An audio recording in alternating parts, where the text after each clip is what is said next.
Hi guys.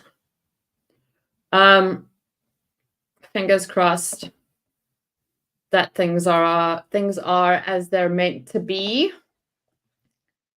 I am basically trying to make sure everything is available for us to watch because we are going to try and do this whole thing in one day. And before we get cracking, two things I need to tell you. One, part 2 of the first day we watched live. I am not going to revisit that because there is already a live stream on it. Second thing, we have a lot of cleaning to do before family comes tomorrow, because I am in a permanent state of needing to organize. Whenever I organize, I pull things out of cupboards, etc., and it's now looking cluttered. You know that stage, like when you're tidying and you're organizing, but everything's everywhere and it looks like worse than before? That's where we're at. So I'm going to have to sort that out while we're on stream. Let's go back to the top. Psychosaurus Rex was the first one here, and I'm not surprised because they are the most excited for this strange trial, I think. Steve, Chini, Tisha, haven't seen you in a bit. Bug, Lilith, Lisa.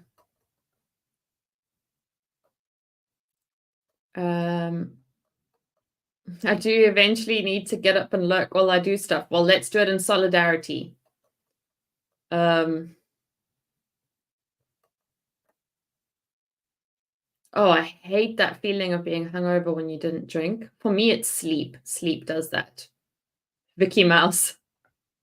Love your hair ribbons. Thank you. I was actually just looking at them thinking I have made myself look like either a 10-year-old or an anime character, and I don't know if that's my vibe.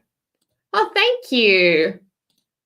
No, we were watching some trials yesterday. Actually, we did like 2 speed trials and court watching. It was a lot. Someone has a birthday coming up. I do. I think it's on Tuesday. It's 3 days from now. So I've got day 1 and day 2 sorted. However, day 3, I got some video editors to help me, and day 3, the video editor is having issues uploading it. No, did I do day 3? I did day 2. They did day 3. But that's okay because it's the last one. To give an idea of time, day 2, part 1 is 1 hour 55. Day 2, which is all in one go, is 2 hours 28. And day 3, I don't know how long it is. It was about 4 hours on the channel that shan't be named. Shan't? Oh, hello, Queen Victoria. So we're in this for the long run. And we have to finish it today. We have to. We can't do it another day. 10-year-old anime character, maybe. But yeah, I don't know if it's my vibe, but let's see. It might grow on me. I feel like the bows are a bit much. Okay, everybody who has to do things, including me. This is the first part of... I want to see day 1. Bug, let me quickly find... I think you were here for day 1. I had to skip the dog parts, and that's when I decided I don't want to do this trial live. It's too risky.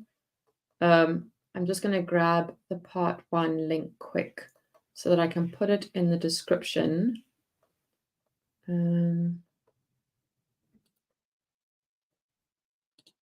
View on YouTube.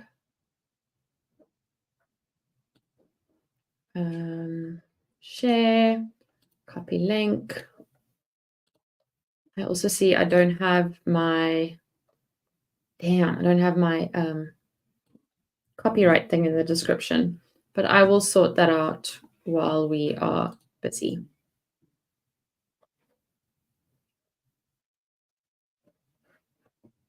I see what you did there with the title. I didn't try to do anything. Is it funny?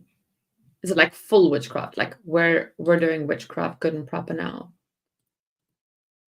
I also have YouTube moderation. Given the content, I've put YouTube moderation on higher than normal. Okay, so now the first day is in the description. It's part 2. There is really a massive content warning on that one. So I would probably avoid it. You'll still know what's going on with the rest. There's opening statements here. I don't think there was any need to see it now. Pre-trial motions. I don't have any of those. Oh, yeah. So this one I edited myself and then started playing it to check it this morning, and the sound was awful. So I got a video editor on Upwork to balance it and sent a screenshot of what I had done for day 2. And this is how they got around it as well. Okay, let's go. Oh, no, one more thing. I put subtitles on. I turned subtitles on for the live. So you should be able to have it almost instantaneously, including for me. So this is day 1, part 1. Save. Open. I need to head to the bottom corner. Okay. The first few clips, I'm okay with letting those in. Clip number 1, clip number 2, clip number 3. I'm okay with those. I can say that I understand the defense's position that they offer those videos to show the demeanor, the disposition of Ms. Frey, not for the truth of the matter asserted, and I accept that. On clip number 3, I'm okay with that one all the way until the very end where the officer leaves the room to go find a box of tissues. It should be stopped at some point there. When he comes back with the tissues, Ms. Frey says, she says I slapped her, but I didn't.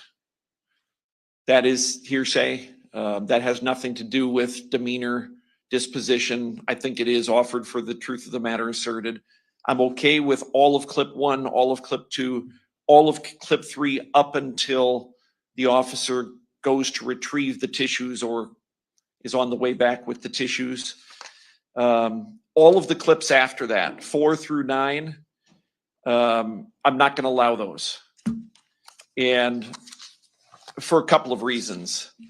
The first 3 clips clearly give the defense the opportunity to show Ms. Frey's demeanor, disposition, at times smiling, laughing. I understand that. Clips 4 through 9 don't add anything, don't change anything to that.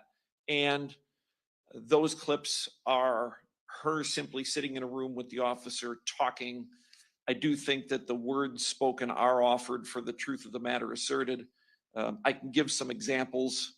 In clip number 6, she said she likes to start stuff, talking about Jennifer Dazey. In clip number 7, she said she likes playing games. In clip number 8, she said she likes to antagonize as well. She likes to poke a little bit, talking about Jennifer in how she deals with Tyler. In clip number 8, she also makes the comment and says, when he was manic. And I think all of that is offered for the truth of the matter asserted. It is hearsay. I think it's undisputed Ms. Frey is not unavailable for purposes of the rule and could be called to testify directly about certain things. So I will allow clips 1 through 3. 3 would have to be cut off at the very end of it. I wouldn't allow clips 4 through 9. Any other additional record the state wants to make on state's motion in limine 2? No additional record as to the substance. What I would ask is, given the jury's coming at 9, opening statements, all those things, I did anticipate that Lieutenant Krael would likely testify before lunch. I think given the schedule, that's too optimistic anyway. But what I would ask is that the defense make those clips available to me with the new cut. Sorry, I should have unmuted first. I'm going to a playlist. It's going to start just a few seconds back. It's motion in limine 2. No additional record as to the substance. What I would ask is, given the jury's coming at 9, opening statements, all those things, I did anticipate that Lieutenant Krael would likely testify before lunch. I think given the schedule, that's too optimistic anyway. But what I would ask is that the defense make those clips available to me with the new cuts so that I could review them prior to his testimony. And I'm sorry. the only cut would be clip number 3, cutting off like the last 4 seconds or 5 seconds or something like that. Sure, and I did my own timing with the times given. I've never actually seen the snips that the defense put together. I just went with time representations. So that way I can take a look at it, go over it with a witness, and we don't have any issues, if that would be acceptable to everyone. I don't have an issue with that. Your Honor, I just would like to make a quick record, though, on the issue of the way that Jennifer interacted with Tyler, because what I believe it shows, we're not offering it to show that Jennifer did these things. We're offering it to show that Miss Frey is making disparaging comments about her mother who just died. And I think that is important to go along with the demeanor, because we're not trying to prove that because we're not doing a self-defense. We're doing simply Tyler didn't do it is our defense. And I think that those statements go more towards her demeanor and give a full picture of what Miss Frey, was, I guess,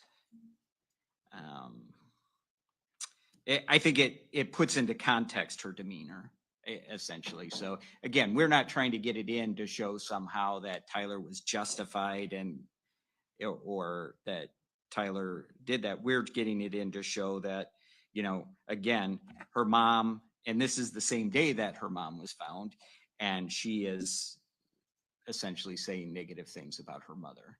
Okay, I understand. It doesn't change my ruling. I will say, I think you need it for the words themselves and for the actual meaning of the words, which would make them hearsay. And she is not unavailable. She could be called to testify at trial. I've allowed the first 3 clips because I do think they show her demeanor that morning, shortly after it was discovered, shortly after she was told about what happened, how she acted and reacted. The rest of it is simply her sitting and communicating, conversing with the officer. I will grant you there are other times in there. For example, I made a notation that when I watched clip number 7, there were several times that she was wiping tears from her face. That's not hearsay. Technically, that short little clip showing her wiping tears would be admissible, as well as other short clips showing her smiling or laughing or something like that would be admissible. But as a whole, her simply sitting and conversing and having a question and answer conversation, I've determined would be hearsay and would not be admissible. But I understand the record you've made. And Judge, one more question. I know that Ms. Frey did appear yesterday briefly, so I'm not sure, but I anticipate she will be here today. do you have an opinion about that? Is it okay that she's present? I mean, She has the right to be present. yeah. So, okay, I just want to make sure, we will try to tell her before, but. Okay. Yes. That clips, well, 1, 2, and 3 are going to be used in evidence during the trial. We would ask that 4 through 9 be admitted as court exhibits for purposes of preserving the record. We can do that as an offer of proof.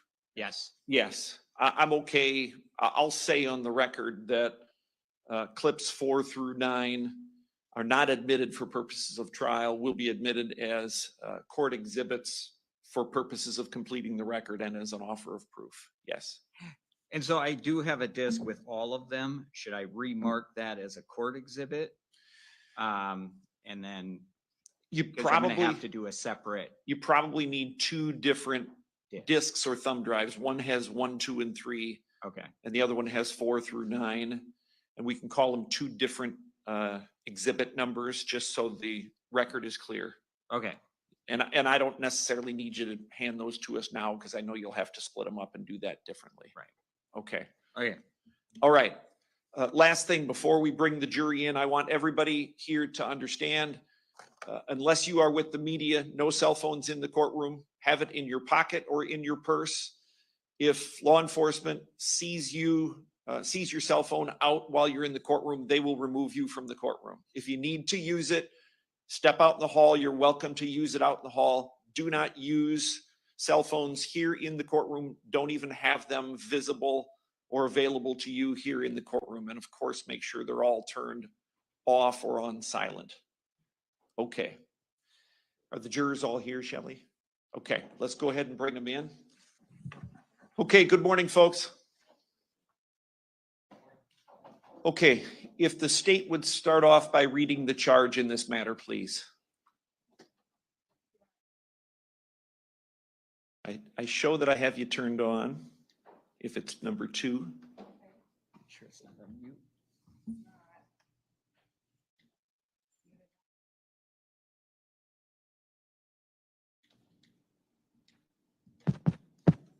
There we go. Everyone, can you hear me?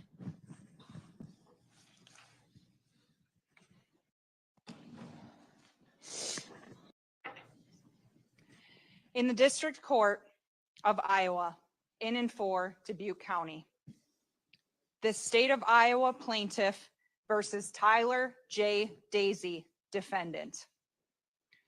Criminal number FECR 153723, trial information. Comes now Scott J. Nelson and Amanda J. Lassance as prosecuting attorneys of Dubuque County, State of Iowa, and in the name and by the authority of the State of Iowa accuses Tyler J. Dazey of the crimes of count 1, murder in the first degree, count 2, animal abuse, committed as follows. Count 1, said defendant on or about the 18th day of January in Dubuque County, Iowa, while having malice aforethought, did willfully, deliberately, and with premeditation kill Jennifer Dazey, all in violation of Iowa Code Section 707.1 and 707.2, sub 1, sub A. Count 2, said defendant on or about the 18th day of January 2024 in Dubuque County, Iowa, did intentionally, knowingly, or recklessly inflict injury, serious injury, or death of an animal by force or violence, resulting in death to the animal, all in violation of Iowa Code Section 717B.2, sub 1, and 717B.2, sub 4. A true information, signed Scott J. Nelson and Amanda J. Lassance. The defendant has entered a plea of not guilty. And Ms. Lassance, whenever you're ready for opening statement, go right ahead. Okay.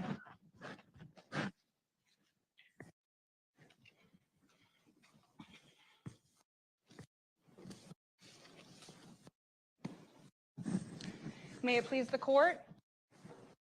Counsel?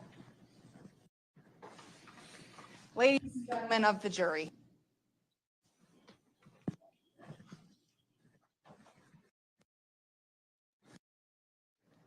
May I publish prosecution, Judge?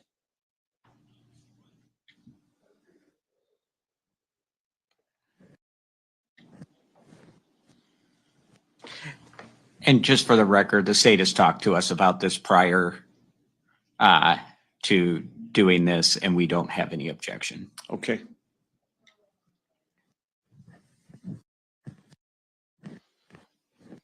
The lights on are fine.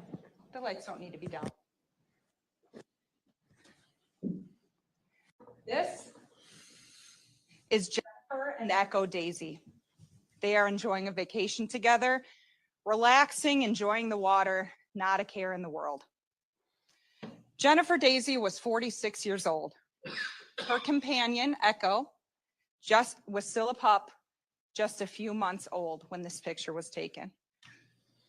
Jenny was taken, and that was to make it to all 50 states before she turned 50 years old. She wanted to complete that task with Echo by her side. But they never. Jenny and Echo's lives were cut short on January 18, 2024, and the evidence will show that Tyler Dazey, the defendant, is responsible for both their deaths. Christy Fulman has been Jenny's friend for many, many years.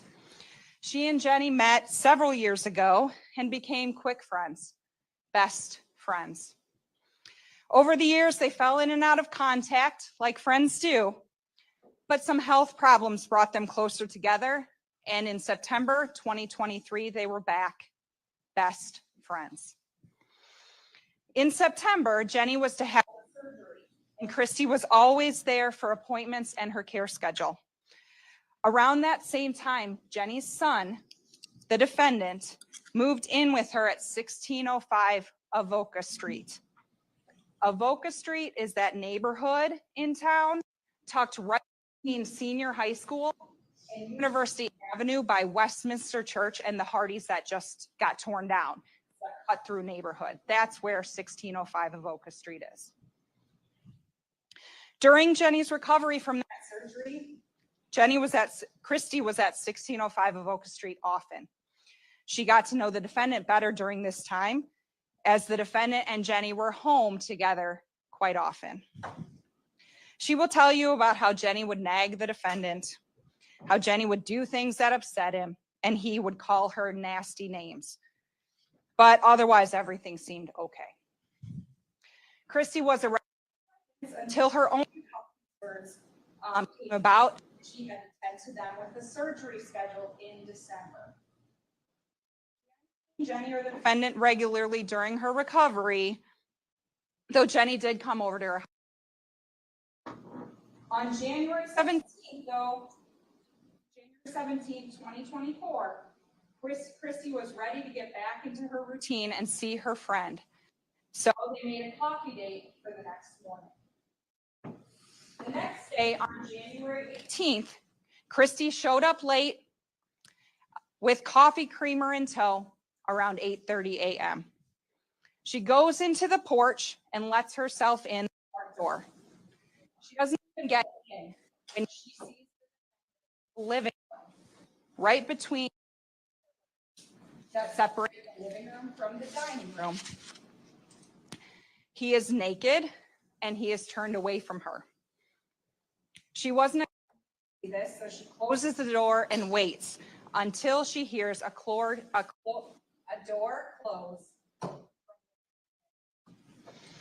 At this point, Christy will tell you that she doesn't think anything odd is going on. She had seen a red truck in the driveway, a truck she knew to belong to Jenny's son, Nick, but she didn't see Jenny's car in the driveway. Maybe Jenny had left, maybe picked up some coffee to bring to them or something, and she didn't, and the defendant didn't know that Christy was coming over. She went ahead and went in the house when she thought the defendant was no longer in the living room. She sets the creamer down on an end table by the couch, and she thinks, I'll just sit down and wait. Well, she goes to sit, and on the corner of the couch, she sees Echo, the dog. He's still not moving, and that's weird to her because he normally would greet someone who comes. So she goes over to him, she lifts up a leg, and it drops. She now knows something has happened to Echo. So she starts to wonder what's going on here. Nick's car's here. Did Nick and Jenny go get help for Echo? Looks around, tries to contact Jenny on her cell phone when she sees Jenny's purse in the corner. Now she says, that's weird. Jenny would take her purse if she went somewhere. Maybe she's sleeping and doesn't know something has happened to Echo. So Christy then goes to Jenny's room. She calls to her, wake up. But Jenny doesn't react. It's dark in the room, but as Christy's eyes adjust, she sees blood. Doesn't know what to do or think. She calls her boyfriend and she says she thinks Jenny is dead. She calls the police and she says she thinks her friend Jenny. Officer Brad Hasselbacher responds to 1605. Hasselbacher, 5 Avoca Street. When he gets to the door, he can hear sobbing, and he goes in to find where that sobbing is coming from. As he enters, Christy opens the door to the bedroom and latches onto Hasselbacher, saying, don't leave me. Christy stays there while Hasselbacher looks around the room, turns on a light, and sees what scared Christy. A woman is clearly deceased in her bed. It's bloody, and she has several wounds about her face, and he notices a finger on the nightstand. This is a homicide. It is then that officers learn the defendant is still in the house and not accounted for. So Hasselbacher takes Christy away from the scene while other officers defend it. Lieutenant Wilkins Deus arrives to help inside the house, while other officers, including Lieutenant Chad Krael, secure the exterior of the house. Deus will tell you about the precautions the department takes when trying to and that in this instant, they called out several times, police, if you are here, come to my voice. So they continue to clear the house room by room. Store, which they initially believed to be attic access, is actually if he was alive or dead. Deus sees breathing, and they tell him to put his hand behind his back, which he does immediately.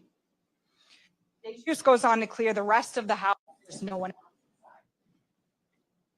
Investigator Hoff is inside the house as the defendant is being detained. The defendant is naked, appears wet, and officers roll him over and help him to his feet. Hoff will tell you about the defendant's appearance, his personal observations of him during that time, and that a decision was made to put him in a Tyvek suit in order to preserve any potential evidence and just put him in something because it's January 18th and it's cold outside. Given the nature of things, the scene, the condition the defendant was in, law enforcement made the decision to transport him to Mercy Hospital to make sure he's okay. The defendant by investigator Kurt Rosenthal, while other investigators remain on scene collecting evidence. A hatchet sheath is seen on the dining room table. Search warrants are obtained to process the house and collect swabs of DNA from the defendant, as well as samples of his blood and urine. The house is processed first. White for an examination. Jenny's bedroom is photographed as it is. Swabs are taken, and Jenny's is packaged and taken to the Iowa Medical Exam office. That sheath on the dining room table that was seen, its partner was located in the bathroom, sitting on a shelf just above the toilet. That hatchet is packaged and sent to the Iowa Crime Lab for testing. There are drops on the floor just in the living room where the dog is located, and those are swabbed and sent to the lab for testing. The defendant's room was searched. There were lots of tools, tactical gear, work clothes, but nothing that appeared to have blood on them. The house had Ring cameras and 4 doors. It was clear that the basement door was not accessed. The side door was locked, and the camera located above it did not have any footage that had been saved. The front porch door was open and led to an interior door, which had another Ring camera that did preserve footage. That footage was reviewed by police officers. The camera on the front is a motion triggered camera, so it was activated when something was caught in its line of sight. On January 7th, the camera caught Jenny's son, Nick, and swapping cars, leaving for the night around 8 p.m. The defendant was home during this time. That same camera caught Jenny letting Echo in at 10 o'clock p.m. There's no movement on that camera until 8:38 a.m. on January 18th, when Christy arrives for that coffee date. There's footage at 8:51 a.m. when Hasselbacher arrives at 1605 Avoca Street. Krael and Hoff testified that there was no evidence of a disturbance outside the area, no evidence that anything on the outside anyone had forced entry into the home. While 1605 Avoca Street was being processed, the defendant was at Mercy Hospital. Just before he arrived to the hospital, he said something alone in a squad car, and Investigator Rosenthal will testify. The defendant was ultimately cleared from the hospital, taken to the law center. Between the hospital and the law center, the defendant's DNA swabs were collected and his blood and urine sample were collected. The defendant told Investigator Rosenthal that he had showered right before officers came to the house. He called his mother a whore and a witch. He said he owned and had seen his hatchet just that morning. He'll tell you about the discussion he had with the defendant. He will tell you about his observations of the defendant and that injuries were observed. Dr. Michael Adam White assessed a wound to his head and determined that wound had caused Echo's death. Dr. Kelly Cruz examined Jennifer Dazey's injuries. Cause of death, homicide.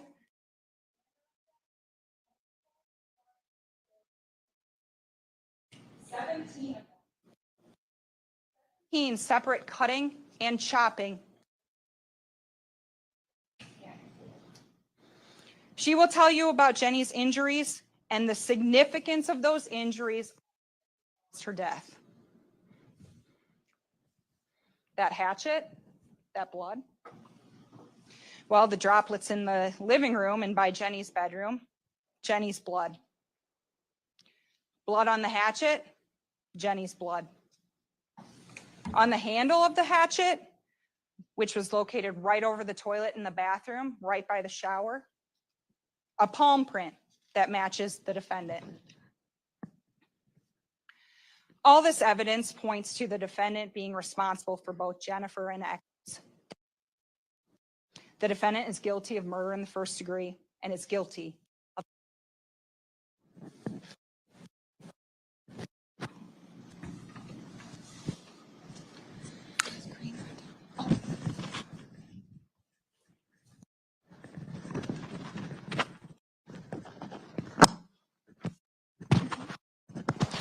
Whenever you're ready, Mr. Hoover, go right ahead. Thank you, Your Honor. Counsel? Ladies and gentlemen of the jury, first of all, I want to thank you all for showing. I know it was under the threat of being thrown in jail if you didn't, but if 3 of you had chose not to show up, yesterday would have been for nothing, so thank you. The path of least resistance. We're all human, and humans tend to go that way. We go to the path of least resistance, okay? And law enforcement, obviously, is also human. That's what they do, to the path of least resistance. Tyler was there. Hey, we got someone who we can place at the scene. We've got something that could have been used as a murder weapon, and it's found in the house of, frankly, Mr. Dazey making some statements that are strange, if nothing else. But what I'm going to ask you to do is keep an open mind. What I'm going to ask you to do is listen to all the evidence, okay? To things they didn't follow up on. Listen for the things that they can't provide evidence for, okay? For instance, I think you're going to hear testimony about this side door that's always. I think you're also going to hear testimony about who had the keys to that, and that there were 2 people who had the keys. One was Jennifer, and one was Kylie Frey. You're going to hear testimony that they can place Kylie. They can tell you where Kylie Frey was at 10 at night and 8 in the morning, but they really can't tell you what happened in between those times, because we know she was alive at 10 at night. Okay, the evidence is going to show that. At 8:30, for sure that she was deceased, because that's when she was discovered, around that time. So what I'm going to ask you, ladies and gentlemen, is listen to all the evidence, not just the evidence that takes you down the path of least resistance. Because sometimes that path takes you to the right place, but sometimes that path can lead you astray. Now, ladies and gentlemen, I have no doubt that you guys are going to do what we ask of you, which is pay attention. We ask you to know all the evidence, and we're eventually going to ask you to go back to that jury room, and we're going to ask you to deliberate, look at all the evidence, and at the end, we're going to ask you to come back with a just verdict. Thank you, ladies and gentlemen. Okay, do we have a witness for the state? I believe we do, Judge. State calls Christy Fulman. Okay. Oh, She's in the restroom. okay, sounds good. Your Honor, may I put this way? Yes, go right ahead. Thank you. Raise your right hand, please. Do you swear or affirm that the testimony you give in this matter will be the truth, the whole truth, and nothing but the truth? Yes. Go ahead and have a seat there.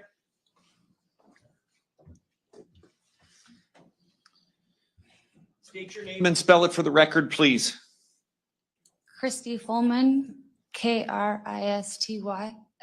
Follman. Whenever you're ready, counsel. Thank you, Judge. Good morning, Ms. Good Fulman. morning. Take a breath. Okay. Is this the first time you've ever had to do anything like this? Yes. Okay. So at any moment, just take a breath and take your time. This isn't a race. Okay? All right. Ms. Fulman, where is it that you live? Do you live in Dubuque? Dubuque, yes. Okay. And who lives with you in Dubuque? My 4 children and Ron. And is Ron your boyfriend? Yes. Okay. And how long have you guys lived in Dubuque? 18 years. Okay. maybe? Okay. And while you guys have lived in Dubuque, at some point you met Jennifer Dazey. Yes. Okay. Tell me about that. We met her daughter Kylie and my oldest Adriana were in Girl Scouts together, and Jenny was the troop leader. Okay. You are very soft. Can you pull that microphone? You can move it. You don't need to lean up to it. Oh, okay. Yeah. Can you hear me now? Okay. Yes, much better. Thank Okay. you. Okay, so Jenny's daughter Kylie and your daughter met, we're in Girl Scouts, and that's how you met Jenny. Yes. Okay. So estimation, about how long ago do you think that was? 11 to 12 years ago, maybe. Okay, so a while. Yes. And during that time, what did you guys do together generally while your kids were younger? So much. We went to a drive-in movie. The kids would have sleepovers. Her and I would grab bites to eat. It was always something with the kids. Okay, what would you classify your relationship with Jenny as back then? We started to get close. We were just learning about each other through our children. So our children hung out more than we did in the beginning. Okay. And as time went on, did that kind of change? Yes, we got so close as time went on. Okay. And would you call her your best friend? Yes. Okay. And as time went on, you guys spent time a lot, but kind of fell apart too, right? Yes. When Kylie and Adriana reached middle school, we kind of went our different directions. And then when they got to high school, we kind of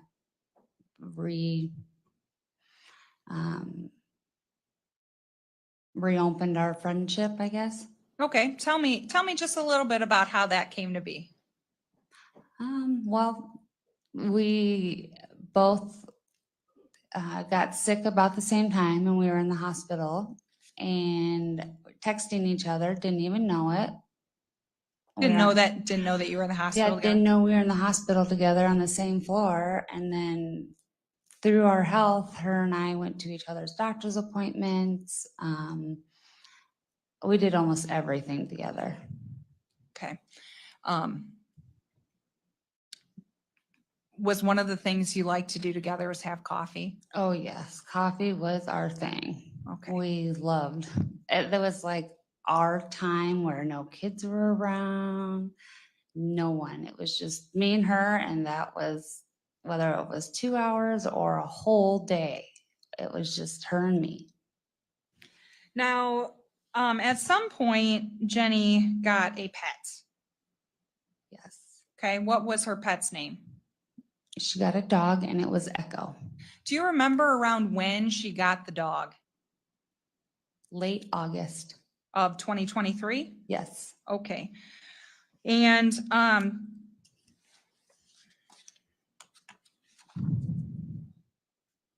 what did she do with the dog?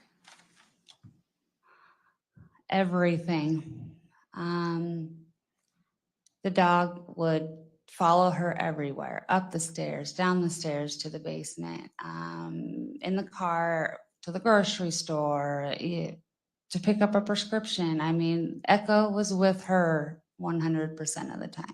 Okay, and during that time from August of 2023 to January 2024, Echo was still a pup. Yes. Okay, active. Oh, very active. Okay. May I approach? Yes. I'm handing you what I previously marked as State's Exhibit 1. Can you tell me what that is? A picture of Jenny and Echo. Okay, and do you have any idea about when that would have been taken? When she was in Florida Okay, on a vacation? in December. Yes, on vacation of 2023. Okay, I would move to admit State's Exhibit 1. Any objection? No objection. State's Exhibit 1 is admitted. Okay, may I publish? Yes.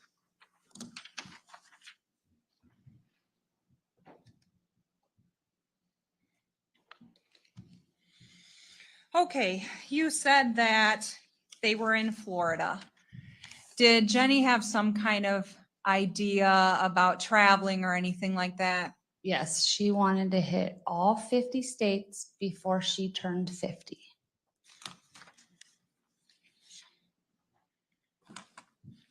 Do you remember her talking about any ones in specific that she wanted to go to or anything like that? I know she went to New York, Florida, Georgia in August or in September. She had, I think, maybe 10 more to go. It was just something that she'd always wanted to do, all 50 states. Okay, and she was planning on taking Echo with her? Oh, yeah, she had already taken Echo on 2 trips with her. Okay. And you had previously mentioned Jenny's daughter Kylie. Yes, Did Jenny have any other kids? yes. Who? Nick, Tyler, and then Kylie. Okay. Now, you had made a casual mention of you and Jenny both being in the hospital at the same time. Yes, Ms. Fulman, you've had a bit of a struggle with your own health for the past several years. Would you agree? yes, Okay. And when you met up and reconnected with Jenny back in the hospital then, you had mentioned that she was also having some health problems. yes, Okay. And at some point in September of 2023, she had a scheduled surgery, right? yes. Okay. So just what you know, just a little bit, what was Jenny going through with her health during that time? When we reconnected, she had gotten into a car accident. After that, she found out she had tumors on her brain. And then in September, I was taking her in to have brain surgery. Okay, so her surgery in September was a brain operation of some sort. Yes. Okay, and before and after, what was your role within Jenny's life? Before, I took her to all of her Iowa City appointments, the pre-ops. I took her the night before to make sure she had everything. I'm the one that took her to the hospital when they admitted her. I was there after she had gotten out of surgery. Her sister, one of her sisters did bring her home. And then after that, her sister and I kind of went back and forth a little bit on doing her medications and seeing on anything that she might need. Okay, so you were a very active participant with her care schedule and routine. Yes, Okay. Now, during that time, where was Jenny living? 1605 Avoca. And who was in her household at that time? In September, we're asking? Yeah. In September, it was Tyler and her living in the home. Okay, and Echo. And Echo, yes. Okay. And were you over at the house when Tyler and Jenny were together? Yes, all the time, Okay, so did you see them interact with each other? all the time. Sometimes they would laugh and joke, other times he would name call and she would just smile and act like it didn't hurt her feelings. And then we'd move on to like the next thing. But I did one time ask Tyler, all right, that's enough. My kids are here. Please stop. And he did respect that when my children were around. Okay. What kind of words was he calling her? He would call her a whore, cunt. And would that be something routine? Like, would he do that often? Yes, whether he was angry with her or joking around, it was just something he would always say.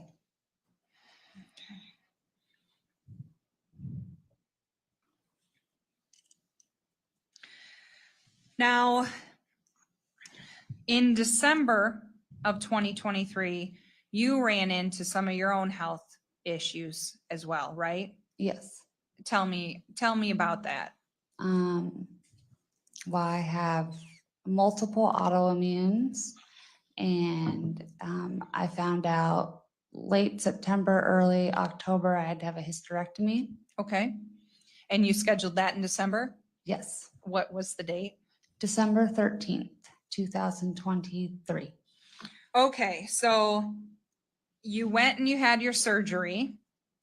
In December then, after your surgery, were you still going over to Avoca Street? Yes. Oh, sorry. Hang on. After my surgery, no, I stayed home to recover. Okay. Had you seen Jenny and Tyler at all during that time after your surgery? Yes, Jenny had come over one time for dinner and Tyler had dropped her off and then was gonna pick her up later. Okay, other than that, you weren't seeing them routinely like you had before? No, Okay. And at some point then in January, you were cleared from your surgery. You remember when that was? yes, I did my post-op the week of January 15th. Okay. And so after that, you were ready to get out of the house, I I was imagine? ready to roll. I could not wait to get out of the house. All right, so you got a hold of Jenny. When did you do that? What Jenny and I talked every day, all day. Oh, I mean to get out of the house. Oh, that night about, I want to say between 5 and 7, the night of January 17th, we set up, I dropped my daughter off at school. After that, I'd head over to her place. We'd have coffee and see where the day would take us. All right, so you made plans to have some coffee on January 18th. Yes. All right. So let's go to January 18th then. Tell me about how your day on January 18th started out. I was running late, taking my now 8-year-old to school.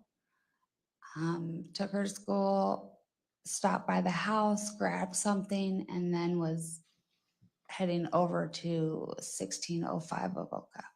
Okay, when you got there, where did you park? I parked in the neighbor's driveway. If you're looking at the home from the street to the left. Okay. Yes. May I approach? Yes.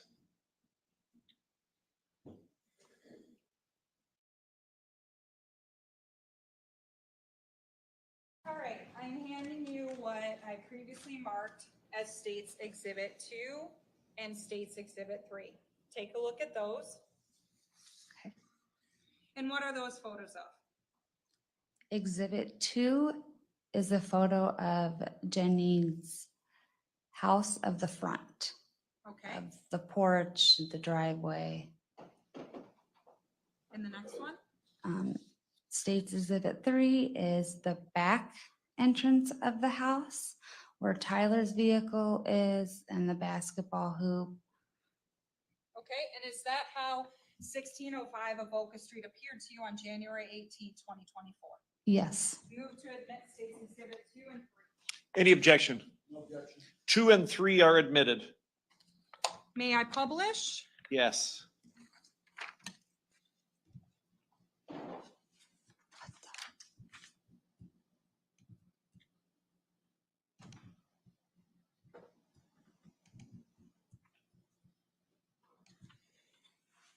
All right. Yeah, we can have the lights on. I think we can leave the lights on unless it's a video. Okay, so what are we looking at here, Miss Fulman? The front of Jenny's home. May I approach again? Yes. Give her a- Forgot to bring this up. Here you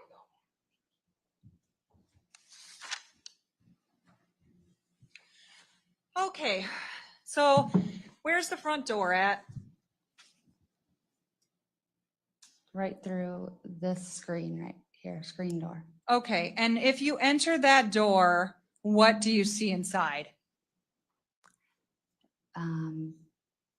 it's just porch. She's got chairs and some stuff she wanted to get rid of. Okay, so is there another interior door? Yes, Okay. On our left side of the house, what is parked in the driveway? right there, that is Nick's truck. Okay, and Tyler's car. okay. And when you pulled up, did you see Nick's truck in the driveway? Yes, Okay.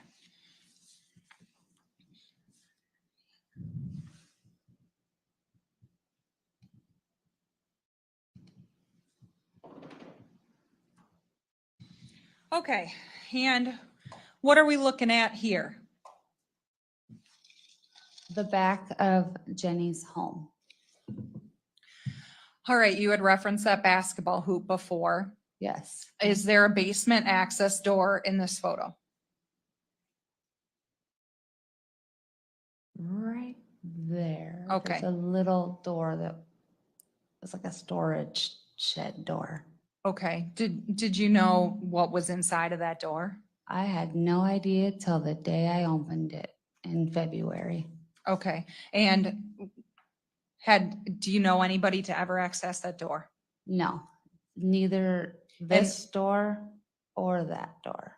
Okay, so we were first talking about the basement door. Okay. You pointed at a separate door. It's kind of a side door there. Yes. Okay, use your pointer to point that one out. Then there's this one. Okay, what is inside of that door? This one, you could use it as a mudroom, but she used it for like her canned goods and like a kind of like a dump room, you know, where water stayed and Okay. And did you know anyone to regularly access that door? no. We used it for Kylie's graduation. Jenny and I used it once to unload groceries. Ron and Tyler only used it to take garbage out. It was rarely ever used. Okay, and do you have any knowledge about the locking mechanisms on that door? The bottom handle locks on the inside, but can still open the door. So you're talking about the doorknob. Yes, the Right. doorknob. Okay, Um, so did Jenny do anything about that? She put tape over it so no one could get locked out, and she always used just the deadbolt. Okay, so that door also had a deadbolt. Yes. Okay, any knowledge about whether that deadbolt was usually locked or not locked? Always locked. Okay, who had keys to that? As far as I know, Kylie and Jenny, I'm not sure Kylie gave her keys back when she moved out. And I Okay. don't know if Tyler got keys. All right, so let's go back just a second here. You said when Kylie moved out. So Kylie used to live at 1605 Avoca. Yes, Okay, when did she move out? September 1st. Of 2023? Yes, Okay. And so from that moment, from when she lived there, you're not sure if she had keys to that back door in January of 2024. no, I'm not sure. Okay, but at one point you knew she did have a key. Oh, yes. Jenny said her and Kylie were the only ones that had the key. She said that before Tyler even moved in. Okay. All right, I'm gonna go back to number 2.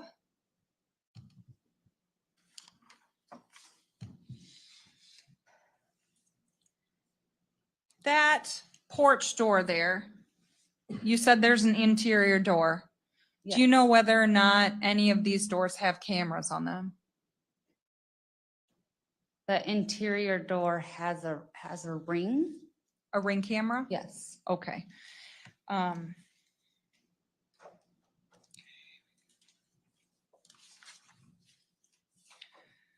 Okay, so now we can get back to it.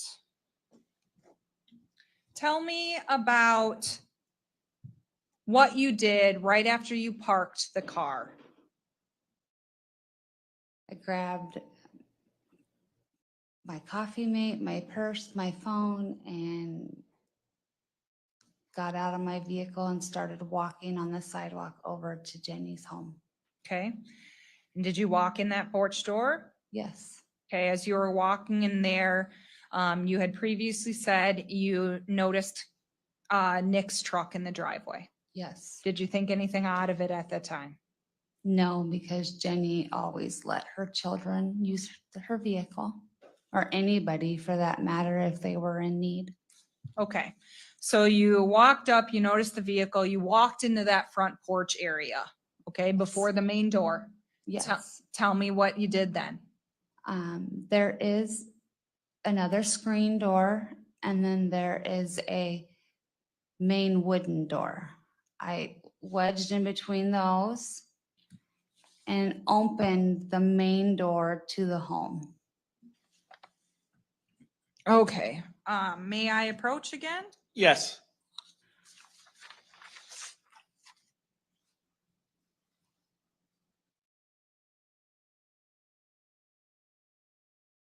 I'm handing you what I previously marked as State's Exhibit 4. Take a look at that. Can you tell me what that is? It is a diagram of the main floor of Jenny's home. Okay, and does that diagram look to you how the home was laid out? Yes, Okay, and would that assist you in describing your movements on January 18th? yes, Move to admit State's Exhibit 4. Any objection? 4 is admitted.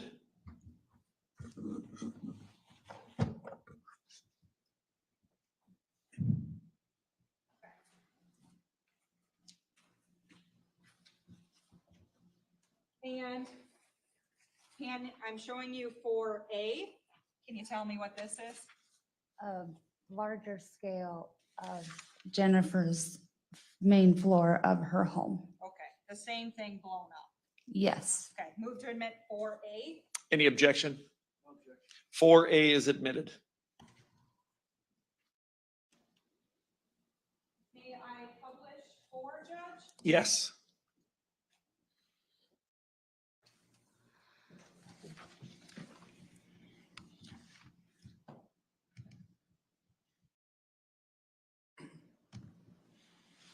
Okay.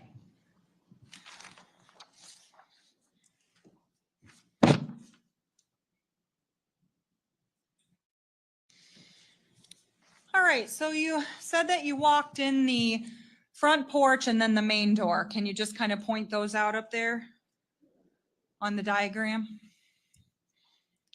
there's the porch door and then the main door to the house. Okay, and you had said that you had opened the main door, but you were kind of in between.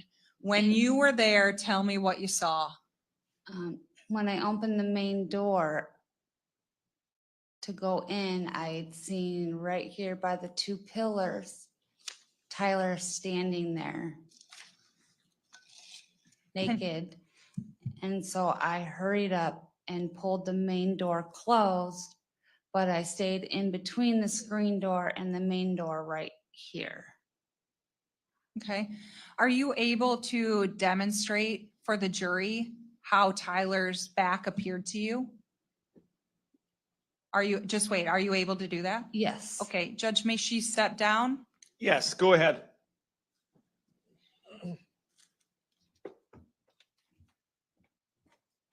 Just right there, that's fine. Okay, thank you. You can sit back down again. All right, so you saw him standing in there naked with his back to you. Tell me what you did in response to seeing that. I rushed, shut the door, stood there, text Jenny, hey, you, saying if she was in the home to meet me at the door. While I was doing that, I heard a door close. So I figured out Tyler went into his bedroom. I can re-enter the home. So that's what I ended up doing. Okay, did Tyler say anything while he was there? No, never. Okay. So you sent Jenny that text and you ended up going inside. What did you do then? Remove my shoes, put socks on, and then went to walk around the recliner to set my coffee mate down on her end table. Okay, can you point in that diagram about where her end table would have been? Right here. Okay, so you set your creamer down. What were you gonna do? There's a couch that goes right here. I was gonna sit down right here on the couch. Okay, Because at that point, I had already known her car was gone, so figured we do coffee. We love Jumble. Haven't had it in a while. I figured that's where she had gone. okay, so you're gonna just sit and wait for her? Yes. Okay, did you ever sit? No, never made it that far. Why? As I went to sit down, I looked to my left and I seen what looked like hair, fur, something. So I ended up scooching over towards that and lifting the blanket to find out what was underneath it.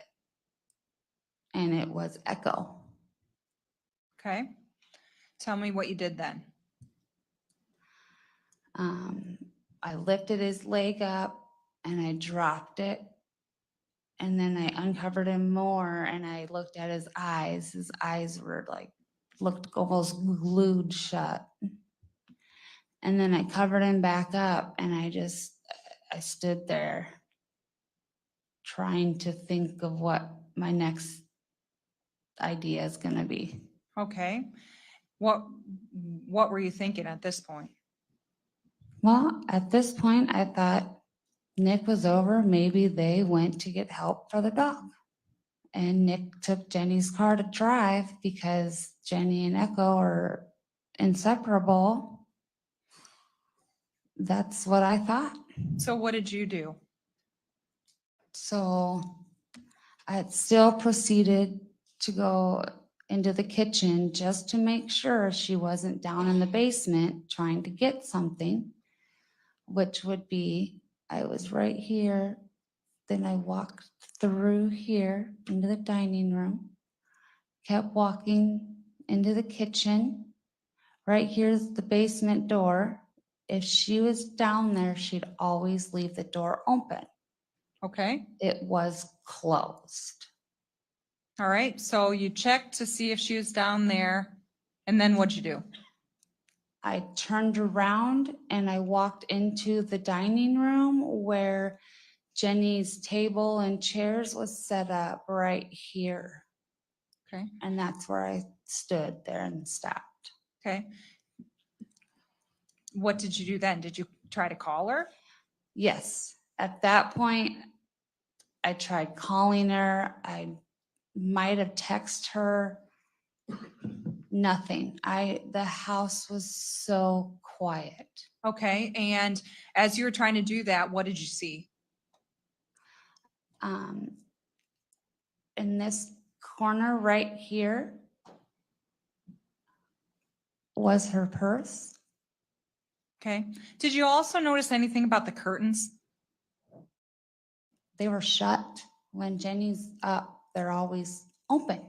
Okay, so you saw her purse. She wasn't answering the phone. The curtains were shut. What'd you do now? Or what were you thinking now?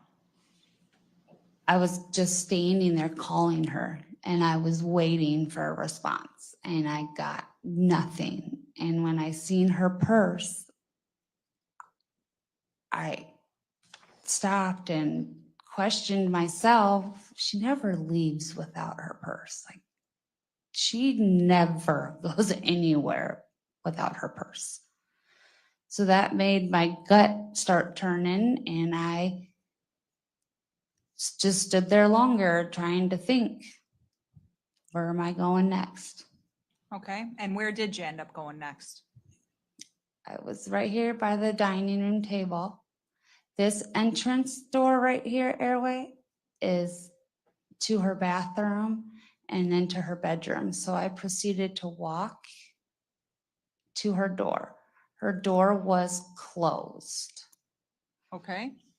So I gently knocked on it, opened the door, said, Jenny, come on. You never sleep in like this. Let's go. I'm here. Let's start our day. And no response. And I'm like, so I kept, come on, Jenny, let's go. Wake up. Still nothing. Okay, so what did you do then? I then, right here was like her bed. And then over here is a nightstand. I walked up to the corner of the nightstand and her bed. And I stood there and I looked over her. And then I froze. Okay. Why'd you freeze? The blood and the amount of blood that I had seen, I don't know if I was in shock or if my brain playing tricks on me, because the way her jaw was is the same way of one of her seizures she's had in the past. So I called Ron at that point and I said, I need you. I think Jenny is dead. I thought maybe seizure and her ears and everything, she bled out. Okay, and at this point, you didn't have any lights on in the room. No, she does have a window here and a window here Okay. that does let in a little bit of light, but she has those darkening curtains on her windows. Okay, and she has further precaution to get extra light in on those coverings too, right? Yes. What? She has clips on them. So you had just a little bit of light coming in from the cracks between the Yes, curtains. and her bed literally meets up right here where one of the windows is. Okay, but other than that, you didn't turn on any lights? No, I did not. Okay, so you called Ron, your boyfriend, Yes. and after that, what did you do? After I spoke with him, I hung up the phone and I called 911. Okay. Did you know during this time where Tyler was at?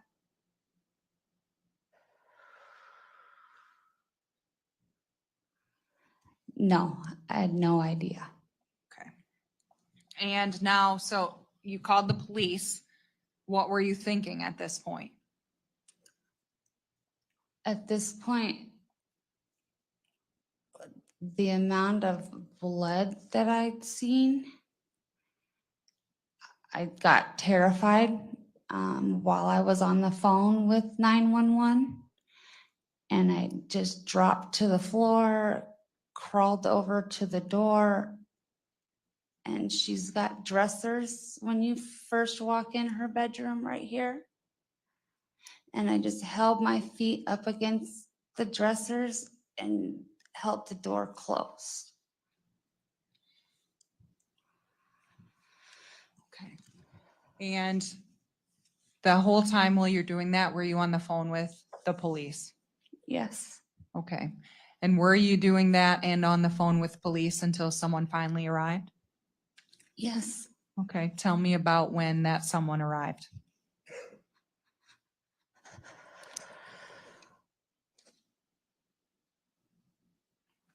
I was still with my feet up against the dressers, and I heard an officer come in and announce themselves, but I didn't believe at first. So as I heard the officer getting closer to me, I did open the door, and as I seen the officer coming around this corner, I hightail booked it out of there and ran into the officer.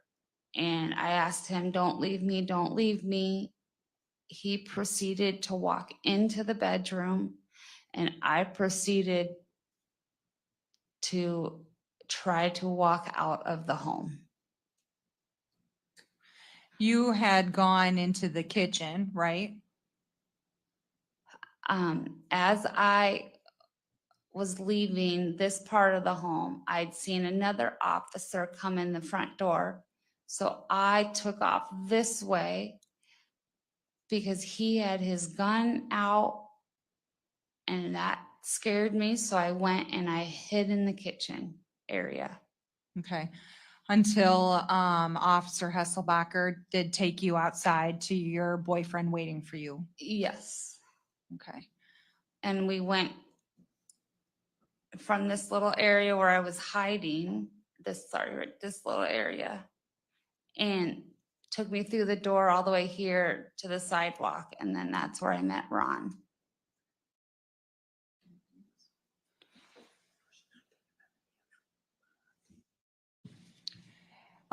You had said that you had gone to the kitchen because you had seen another officer arrive, but you weren't in the kitchen, right? You went, This little dugout room, like a kind of a mud room, and that's where you Yes. waited until you were taken in out. this little corner, like right here, yes. Okay. I don't have any other questions. Cross-examination. Thank you, Your Honor. Might have just a few too many mics on, not sure.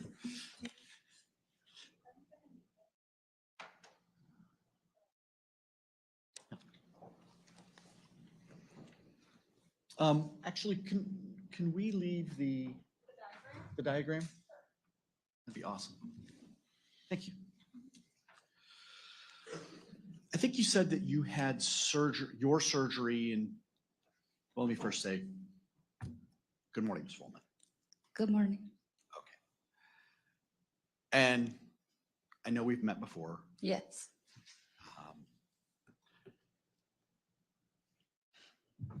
In order to try to minimize some of the trauma for you, I'm going to try to, I'm going to just jump right into it. Okay? Okay. All right. So I believe you testified in direct examination that you had surgery on December 13th. Is that right? Yes. Prior to December 13th, you did your like weekly coffees. Yes. Okay. If I understand correctly, the last time before January 18th, that you would have done your weekly coffees would have been on the day before your surgery on December 12th.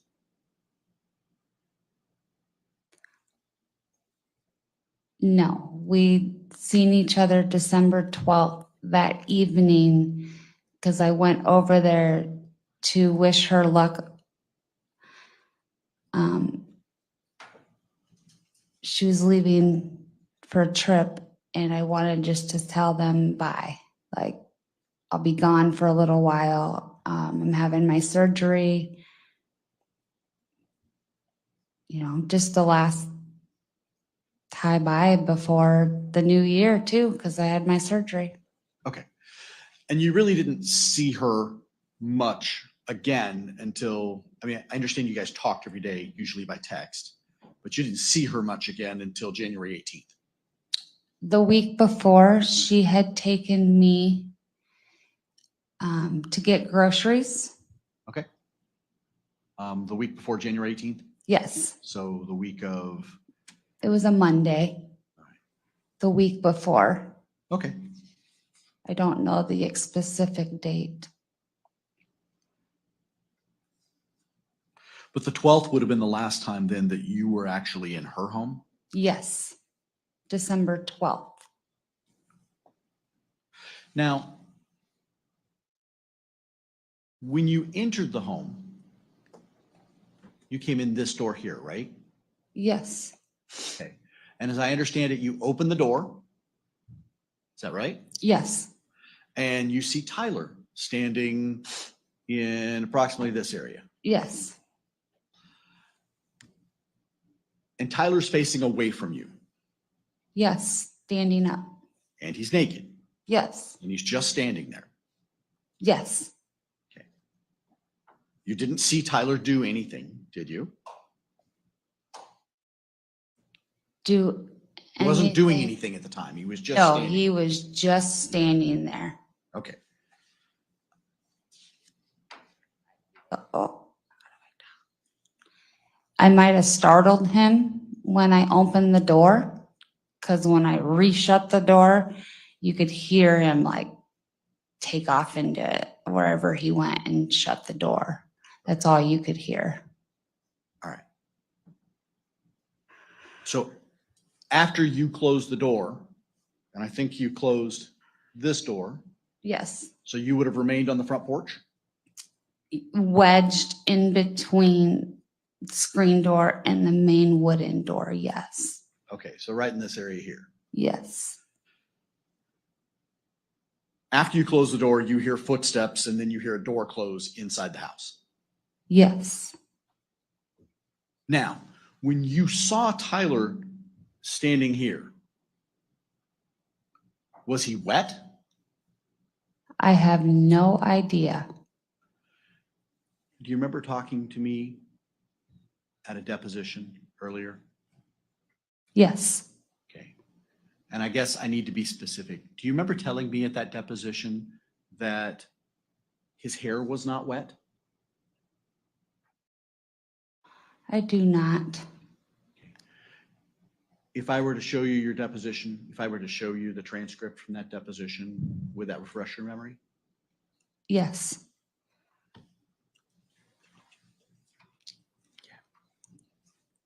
Unless I'm just not understanding the question. I understand.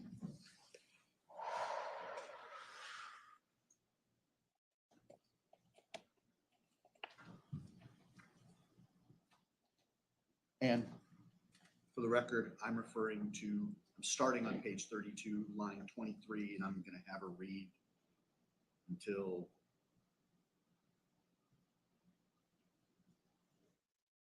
probably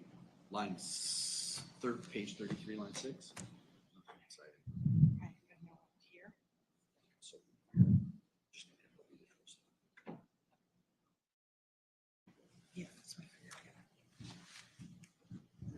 Yes, go ahead.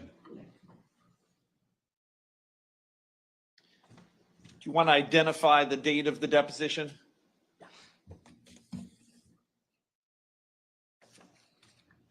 Ms. Fulman, this would have been, trying to find the date on here, deposition that was taken. Oh, I'm sorry. This would have been the deposition that was taken on July 2nd of this year. Is that right? Yes, Okay. And do you remember sitting and talking to me that day? yes, And we were in front of a court reporter, so it was all taken down. yes. Okay. I'm going to ask you to read to yourself, starting on line 23, and go through line 2 over here.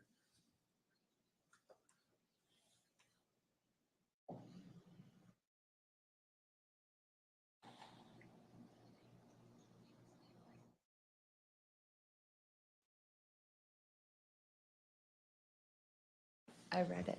Okay. Now, does that refresh your recollection? Yes, it does. When you saw Tyler standing there, was his hair wet? No, it was not. And I know this actually has more to do with when you get into the actual living room. Okay. But did he leave water behind? I did not see any. And I think you told me during the deposition that there was no water on the floor. No, there was not. Did you notice any blood or anything on him?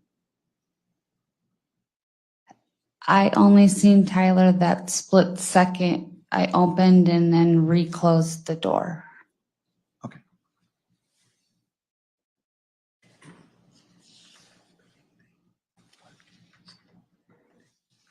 Was he holding anything? His back was to me. Okay. Could you see his hands? No.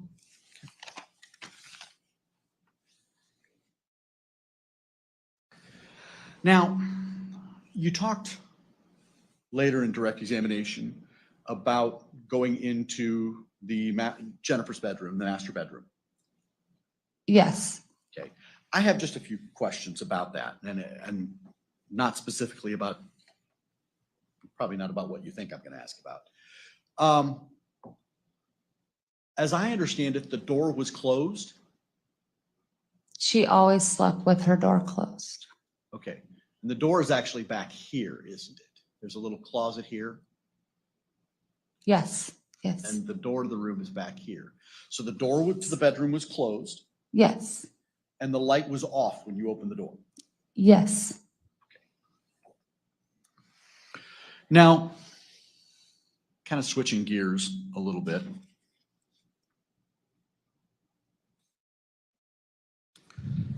When you come out of the master bedroom, all right, I think you testified that after you passed Officer Hasselbacher, you were heading for the front door and you saw another officer coming in the front door. Yes. He had his gun drawn, Yes. and you ran through the dining room, through the kitchen, into the mudroom. Yes. And I think you said you hid right about there. In the corner. Yes. In this corner or in this corner? The top, right where you're at. Okay. So if I understand correctly, you would have hidden right by this back door. Yes. Now, on direct examination, you talked about that back door a little bit, but it was actually while we were looking at it from the outside. Do you remember that? When we were looking at the outside picture from the Yes. rear of the house, Yes. and you talked about that door to the mudroom. Yes. Now, as you were standing here, do you know if that door was locked as you were in that corner?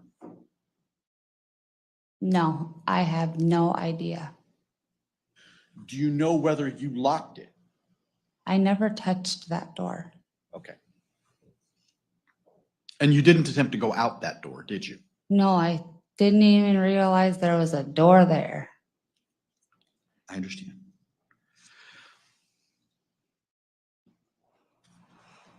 Who would have had access to the home? I would object as to personal knowledge.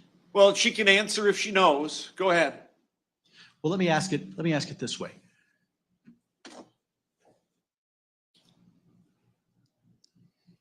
Is there a particular, I know you said that there's a key, a deadbolt on the back door. Yes. And I think you testified on direct examination that to your knowledge, Kylie and Jennifer, Dazey, had the keys for that deadbolt. Objection, that's just a simple misstatement. She had testified previously that she knew Kylie had a key when she lived there, was unsure in January. Okay, the objection's overruled. Do you understand the question? No. Ask it again. I think you testified on direct examination that to the best of your knowledge, Kylie and Jennifer had the keys to the back door. Yes, when Kylie lived there. Okay. I don't know if she ever returned them when she moved out in September. Okay. And you don't know that anybody else had a key to that back door? No, I have no idea. Okay. On the front door, how was this door secured?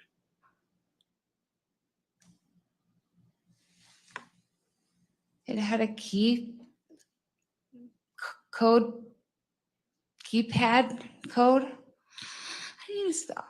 Can we take a break? Yeah, we'll take a restroom break, everyone, about 10 minutes. Remember the admonition, keep an open mind about everything. Don't draw any conclusions. Report back to the jury room.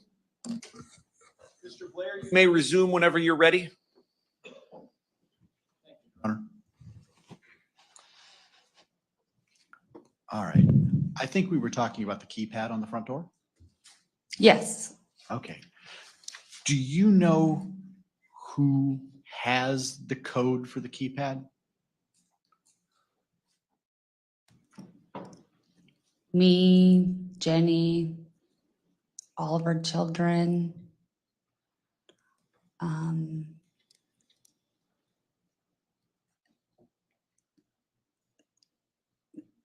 Probably a few others. Okay. When you arrived there that morning, did you use the keypad or was the door already unlocked? Already unlocked. Okay.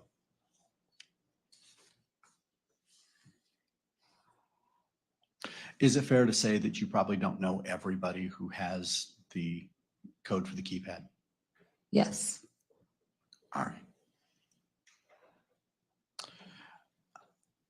I think during direct examination, you talked a little bit about Nick's truck being in the driveway. When you speak a direct examination, what? When Amanda was talking to you, Okay, and Miss yes, Lassance was talking to you. yes. All right. That's what we call that direct examination. And then what I'm doing is called cross-examination. Okay, All right. So when Miss Lassance was talking to you and she put up there the picture of the front of the house, do you remember that? yes, Okay. You pointed out Nick's truck was in the driveway. yes. Okay. What does Jenny actually drive? A GMC Acadia black. Okay. Did you see that vehicle? I did not. Okay.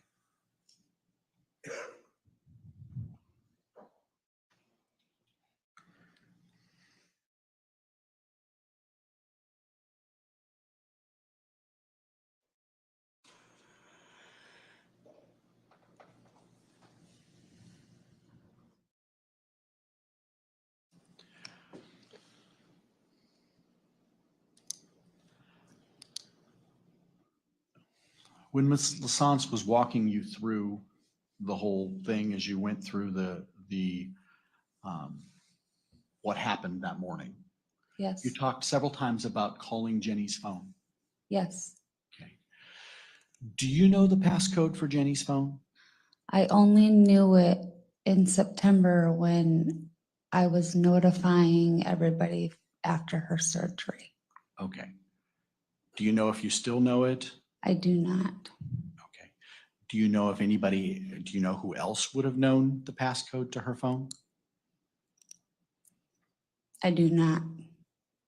I think you talked about there being a Ring camera on the front door and then the camera on the back door. I do not know if there was a camera on the back door, but I do know there was a Ring on the front door. Okay. Did that go to her phone?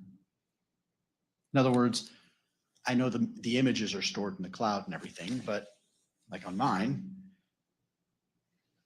I don't know how a Ring works. I have an app on my phone that allows me to access it. So I was wondering if you knew if that went to her phone. I have no idea. Okay.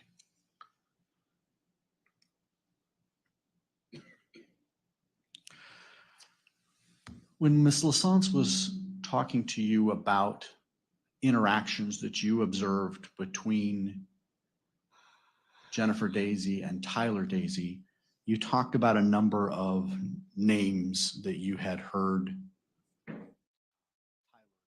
call Ms. Dazey. Yes. All right. And one of those, I think you said, was witch. No. Okay. Did he ever call her that? I never heard him say witch. Okay. It was bitch, whore, cunt. Those were the three main ones. Okay. And I think you said that sometimes he would say them when he was angry and sometimes he would say them when he was joking. Yes. Okay. To your knowledge, was Jennifer ever involved in seances or associating with a medium or anything like that?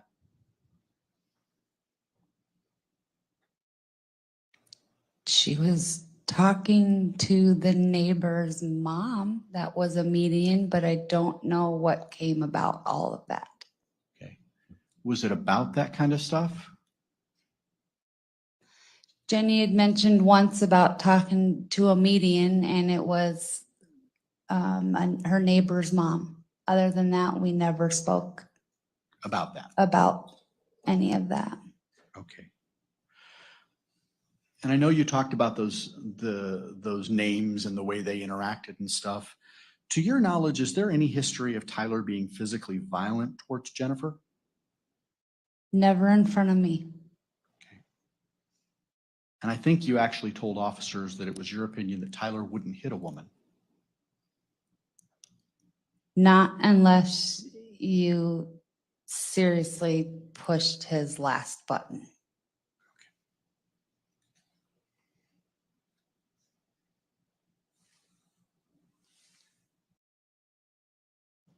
I don't think I have anything else. Thank you, Ms. Fulman. Any redirect? Thank you. There was a bit of discussion about the defendant's appearance when you saw him and his hair. Do you remember those questions by Mr. Blair? Yes. Okay. Now you said you saw him for a split second. Yes. Okay. And tell me about Tyler's hair. Is it long or short? Long. Thick? Shoulder length, blonde. Yeah, no, thinner. Okay. And you didn't touch him? You No, never. didn't touch the hair? No. Okay, you have long hair. Yes. Sometimes it take a while for it to fully dry. Yes. Okay. And you talked a bit about the back area where you were waiting while the police were arriving. That back, I'm going to call it a pantry area. Okay. Okay. Is a reason why you didn't even think to access that door because nobody ever accesses that door? Nobody ever accesses that door, so it didn't even dawn on me to use that door. No other questions. Thank you. Mr. Blair, anything else for this witness? No, Your Honor. Okay, thank you, ma'am. You can step down.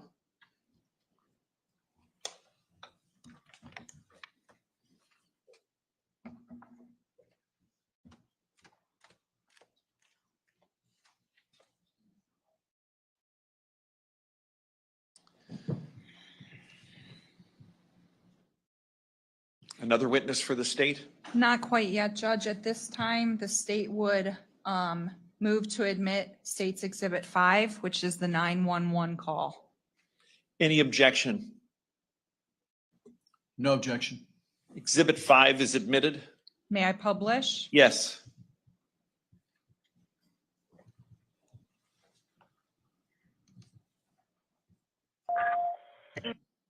Just gonna fix volume to make sure that's going good, okay?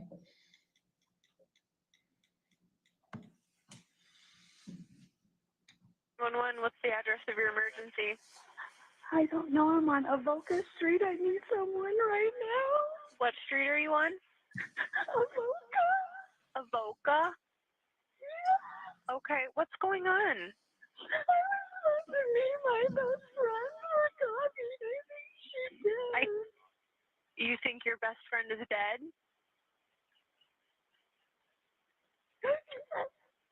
Are you able to check what the address is?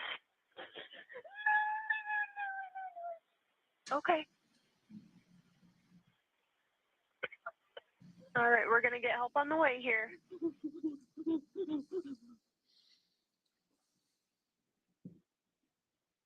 Hello? Yep, I'm here. I'm right here.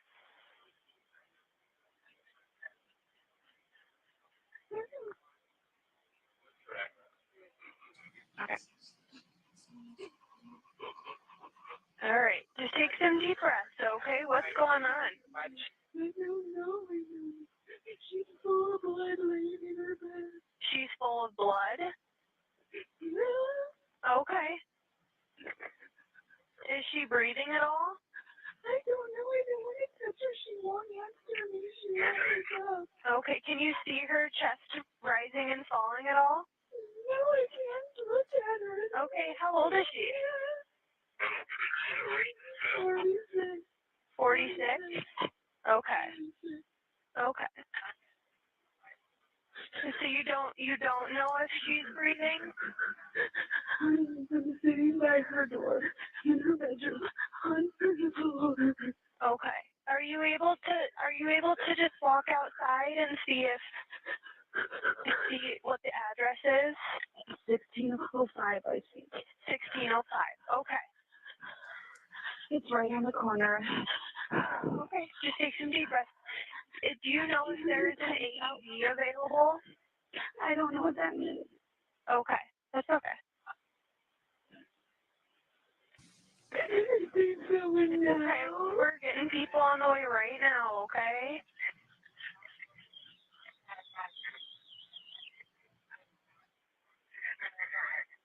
And are you by her right now? She's in her bed and I'm on the floor at her bedroom door. Okay. It's okay. What's her name? Hello? Just Jennifer and Dazey. Jennifer Dazey? Yes. Okay. And what's your name? Is the door unlocked, do you know? Yes, it's unlocked. Okay. What's your name? I'm a Christy Fulman. You're Christy? Yeah. Okay. Christy, yep, they're on the way right now. There should be an officer coming up right now. Please hurry. Yep, they're coming. It's okay.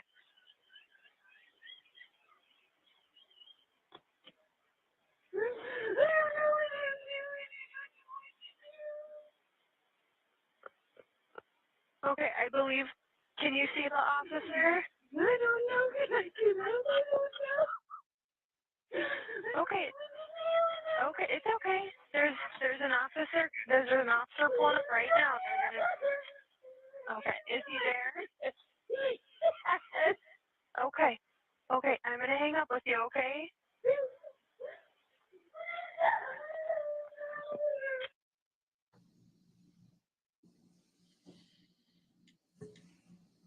State calls Brad Hasselbacher.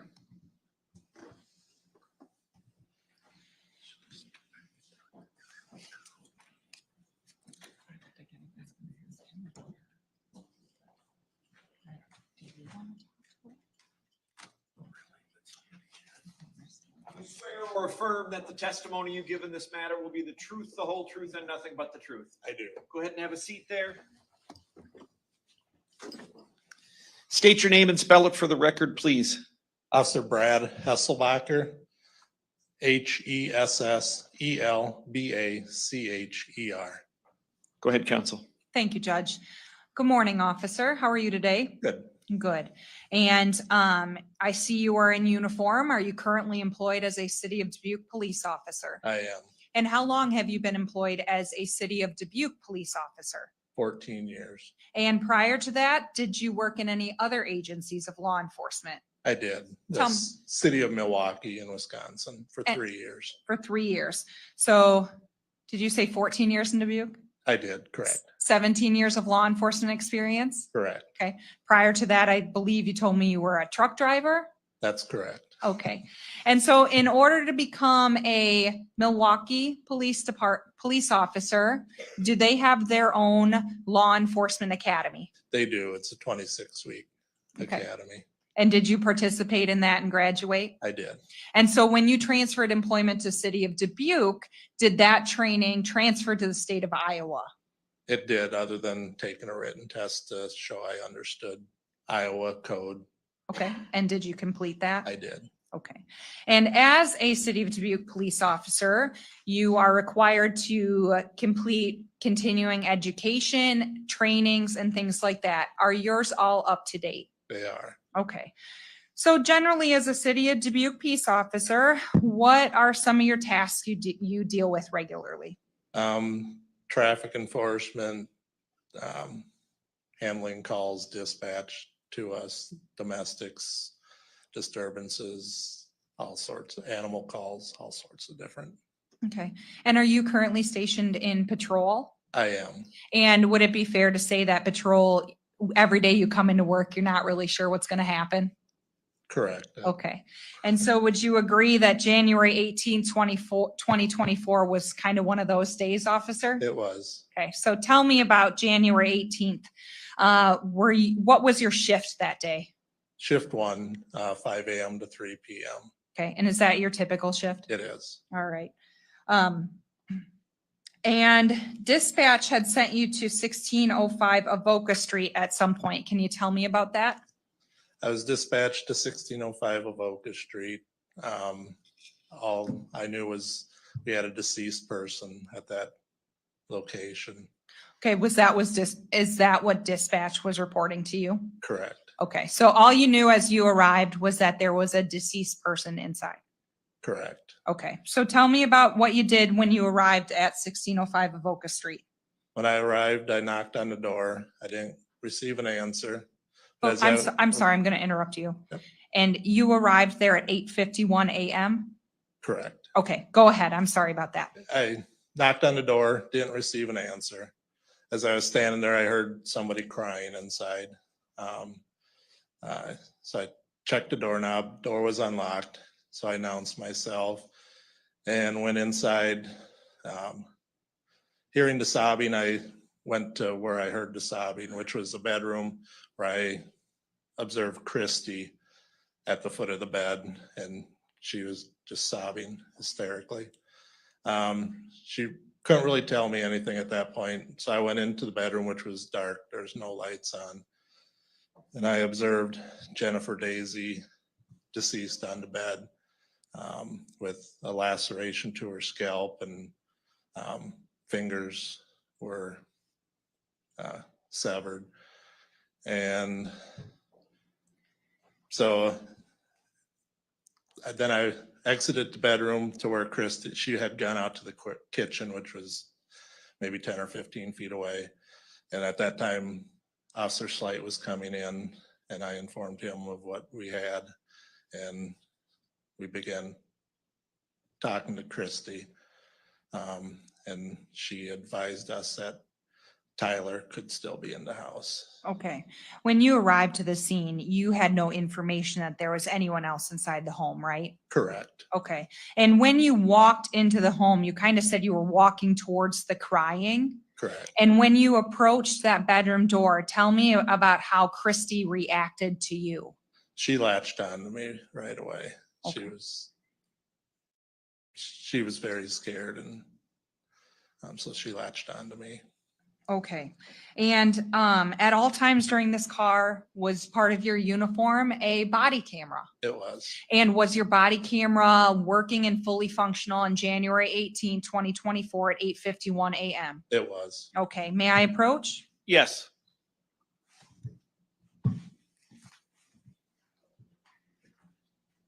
Officer, I'm handing you a flash drive which contains, here you go. Which contains a clip of your body worn camera footage from January 18, 2024. Have you reviewed that footage? I have. Oh, and is it accurate as you remember it at that scene? It is. Move to admit State's Exhibit 6 Any objection? No objection. 6 is admitted. and publish. Yes. And the lights, please. Before we play the body cam, I'm just going to say, I'm sure it doesn't need to be said, but it is body cam and it is a crime scene. So there's going to be crime scene footage.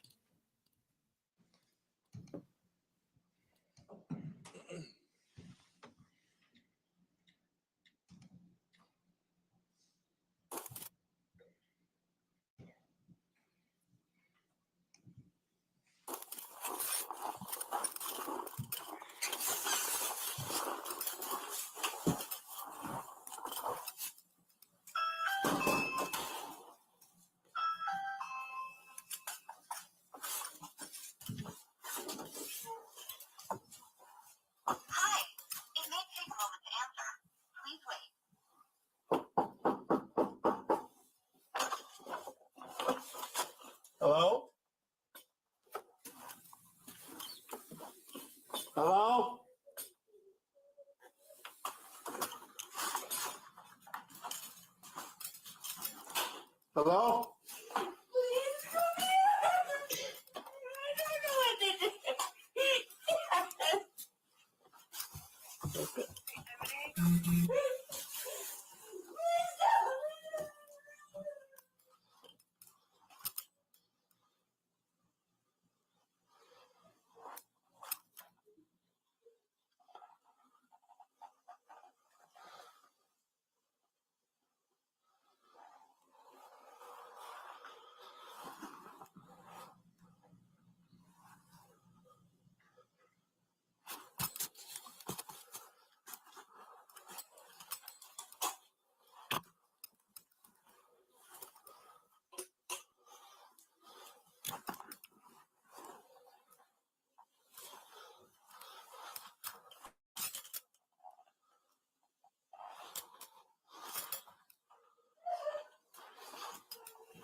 And officer, where that clip came out, cut off at the end, that was when you were approaching Christy and then taking her out of the residence, correct? Correct. Okay. Did you have any other involvement in this investigation? No. Thank you, officer. Cross-examination.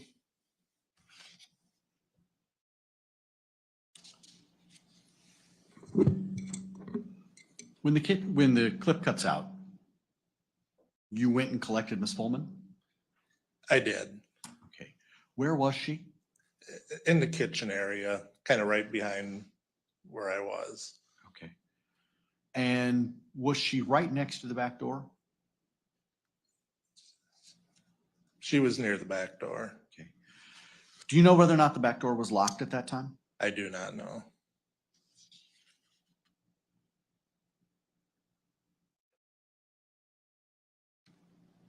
As you were entering the house, and I think we saw it on your body camera, did you see the red truck in the driveway? I did. Nothing further. Thank you. Thank you, sir. You're free to go.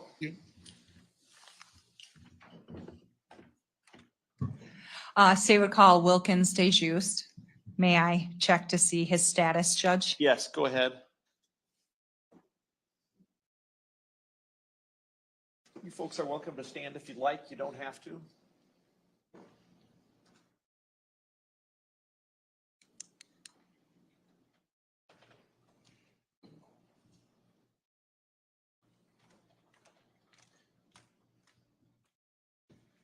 Right hand, please. Do you swear or affirm that the testimony you give in this matter will be the truth, the whole truth, and nothing but the truth? Yes. Go ahead and have a seat there. State your name and spell it for the record, please. First name's Wilkins, Wilkens. Last name's Deus, Dieujust. Go ahead, counsel. Thank you, Judge. Good morning. Good morning. I believe you are a lieutenant. Is that your correct ranking? That's correct. Okay, thank you. And you're a lieutenant with the City of Dubuque Police Department? That's correct. Lieutenant, how long have you been employed as a lieutenant? 2.5 years. And prior to that, how long were you employed in law enforcement? Close to 11 years now. Okay, and what kind of education training did you obtain to become a police officer? I have a AA in business administration, a bachelor's degree in sociology, emphasis in criminal justice, and a master's degree in criminal justice with emphasis in criminal justice, or excuse me, management.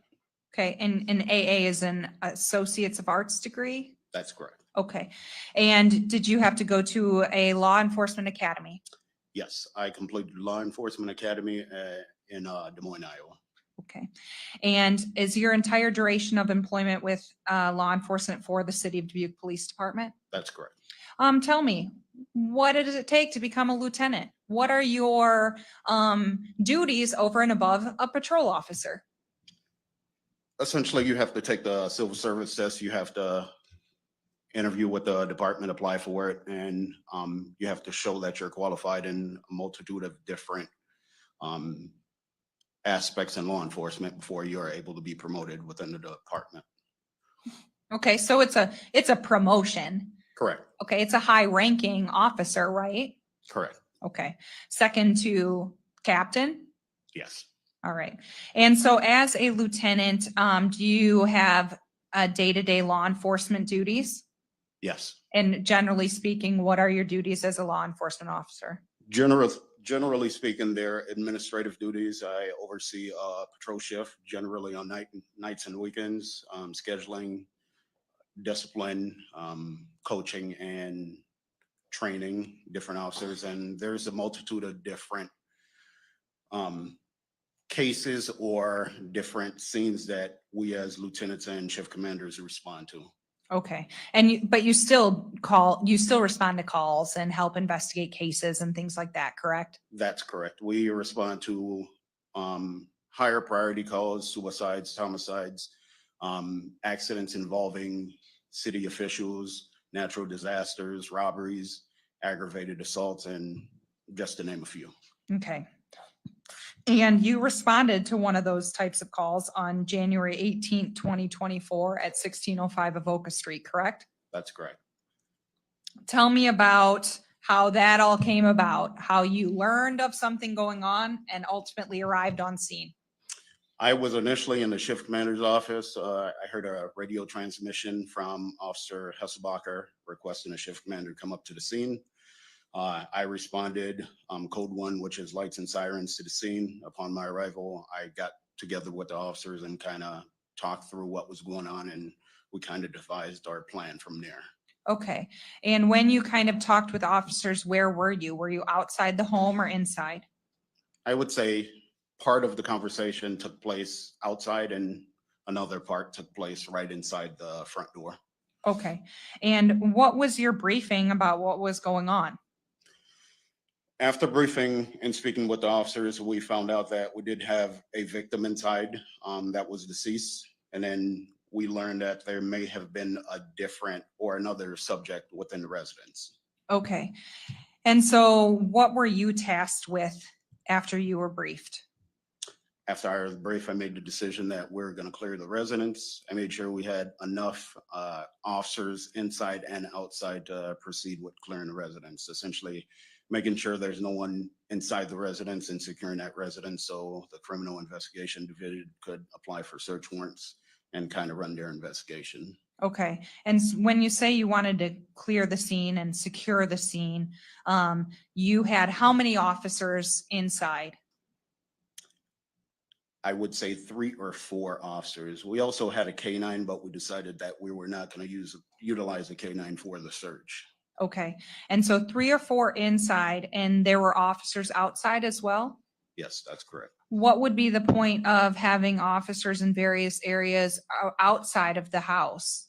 From a standard operating procedure in regards to how the department, clear residences from a safety standpoint, and essentially, it essentially makes sure that we don't have anyone going into the residence once we're in there or anyone leaving the residence to destroy evidence or anything like that. Okay, so as all these things were being done, you guys just didn't start walking through rooms in the residence? No. Okay, and just generally speaking, Lieutenant, why would you wait? There's 2 different scenarios you encounter as a law enforcement officer. The first scenario was what we were facing at that point. We made several announcements. We didn't hear anyone inside. At that point, we want to make sure that we clear that residence safely.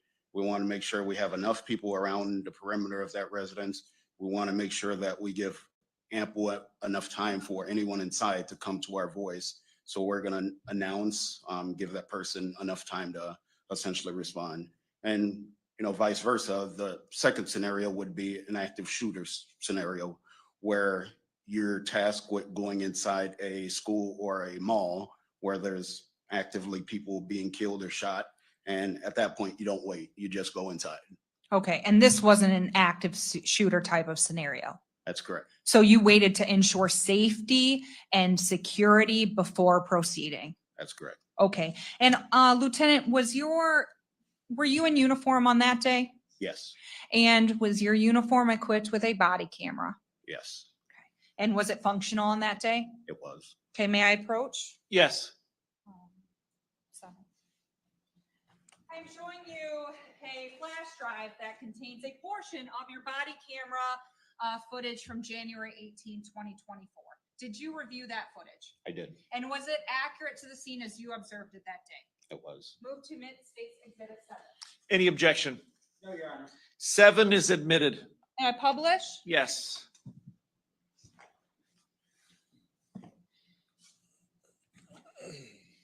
Echo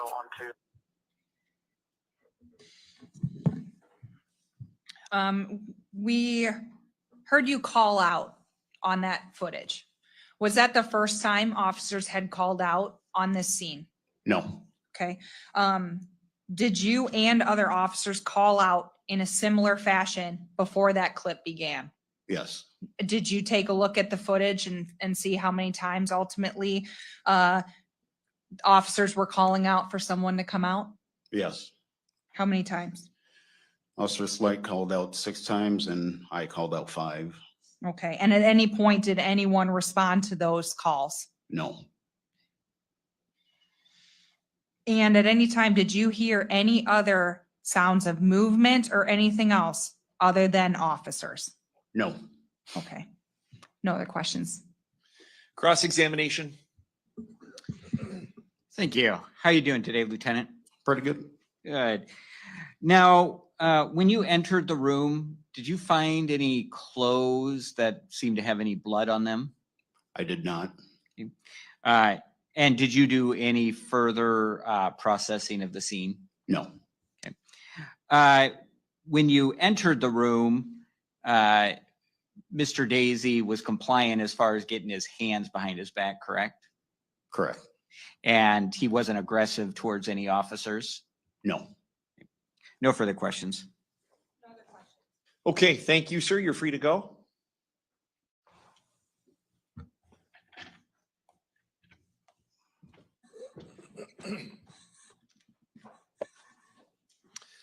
Okay, folks, we're a little bit ahead of schedule, which is good. Okay, so just before we start day 2, what I'm going to do is, because there was so much upsetting stuff in the first day, I am going to try edit some of it up, but I can't promise I'll have it ready for this stream. I might have to show it at a later stage, because I also haven't heard a lot of this. Like, I heard a little bit, but not that much. Before we bring the jury in, Mr. Blair or Mr. Hoover, can you report, did you have a conversation with your client this morning at the jail? We did. Okay. And has he indicated his preference about whether he wants to be here today or not be here? He has indicated that he does not want to be here today, that it is the Sabbath and it is a religious day for him. Okay. All right. Very good. Okay, Shelley, let's go ahead and bring the jury in.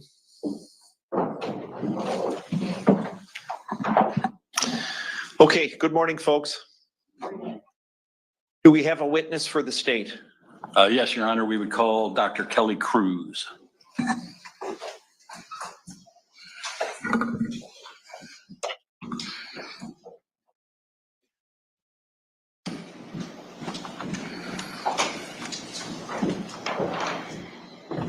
Do you swear or affirm that the testimony you give in this matter will be the truth, the whole truth, and nothing but the truth? I do. Go ahead and have a seat there. Thank you.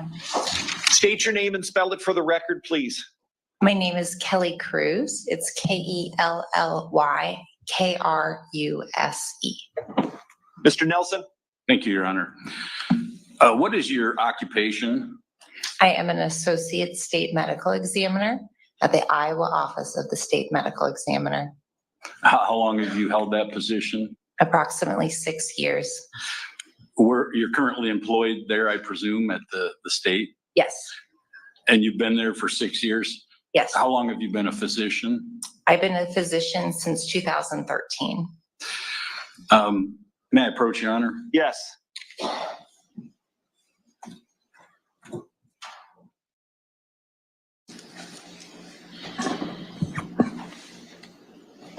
Let me show you what's been marked as State's Exhibit 25. Could you tell me what that document is? This is a copy of my CV or my resume. Is that true and accurate reflection of your educational and work history? Yes, it is. I move to admit Exhibit 25. Any objection? No objection. 25 is admitted. Could you explain to the jury briefly just what it is you do in your job? So I'm a board certified forensic pathologist. So I'm trained to perform autopsies. Those are examinations on deceased individuals, primarily to determine the cause of death. So what led for them to die, whether it be a natural disease or an injury. And then I determine manner of death, which describes the circumstances surrounding someone's passing. I perform autopsies, then write autopsy reports. I interpret toxicology findings. I read medical records. I teach medical students. I provide expert testimony, and do other things within my office, but those are my primary duties. Thank you. On or about January 19th of this year, did you perform an autopsy on Jennifer Dazey? Yes, I did. May I approach again, Your Honor? Yes. Show you what's been marked as State's Exhibit 26. Is that your report of autopsy? Yes, it is. I would move to admit Exhibit 26. Any objection? No objection. 26 is admitted. And may I approach again? Yes. Show you what's been marked Exhibit 26A. Are those photos or some of the photos that are part of your report?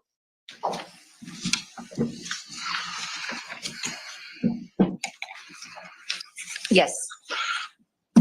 Did you select certain photos that you believe would be helpful in describing the injuries and your conclusions?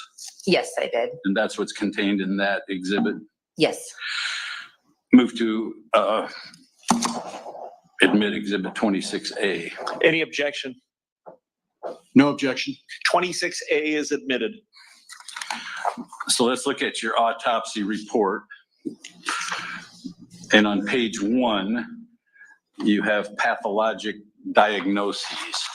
Is that sort of a table of contents to the rest of your report? Yes, it is. And it's a list of findings from your autopsy? Yes, it's a summary of all of my findings, which includes the cause of death and any additional findings. And then you elaborate as your report goes on, is that correct? Yes. Now, in Exhibit 26A, that group of photos, is that something that helps you in describing your findings in the report? Yes. So let's start with your pathologic diagnosis number 1. And at any time when we go through and you're explaining this, if you would like a photo put up, let us know which one and we can put that up. Okay. So on pathologic diagnosis number 1, could you explain what that means? So the first diagnosis is my cause of death. The cause of death in this case was multiple sharp force injuries. Underneath that 1, I have an A, a B, and a C, where I group sharp force injuries in terms of location on the body. There were 3 main locations that had sharp force injuries: the head, the neck, and the left hand. So under A, does that separate out those injuries to the head? Yes, A describes the injuries to the head. There were a total of 13 sharp force injuries. There were cutting wounds and chopping wounds to the head. And then under B? Under B, there were injuries to the neck, a total of 2 chopping wounds to the neck. And then C lists another 2 chopping wounds, this time to the left hand.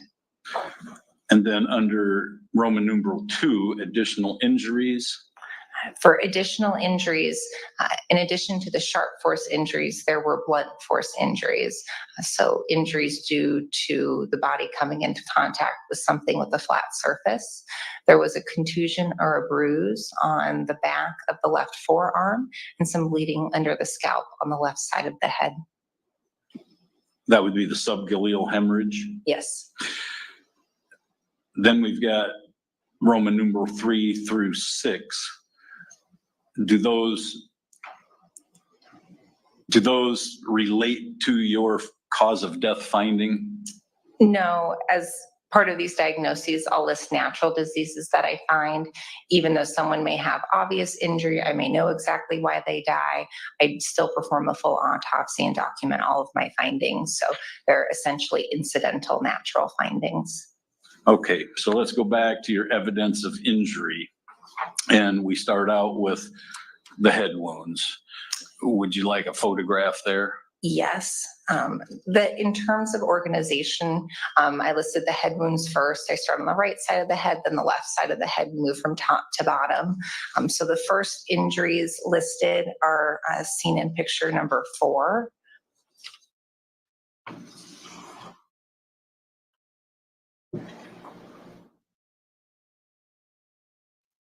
This one. May we publish, Your Honor? Yes. So this photo is looking at the right side of the upper forehead. Here, there are a total of 3 chopping wounds. The largest has a squared appearance. It created a skin flap with the skin can be reflected upward. And on the lateral aspect of the head, when looking at the photo, it's on your left. There are 2 additional chopping wounds at the border of that larger chopping wound. That wound injured the skin and any soft tissue underneath the skin, and then it injured the frontal bone underneath it. Did that particular wound penetrate the skull? No, it only injured the outer surface of the skull. All right. Where do you want to go from there? The next wound that's listed is on the right side of the face, and that's seen in photo number 5. This is showing the right side of Miss Dazey's face, and there's a chopping wound on the right cheek. This chopping wound injured the skin, the soft tissue of the right cheek, and then the right side of the mandible or the jawbone. What was the depth of that wound? The depth of that wound was 1 5/8 inches. Okay, what would be next? The next wounds all were on the left side of the head, and these can be seen in photo 6. Could you describe what your findings are there? Here we have the top 2 larger wounds are chopping wounds. Both injured the skin, the soft tissue underneath the skin, the skull, the dura, which is a thin layer of tissue that covers the brain, and then the brain itself. That topmost chopping wound, within that wound is silver metal. That's from the decedent's previous brain surgery. The chopping wound actually fragmented that surgical material. Both resulted in fractures not only of the bone that was directly underneath the skin, but they resulted in fractures of the base of the skull. The topmost chopping wound injured part of the skull that's near the left eye, and then the lower one injured part of the skull that's near the ear canal. In between those 2 chopping wounds are 2 small cutting wounds. Cutting wounds just injured the superficial soft tissue or the skin. Below that second chopping wound is a small cutting wound on the face right in front of the left ear. Next, there were a total of, I was able to count with certainty 4 cutting wounds to the left ear. They were intersecting, but there were at least 4 cutting wounds to the left ear. And so those were all of the chopping and cutting wounds to the left side of the head. I have left a laser pointer up there. If you find that you want to point something out up here on the screen as part of your explanation, feel free to do so. Thank you. Okay, so where should we move to next? Next, I described the wounds to the neck, which are in photo 7. One of the wounds can be seen in this photo, and then this is just an extension. These are the cutting wounds of the neck. And then photo 7 shows both of them together, more on the back of the neck. So there were 2 chopping wounds to the left side of the neck, one more toward the front and one more toward the back. Those injured the soft tissue of the neck and then bones of the upper cervical spine. I did not appreciate any injury to the spinal cord itself, and those had a maximum depth of 2 inches. What would be your next finding? And then the next part of the body that had sharp force injury was the left hand. One of the injuries can be seen in photo 8. So this is looking at the left hand, the back of the left hand near the left thumb. Here is a curved chopping wound that created a skin flap that can be reflected upward. This injured the soft tissue of the hand and then a bone of the hand near the left thumb. Photo 9 shows the last chopping wound.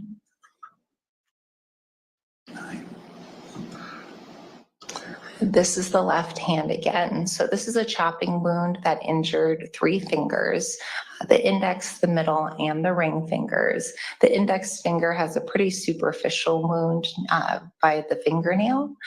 The middle finger was amputated as a result of the chopping wound, and the ring finger was nearly amputated as a result of the chopping wound. There's just some skin left that's connecting the finger to the hand. Injuries here included soft tissue and then bones of the fingers. Are there any other findings that you think you need to touch on?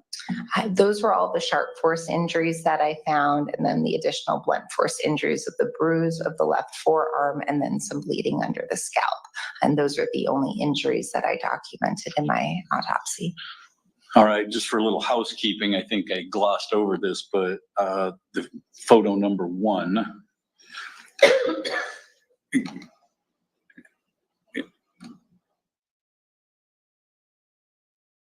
Could you describe what that is?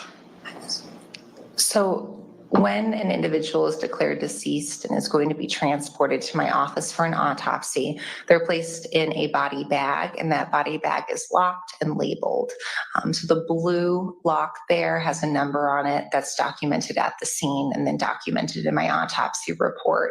That's important for maintaining chain of custody. And then the tag says who's in the body bag. A photograph here is taken to show that the body is received exactly as it was placed into the bag at the scene. And that would be photo number 2, that photograph? And then photo number 2 shows her exactly as she was received, with personal effects that include a pillow and 2 blankets. And then photo number 3. Photo number 3 is what we call an identification photo. Part of my job is also to confirm identity of the deceased individuals on whom I perform autopsies. We will compare them to their driver's license photos, other forms of visual ID, and then use surgical history and so on. So this is an example of an identification photo, which I compared to her driver's license photo. Her driver's license came with her to autopsy. So once again, your cause of death was? The cause of death was multiple sharp force injuries. And specifically, can you identify any of those injuries that you believe were the fatal ones? Really, you can die of any sort of sharp force injury or injury itself. In terms of the injuries that caused the most damage, especially damage to vital structures, those were the 2 chopping wounds on the left side of the head that injured the skull, the dura, the brain, and caused bleeding around the brain. Thank you. May I approach? Yes.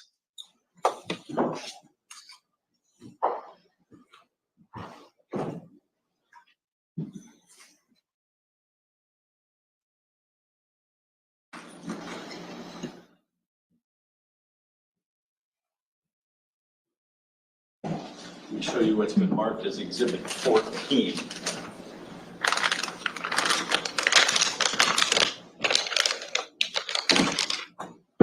Is that instrument consistent with the injuries that you viewed on Ms. Dazey? Yes, this instrument could have caused those injuries that I documented. And you can't say for certain as a physician that that is, but you can say it's certainly consistent with, is that right? Correct. And if you look at the blade of that instrument and the width, would it certainly be consistent with a blow from that instrument to take off the two inside fingers of a hand and injure the one but leave the other intact? Yes. The narrowness of the blade? Yes. Thank you. I don't have anything further.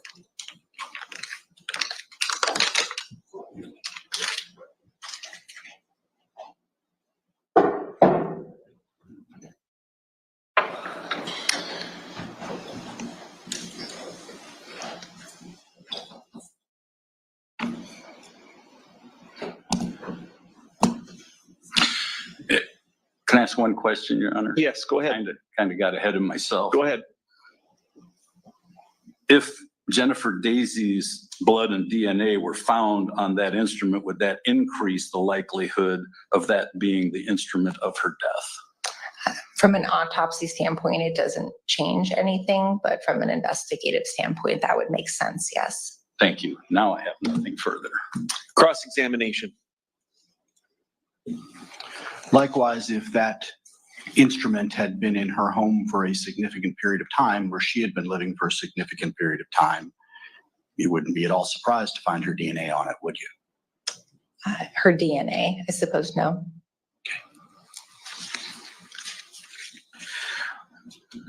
Good morning, doctor. I apologize for, I asked the first question and now I'm going to say good morning. Good morning. Were you able to develop any timeline regarding the injuries? No. And were you able to develop a time of death?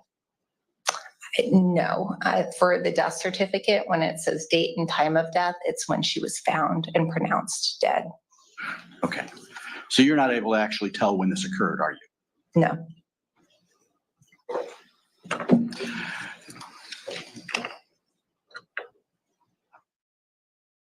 Under your manner of death, you indicated that the manner of death was homicide?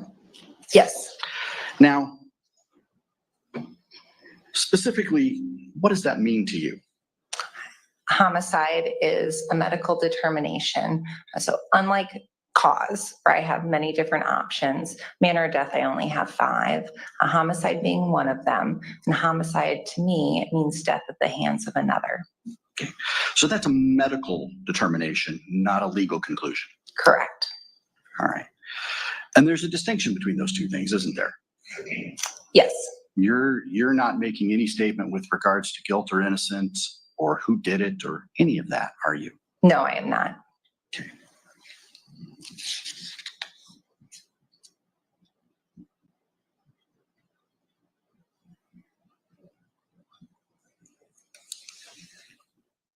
I don't have anything further. Thank you. Mr. Nelson? In terms of timelines and time of death, you were not even asked to do that, were you? No, that's not part of my job. I can document maybe changes that happen after someone dies, but no, that's not part of my report. And as far as statements of guilt or who did it, you weren't asked to determine that either, were you? No, that's not part of my job. Thank you. I don't have anything further. Thank you, ma'am. You're free to go. Thank you.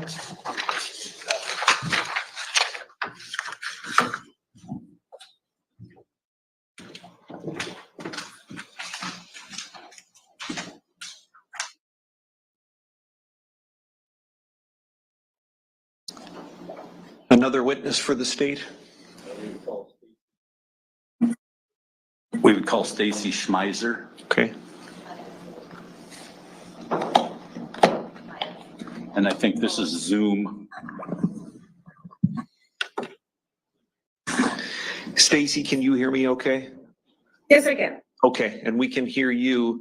Are you on? There you go. I was just going to ask if you can move your screen just a little bit. Okay. We'll be with you shortly here, okay? Okay. Don't hide her right there. Just use the same number. Are they with her, other witnesses? Why can't we just use the same setup here and just boom, boom, boom? If they're with her, if they're in the same location. Yeah. Yeah. Is it Joe and Heidi? Are they there in the same location as you? Joe is here. Heidi is not, but I can have him grab her if you want her to come on the same. I think what the attorney's thinking is we would just do all three of you consecutively. So we would take your testimony first and then take one of them next and the other one right after, if that works. Okay, do you want to do Joe next and then you want Heidi? Yes. Preferably you and then Joe and then Heidi. Okay. Is that okay? All with the same Yes. setup here? Yeah, and they can just take your seat and jump right in with the same link. Okay, yes. If that works for you, then you don't have to sign off and they sign back on a different computer. Yes, that will work fine. Okay, that sounds good. We'll be with you in just a minute, all right? Okay.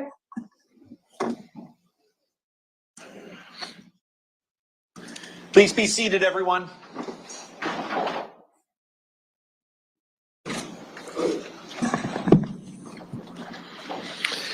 Ma'am, can you hear me okay? Yes, Okay, you need to take an oath before you testify. Do you understand that? yes, Can I have you raise your right hand, please? Do you swear or affirm that the testimony you give in this matter will be the truth, the whole truth, and nothing but the truth? yes. State your name and spell it for the record, please. Stacy Schmeiser, STACI, SCHMEISER. Mr. Nelson, go right ahead. Thank you, Your Honor. Ms. Schmeiser, what is your current occupation? I am a criminalist with the Iowa Division of Criminal Investigations. How long have you been there? I've been here approximately 25 years. All right. We have here an Exhibit 30, which is your CV. I can't obviously show that to you because we're Zooming, but you know your CV, I trust. Yes, Is that a complete and accurate representation of your qualifications and educational and work history? yes, it is.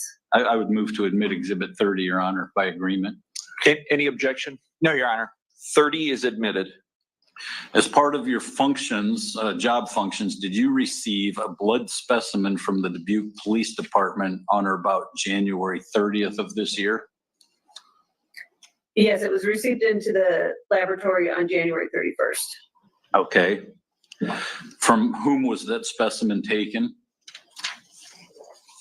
The name on the specimen was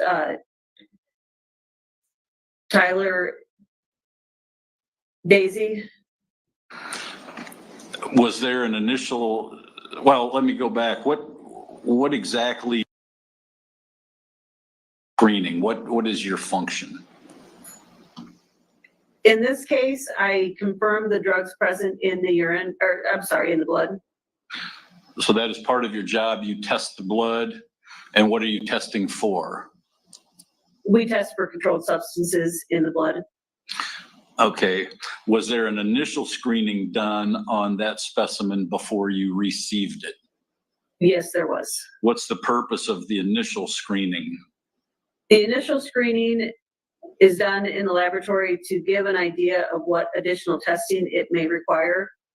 Would it be safe to say that if you had an initial screening, came up with nothing, that there would be no further testing?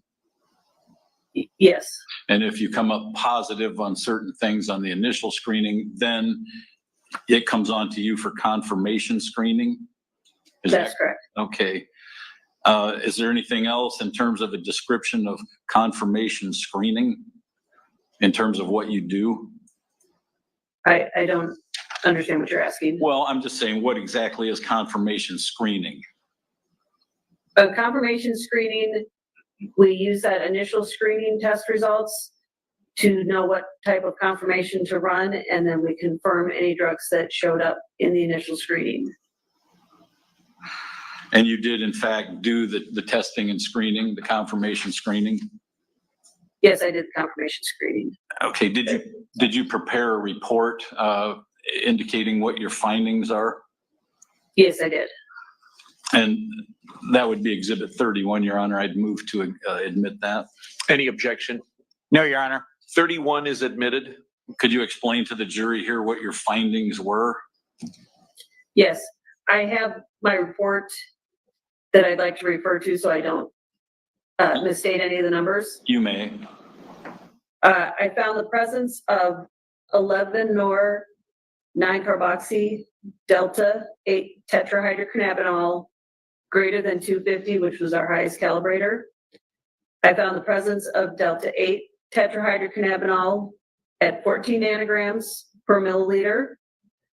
I found the presence of 11 nor 9-carboxy delta 9 tetrahydrocannabinol, concentration of 9 nanograms per mil. I confirmed delta 9 tetrahydrocannabinol at 5 nanograms per mil and confirmed the presence of delta 10 tetrahydrocannabinol and hexahydrocannabinol. Are those all isomers of THC or variants of THC? They're isomers of THC and metabolites of THC. So in layman's terms, basically you're saying that this person consumed THC of various sources or from various sources? Yes. The numbers that you found, do they indicate heavy use, light use, or can you tell that at all? It really varies in these type of levels in a naive user. Could indicate recent use, but in a chronic user, these numbers can hang around for several days. Could you explain the variations in these isomers of THC? What exactly are they? Well, there were 3 types of THC, the delta 8, delta 9, and delta 10. Delta 9 is the one that's been around the longest that I think most of us are referring to when we say THC. There's a ring structure in the compound, and they've just shifted that double bond in that ring structure. So shifting it one way makes a delta 10, shifting it the other way makes a delta 8. Who would be doing the shifting? It does occur naturally in the plant, but in very small quantities, so it is more than likely made in a laboratory somewhere. What would be the purpose in making those changes?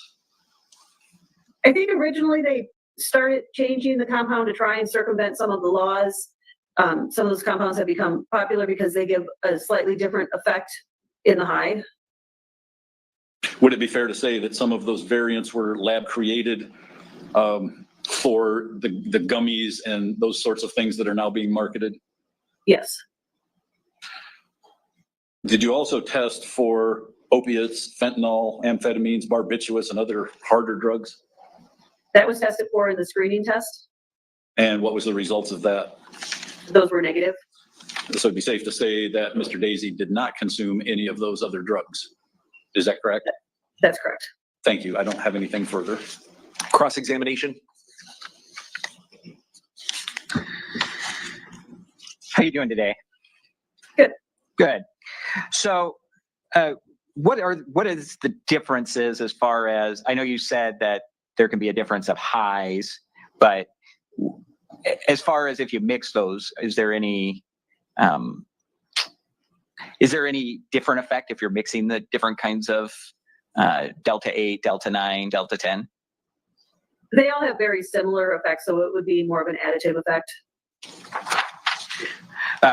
Is there any dangers in mixing those? There's no dangers per se of mixing those. There could be dangers in the amount that you would consume. And if you know, what would those dangers be?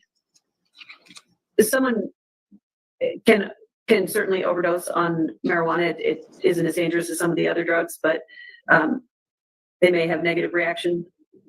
Okay. Do you know what kind of negative reactions?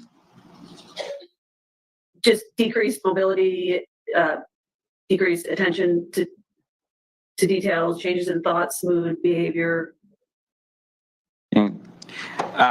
Is sometimes paranoia a side effect? Paranoia, anxiousness can be a side effect, yes. And when they say tetrahydrocannabinol, What does that mean? That's the compound that we're referring to as THC. It's the active component of marijuana. And is there a difference between a blood test and a urine test? Yes, there is. And what is that difference? Blood test shows what is currently in the blood. It typically has a little tighter time frame window. Urine test shows what's already been metabolized and excreted from the body. And when you say a metabolite, what does that mean? That's what the body breaks the compounds down in order to excrete them from the body. So we would call that a metabolite. And are you looking for metabolites in the blood, or are you looking for something different? We look for both metabolites and parent compounds. No further questions. Mr. Nelson, anything else for this witness? Yes, you didn't find any dangerous levels in the specimen that you tested, did you? No, I did not. Thank you. Nothing further. Okay, Mr. Nelson, who's the next witness going to be? Joe Moret. Okay. Thank you, ma'am. Thank you, Ms. Schmeiser.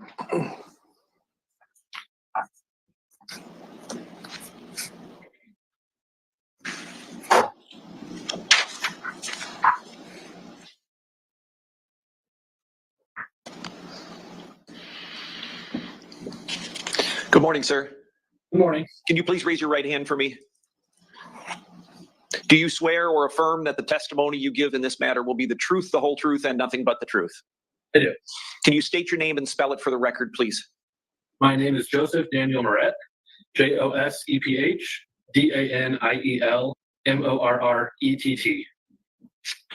Go ahead, Mr. Nelson. Thank you. What is your current occupation? I am a criminalist at the Iowa Division of Criminal Investigation Criminalistics Laboratory. How long have you been employed there? A little bit over 4 years. Did you have any work experience prior to that? I ran the biolab at a company called Ajinomoto North America in Eddyville, Iowa. You provided a statement of qualifications. Is that an accurate representation of your educational and work history as well as your qualifications?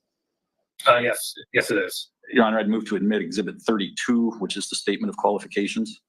Any objection? No, Your Honor. 32 is admitted. While we're at it, I would ask to admit his report, Exhibit 33. Any objection? No, Your Honor. 33 is also admitted. Could you briefly explain what it is that you do as part of your job function? I work in the toxicology section of the lab. And in the toxicology section, we test blood and urine for the presence of drugs and alcohol. So on January 30th or 31st of this year, did you receive a urine specimen from the Dubuque Police Department? There was a urine specimen received by the evidence room, yes. Okay. Do you know from whom that specimen was collected? The sample was labeled Tyler James Dazey. Did you test or analyze that specimen? I did. Was there a preliminary screening done before you got the specimen? Yes, there was. What was the purpose of that preliminary screen? The preliminary screen tests for classes or categories of drugs. If there is any of those tests that reach the threshold level of a positive screen, we send it on for confirmation testing, which is a separate type. There we will look and confirm a specific drug from that class. Did you in fact do the confirmation testing on this specimen? I did. And did you also do a report on your findings? I did. And we have labeled that Exhibit 33. Could you explain to the jury what your findings were? I found 2 drugs in the urine specimen. They are 11-nor-9-carboxy delta-9 tetrahydrocannabinol and 11-nor-9-carboxy delta-8 tetrahydrocannabinol. And these are simply breakdown products of THC that someone has consumed. And we had a little discussion previously about different versions of THC. Could you just briefly tell me what you know about that between like the delta-9, delta-8s? So the structure of the drug overall is very similar. The only difference between the two is the positioning of a double bond on a molecule. Everything else on the drug is exactly the same shape. And since they're so closely related, they have similar effects on a human body. Did you also test for opiates, fentanyl, barbiturates, amphetamines, and other substances? The screen testing did. I did not test for any of those. So if the screen testing came back negative on those, there would be essentially nothing above the threshold on those substances. Is that correct? Correct. So would the bottom line conclusion be that Mr. Dazey ingested certain forms of THC, but no other hard drugs? At a level that would create a positive screen, correct? Okay. What would be the difference between what you did and what Mr. Claybaugh did? Both of you tested urine. Mr. Claybaugh did what we call an expanded screen. This test for a number of drugs that the initial screen doesn't cover. A lot of these are prescription drugs and less common drugs of abuse. So he looked to analyze for those drugs, and I believe he also did not find any controlled substances. So we do an initial screen. If there's a positive there, then it goes on to confirmation. And then from there, it may go on to somebody else for additional testing for further substances. Is that accurate? It depends on the case. Some cases do qualify for further testing, some don't. All right. Thank you very much. I don't have any further questions. Cross-examination. Good morning. How are you doing today? Good, how are you? Good. When you do the test of the urine, what's the timeline? How far back can your, test read? Our test will only determine what quantity of drugs were in the urine at the time it was collected. So whatever time the urine was collected is the moment and space that we're analyzing. Okay. Is there any degrading of the metabolites the longer that the sample is held? It's possible that things can degrade slowly. We keep our samples refrigerated to help minimize that loss. And do you know how, is there a time range from when the person ingested it to where it would unlikely show on the test anymore? That very much depends on the manner in which they ingest it. If they are an infrequent user, a urine test would probably show for anywhere from 1 to 3 days. If they're a frequent user, they can test positive for weeks afterwards, even if they're not continuously using.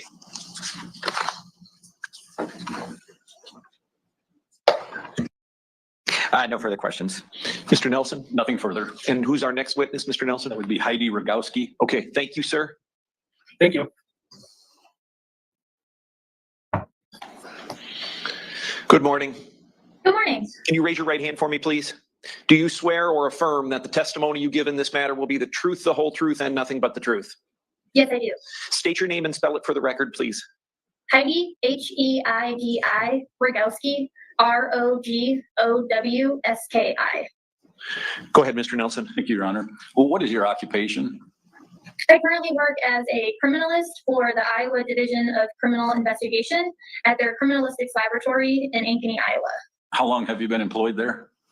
I started with them in March of 2022, so just under 2.5 years. You have sent a statement of qualifications along, and I ask, is that an accurate representation of your education, training, qualifications, and work history? Can you tell me the date on that document? Revised June 27th of 2024. Yes, that will be the most recent copy. And that would be Exhibit 39. Your Honor, I'd move to admit that. Any objection? No objection. 39 is admitted. You hold a master's degree in forensic science, is that correct? Yes, I do. They also have many hours of specialized training on prints. Yes, I've completed over 500 hours of specialized training through external vendors in the form of specialized coursework and attending professional conferences. Could you explain to the jury here just what it is that you do? My job focuses on the examination of items of evidence for the presence of latent prints. So items submitted to our laboratory, I will examine them to try to see or develop latent prints on those items. Those developed impressions can then be preserved through photography or lifting, and then that development is subsequently analyzed and compared to try to attribute those impressions to a particular source. Could you just tell me what exactly is a latent print versus a known print? A latent print is the chance reproduction of the friction-ridged skin. So on the palms of our hands and the soles of our feet, we have a specialized type of skin known as friction-ridged skin. When this skin comes in contact with the surface of an item, there's the potential that an impression can be left behind. It acts similar to a rubber stamp, and then the sweat and oils located on that skin act as like an ink, leaving behind an impression. A latent print is considered a chance reproduction, and it happens naturally when the skin comes in contact with a surface just due to routine touching and handling. A known print is going to be the intentional reproduction of the friction-ridged skin. These are captured under controlled conditions where the goal is to record someone's friction-ridged skin. These are generally captured through physical means like inks and powders, or we can capture them digitally through a specialized device called a live scan. What are the basic factors in the use of friction-ridged skin as a means of identification? We can use friction-ridged skin as a means for identification due to the nature of friction-ridged skin itself. So the features within your friction-ridged skin vary significantly within the population. So if enough of those features are present in an impression, we can reliably differentiate one individual's impressions from another. Additionally, the skin is generally stable through adolescence to middle adulthood, and that allows us to verify an individual's identity over time. Could you briefly describe the methodology or process that you use in making comparisons? When we develop a latent impression, we go through a process known as ACE-B. ACE-B stands for analysis, comparison, evaluation, and verification. During the analysis phase, we will assess the developed latent print to see if there are enough of those features present to move it forward to compare. If there is a lack of those features, our examination will halt and we will not proceed further. If there are enough features present, we will move on to comparison. Comparison is the process where we compare side by side the features within the latent print to the features within a known print. We look to see A, is the feature present in both impressions? B, is the sequence of all of those features in agreement as well? And then C, we look for if their spatial relationships or where they lie within the imprint are also in agreement. As that process moves forward, we transition into evaluation. This is ultimately where we arrive at a conclusion, and those conclusions generally are identification. The latent print and the known print originated from the same source. Exclusion, the latent print and the known print originated from different sources. And inconclusive, where due to one reason or another, we're not able to definitively identify or exclude the impression. The final step is verification. This is when a second trained examiner will repeat the process of analyzing the latent print, doing a comparison, and then arriving at a conclusion. If those conclusions are in agreement with one another, we will report out our findings. On or about January 30th of this year, did you receive a hatchet from the Dubuque Police Department for testing? Yes, I did. Did you analyze or test that hatchet and apply the methodology you have described? Yes. Did you prepare a report of your findings? Yes, I did. Your Honor, I'd move to admit Exhibit 40 at this time, which is the report. Any objection? No objection. 40 is admitted. Are your conclusions set forth in your report? Yes, they are. What are your findings and conclusions? Based on my examination of the hatchet, I was able to develop one latent palm print that was suitable for comparison. That developed latent palm print was searched through the Iowa Automated Biometric Identification System. And as a result of that search, it was identified to Tyler Dazey. Where was that latent palm print located on the hatchet? That palm print was developed on the handle of the hatchet. The end, or is it somewhere closer to the head? Where about? I would have to see the item. There should be markings indicating where that impression was developed. What would the markings show? We indicate developed latent prints with an indicator, so it would be the item number and a letter, and then you'll be looking for a bracket, and that indicates source and orientation. All right, thank you very much. I don't have any further questions. Cross-examination. What substances was the print made from? Was that from oil and or sweat from the skin? The techniques that I used to develop the latent print would react with the regular components of latent print residue. So that would be sweat, oils, things of that matter. Okay. I guess what I'm trying to get at was this print wasn't left in blood, was it? The techniques that I use do not generally react with blood. So this impression in particular, I would say was not in blood. Okay. Were you able to determine when the print was left on the hatchet? No, there's no way currently to date when a latent print was deposited on an item. Are you able to tell how old a latent print is? No, because we're not able to date when it was placed on an item. Okay. And how long can a latent print last? Depending on the conditions and how the item is handled, they can last for basically an indefinite period of time. So it varies, but I wouldn't be able to give you an accurate timeline. Now, if somebody leaves a latent palm print on an object, and then somebody else comes along and touches that same area and say uses that device, what would you expect to see? What effect would that have on the print? It depends on several factors. So if the second individual was wearing gloves, only the first impression would be left behind.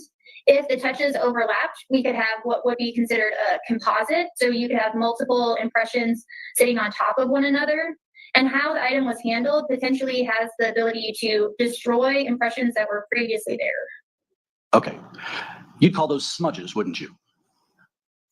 Smudges can happen during first contact, second contact, but yes, that would be a smearing of the impression. Okay. Were portions of this palm print readable and other portions were not readable? Yes. Okay. In other words, parts of the print were smudged. Yes, that is common of most latent prints. And as I understand it, from what you just said, that could indicate movement at the time that the print was deposited, right? Yes. Or it could indicate that somebody else used the device or touched the device after the print was deposited. Yes, I wouldn't be able to determine if it was a result of the initial touch or subsequent handling. Okay. And just so we're clear, you actually had the hatchet there in your hands, didn't you, when you tested it? Yes, I did. Okay. So would you agree with me that if somebody owns that hatchet and they own it for a period of time and they have it in their house, I don't know exactly what you do with an SOG hatchet, but I'm assuming it's either a hunting or a wood cutting device or something to that effect. But in any event, it wouldn't be at all surprising to find their palm print on their own hatchet, would it? No, it wouldn't. If it belongs to a given individual, it would not be surprising to find their prints on that item.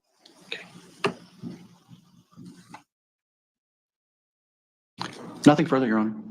Mr. Nelson, anything else for this witness? Yes, Your Honor. If this hatchet was scrubbed or washed in a shower, would you expect the latent prints to be destroyed? Potentially, water and scrubbing has the ability to wash away or destroy latent impressions. Not having kind of more information, I wouldn't be able to say definitively if there would be no impressions at all. Would it be more likely that these impressions were placed on the hatchet after the shower as opposed to before, based on your observations of them? I wouldn't be able to make that determination. But potentially the shower would wash away latent prints? There is the potential, yes. All right, thank you. Nothing further. Mr. Blair? Did you see anything on the hatchet which would indicate that that hatchet was cleaned or showered? The appearance of the ridges had a beading-like appearance in some areas, which would indicate that the residue was potentially extra wet at the time that the latent print was deposited. So I wouldn't count it out that the hatchet could have been wet at the time the latent print was deposited. Could that also be from sweat? Yes. So if somebody touches it when they're very sweaty, that could produce the same thing. Yes, it'll give the same appearance whether the item is wet at the time of contract or whether the hands are wet at the time of contact. Nothing further. Nothing further, Your Honor. Mr. Nelson, are we all finished with the folks from the Ankeny lab? Yes. Okay, thank you, ma'am. You guys can disconnect. Thank you. Do we have another witness for the state? Yes, we have Gage Claybaugh, and that we've done by Zoom, and we've recorded it because he is off in Europe somewhere today. So we would just play that by agreement. Okay. Do you want to identify for the record, was his testimony taken under oath on a previous date? Yes, it was an evidentiary deposition. And is the date identified in the deposition? If not, why don't you place that in the record about when the testimony was given? That would be July 11th, Judge. Of 2024. Okay. Correct. Okay. Do you have that queued up? I have it ready to go. What testing did you do? I did our targeted screen is what it's called. And so it's a specific testing that we do if a case meets a certain criteria. So that criteria would be assaults, death investigations, or if it's requested by the officer. And it looks at different prescription drugs and some miscellaneous drugs. This list that we have that I've marked as Exhibit 35A with a whole lot of different compounds on it, would that be the compounds that you test for? Yes. What were your findings after doing the testing? My testing was negative, so of the compounds on that list, I did not find any positives. Was there a positive for marijuana metabolites? Or do you Not not? on this. I did not test for that. Is that a separate test from someone else at the lab? Correct. It is a separate test. And then you did a report concerning your findings, is that correct? Yep. And exhibit 35, would that be the report that you did? I believe so, yes. And the report essentially says that you found nothing, is that right? Yes. It says, your report says no additional controlled substance. What's the significance of the word additional? Yeah, so at this time we had separate reports. So we do the initial screening and confirmational testing on one report, and then the targeted screen, which is what I did. We do that on separate report. So if the other analysts found, had a positive test, then on my report, if I didn't find anything, we would write no additional controlled substances. So when you do the testing, there's a minimum threshold, is there not? Correct, there is. So there could be an amount in the sample or the specimen that just did not meet the threshold, is that correct? Yes, that is correct. So if it be a prescription drug, the fact that you said a negative finding doesn't necessarily mean that a person was not taking the drug, does it? No, so my negative screen just means that no drugs past that threshold is what that means. So someone could have been taking a prescription drug at some level and been below that threshold is what I'm getting at. Is that right? Potentially, yes. Yes. I don't have any further questions. Mr. Hoover. Yes. Just a minute. Mr. Claybaugh, just so I make sure I'm understanding correctly, what you're saying is, as far as the test, did you not retest for any substance that was found positive, or it just, when you retested it didn't meet the threshold? Would you mind rephrasing that? Like, do you mean, would you? Yeah, sure. So if I understand correctly, there was an initial test done, correct? Correct, yep. And it showed positive for some substances. Is that correct? Correct. And so when you did the targeted testing, did you not test for those substances that had already been found? Correct. Yeah. So the substances that I tested for all on that list, all of the ones on that list, there might be, I can't exactly remember if there's some similarities with the testing. There might be a couple drugs that are similar. But of the ones that were positive and sent on for this, I don't believe there were any that were the same. It was, What?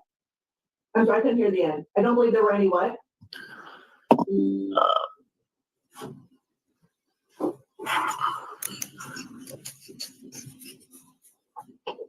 not sure. Do you want me to I can just kind of rephrase. I don't remember exactly what I said. Yeah, why don't you do that? Yeah, so I was just saying, there might be some, I can't remember exactly if there are any of the same drugs on the confirmation test with the general. There might be a few, and of the ones that were positive on that confirmational test, I don't believe any of those were are on the targeted screen at all. Okay. So, for example, if marijuana or some derivative of marijuana was on the previous test, you wouldn't have necessarily tested it on the targeted test, correct? Correct. And looking through that list, the THC is not on that list, correct? Correct, yeah. I don't have any further questions. Thank you. I don't have anything further. Thank you very much, Mr. Claybaugh. We are finished for the day.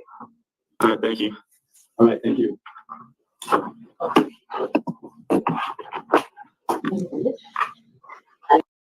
Do we have another witness for the state? We do, however, she will not be here till 11. Okay. And as a matter of housekeeping, Your Honor, I'd like to move to admit exhibits 34, 35, and 35A. Yes, I meant to cover that.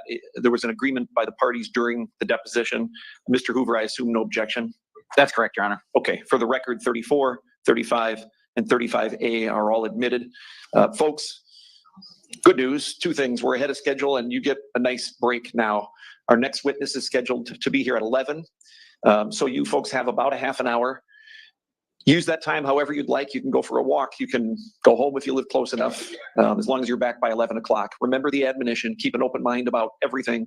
Don't draw any conclusions of any kind. Make sure you report back to the jury room. All right, to the jury.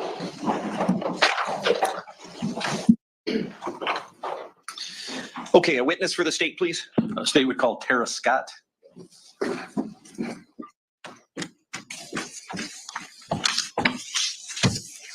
Do you swear or affirm that the testimony you give in this matter will be the truth, the whole truth, and nothing but the truth? I do. Go ahead and have a seat there. State your name and spell it for the record, please. Tera, T-A-R-A, Scott, S-C-O-T-T. Go ahead, counsel. Thank you, Your Honor. What is your present occupation?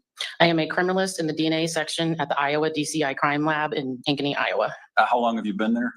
I've been in this position since October of 2007. May I approach, Your Honor? Yes. So you have been marked as State's Exhibit 36. Can you tell me what that document is? This is my SOQ or Statement of Qualifications. Is that a complete and accurate representation of your education, training, and work experience? Yes. I'd move to admit Exhibit 36. Any objection? No objection. 36 is admitted. Could you explain just what it is that you do at the laboratory? So in the DNA casework section, we get evidence that is submitted by police agencies throughout the state. We look at that. We determine if we need to do any screening for body fluids, take samples for DNA, develop DNA profiles, and then compare those to any known DNA profiles that are submitted in that case, write a report to our findings, and then testify if necessary. Could you explain to the jury just exactly what DNA is?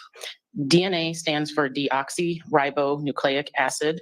It is the unit of heredity that is in all cells that have a nucleus in your body. You inherit half your DNA from your mother, half your DNA from your father, and it is shown to be unique except in the case of identical twins. Where is DNA found? It is in the nucleus. The nuclear DNA that I test is found in the nucleus of the cells. So it's in blood, seminal fluid, saliva, skin. How do you examine items for DNA? Depending on the item and what I'm looking for. If I'm looking for a body fluid, I will do first a visual exam in natural light. If I can't see anything with that, we have alternate light sources that we can use to try to visualize DNA. And then we do a screening test, if applicable, and take a sample from it. How do you process DNA? So the cutting that we take, or sample that we take, it goes into a tube, and then we do what's called an extraction, which gets the DNA out of the cells and into a solution. From that, we do what's called a quant that estimates the amount of DNA in the sample. And from that, we perform what's called an amplification that copies that DNA. And then we use a 3500 genetic analyzer to visualize that DNA profile. What areas of DNA do you test? There are currently 21 loci or locations on the DNA that we test. How do you compare DNA found on evidence to a specific individual? So we use the profile that we develop, and we also develop profiles from known blood or buccal samples. And then we make a comparison based on those two profiles to see if the alleles that are in each loci or location are the same or different. So on about January 30th of this year, did you receive items from the Dubuque Police Department for testing? I did. Did you in fact perform testing? I did. Did you author two separate reports concerning your testing? Yes. May I approach, Your Honor? Yes. Show you what's been marked State's Exhibit 37 and 38. Can you tell me what those documents are? 37 is a DNA report that was issued on March 4th of 2024. That is the my initial report. Item 38, Exhibit 38 is a report I issued on April 3rd of 2024. Are these both true and accurate copies of your reports?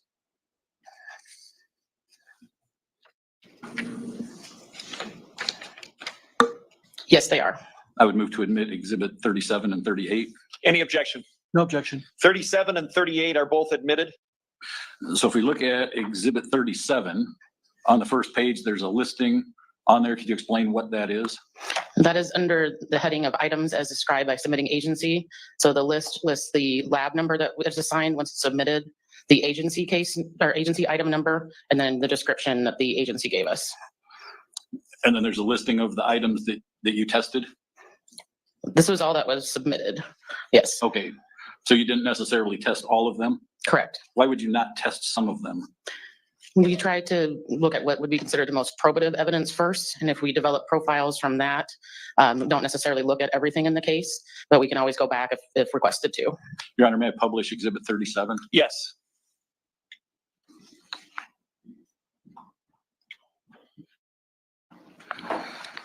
So of all those items, which ones did you test? Or should I start with which ones did you not? Let's see here. The ones that I did not examine at that time were the nasal swabs, the right-hand finger clippings, and left-hand finger clippings from Tyler Dazey. Those would be numbers 2, 3, and 4. Correct. And then if you go to the second page on your results of examination, that would explain that. Yes, on also on items 15 and 16, which were the right-hand fingernail scrapings and left-hand fingernail scrapings from Jennifer Dazey.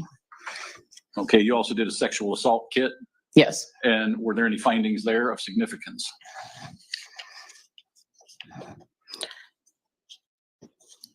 Well, screening did not indicate the presence of seminal fluid on the items, and no sperm were observed, and no DNA factors foreign to Jennifer Dazey were detected in the profiles developed from the epithelial fraction of the oral sample, the epithelial fraction of the anal sample, or the epithelial fraction of the vaginal sample. So in layman's terms, no significant findings there? There's nothing foreign to Jennifer Dazey. Thank you. So then you also looked at items 7 and 8. Yes. And these were bloodstains from the dining room and from the hallway, is that correct? That's what they're labeled as, yes. What were your findings on those specimens?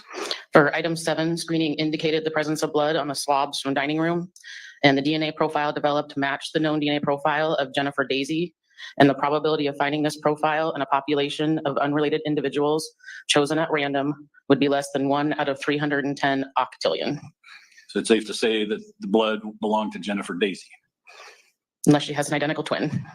And that would be the same for for number 8, 7 and 8 both? Yes, screening also indicated the presence of blood on the swabs from hallway 4, and the DNA profile developed matched the known of Jennifer Dazey with the same statistic. Okay, item number 9 was a swab from the bathroom sink. What were your findings on that? Screening indicated the presence of blood on the swabs from bathroom sink. The DNA profile developed indicated a mixture of 2 individuals, and due to the mixture complexity, no further interpretations can be made. Could you explain a little bit about what the mixture and complexity mean as it pertains to DNA? So when I said you get half your DNA from your mother and half your DNA from your father, so you have 1 or 2 alleles at each location. When you have multiple people, you will see 3 or 4 alleles at each location. When there is not enough difference in the contributors, if they're about equal or if there's a very low amount, you'll be able to see that you have multiple people, but you won't be able to separate the 2 profiles out. So in other words, there was DNA there, there was just a mix and you couldn't pull out any individual people, right? Correct. Okay, let's look at item number 10, the hatchet. What were your findings on that? Screening did not indicate the presence of blood on 2 stains on the blade and head of the hatchet, but screening indicated the presence of blood on 3 areas on the handle of the hatchet. Did you do that screening for blood or did someone else? I did. Oh, when you handled the hatchet, what condition was it in? I'm not sure. It was. Did it appear to have been cleaned or scrubbed or washed? Not that was obvious, no. Were there, cakes of mud or dirt or anything on it? Not that I recall. Did you find blood on the handle? Yes. What were your determinations on that? Well, I took 1 sample at this time from one of the areas, and the DNA factors detected were too weak for conclusive interpretation. And again, meaning to lay people? There's some DNA on there, but there's not enough to determine a profile that is strong enough for comparison. Okay. Item number 11, you took sample from the bathtub drain. What was your findings there? Screening indicated the presence of blood on the swabs from bathroom tub drain. The DNA profile developed indicated a mixture of 2 individuals. The profile of a major contributor was consistent with the known DNA profile of Tyler Dazey. The probability of finding this profile in a population of unrelated individuals chosen at random would be less than 1 out of 130 septillion. The additional factors present were insufficient to determine the profile of the minor contributor. Did you find evidence of blood in the sample that you took from the bathtub drain? Screening indicated the presence of blood on those swabs, yes. Was there any testing done to determine whether that was human, animal, or other type of blood? No, the only thing I did at this time was the DNA testing after that. Okay, so the DNA testing that you did, you found DNA, but that didn't necessarily come from the blood, did it? It's possible it came from another source, yes. So if someone took a shower and shed skin or hair or any other things, that could give up DNA as well, is that right? Yes. How does DNA degrade? So with cleaning products, again, for example, in our lab, we use either alcohol or bleach, a 10% bleach solution to clean between cases and clean our racks and stuff that we put samples in. So that would degrade UV light. So that any other cleaning products and sometimes time, heat, they can all degrade DNA. If a person had taken a shower recently, would you think there'd be a better probability of finding DNA as opposed to someone who took a shower a week before in that same tub? Yes. All right, let's look at number 12 and 13. We might as well do them together. Those are blood spatters. What were your findings on those? So for number 12 and 13, screening indicated the presence of blood on the swabs from jewelry box and bedroom wall. The DNA profiles developed matched the known DNA profile of Jennifer Dazey, and the probability of finding this profile in a population of unrelated individuals chosen at random would be less than 1 out of 310 octillion. So when you get those samples, there may be DNA in the house, for instance, on the wall of someone, right? That's possible, yes. And if you have blood on there and you take that sample, is the likelihood of the DNA being in the blood higher than the DNA that would just be pre-existing on the wall before the blood was there? Yes. So it would be very unlikely to take a sample of blood and find that the primary contributor was the person whose DNA was on the wall to begin with, if that makes sense. Yes, I think it would be more likely in this for blood on a wall when you take a sample for the DNA profile, especially a single source, to be from the blood as opposed to background DNA that's on the wall. So the blood would be the primary one, as you've been talking about, right? Yes. And there may be other DNA mixed in, but it's going to be minimal. In most circumstances, yes. All right, let's look at Exhibit 38. Yes. May I publish Exhibit 38 here? Yes. And again, on this one, we've got 4 items listed. Did you test all 4 of those? I did. And this was a follow-up testing? Yes. You did later? Why did you do a follow-up testing? I spoke with somebody from the Dubuque Police Department and they requested additional testing. Okay, so let's look at 3 and 4. What were those? 3, the screening did not indicate the presence of blood on the right-hand fingernail clippings from Tyler Dazey, and the DNA factors detected from swabs of the right-hand fingernail clippings from Tyler Dazey were too weak for conclusive interpretation. That would not be uncommon, would it? No. In taking fingernail clippings? That's not uncommon, no. How about item number 10?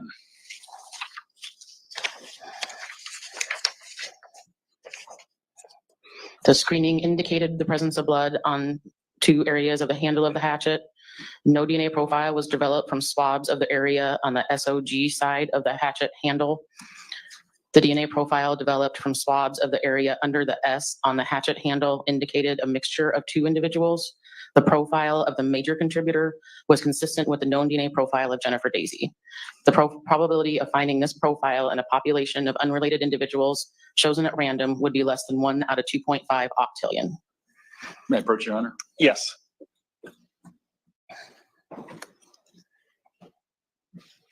And do what's been marked Exhibit 14.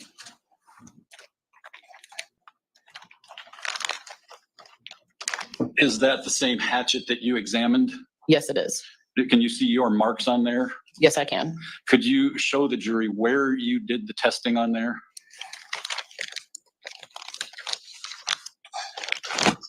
On this side, under the blade side on the handle is where you can see I've circled it and I have 10.1 listed.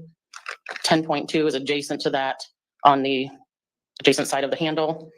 And then 10.3 is a small stain here under where it says the SOG here on the towards the bottom half of the handle. And that's where I circled and tested that area. So when you say under the S, that means below it on the handle, not actually under it. Correct. So your findings on 2 of those did not show any DNA, or you couldn't get a profile, is that right? Or am I misreading that? Yes.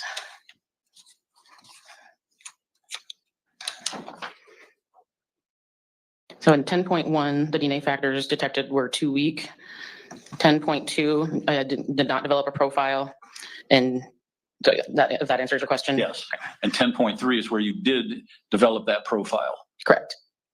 And again, that was Jennifer Dazey? The major contributor, yes. Yes. And you had another individual there, but that was not enough to develop the profile, is that right? Right. There was one additional factor present that was insufficient to determine the profile of the minor contributor. Did you take swabs of the blade of that hatchet at some point? Yes. What did you find from that? Screening did not indicate the presence of blood on the blade of the hatchet, and the DNA factors detected from swabs of the blade of the hatchet were too weak for conclusive interpretation. Could that be that there may have been blood on there which had been scrubbed or wiped away and left some DNA, but not enough to make a profile? That's possible. Did you find any actual blood on that weapon when you tested it?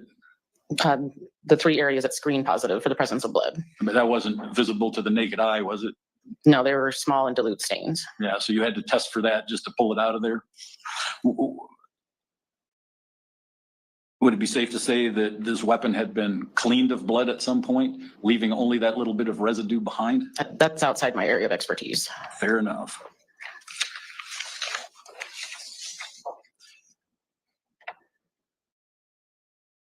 I don't have any further questions. Cross-examination. 37? Yes. Now, and you just testified about that in some detail, didn't you? Yes. Okay. So let's talk a little bit about a few of these things. One of the things I want to ask you about is sources of DNA. Blood is one source of DNA, isn't it? Yes. What other sources of DNA are there? Saliva, skin cells, seminal fluid. Okay. We excrete DNA pretty much all the time, don't we? I'm not sure what you mean by excrete. Well, for example, there's even some small amount of DNA in the moisture in my breath, isn't there? Yes, that would be from the skin cells inside your mouth. And when I touch something, if I'm the type of person who leaves DNA, I would leave DNA on pretty much anything and everything I touch. Potentially. And the longer I'm in an area, for example, if we're talking about my bedroom, or we're talking about an item that I handle on a regular basis, like a jewelry box, I could leave a lot of DNA on those items, couldn't I? You could. If I've been living in a location for a number of years, those skin cells can actually accumulate, can't they? Yes. And I understand there's some degradation, but depending on the level of cleaning and what's used to clean. And we can clean with some things and it doesn't really affect the DNA, isn't that right? Yes.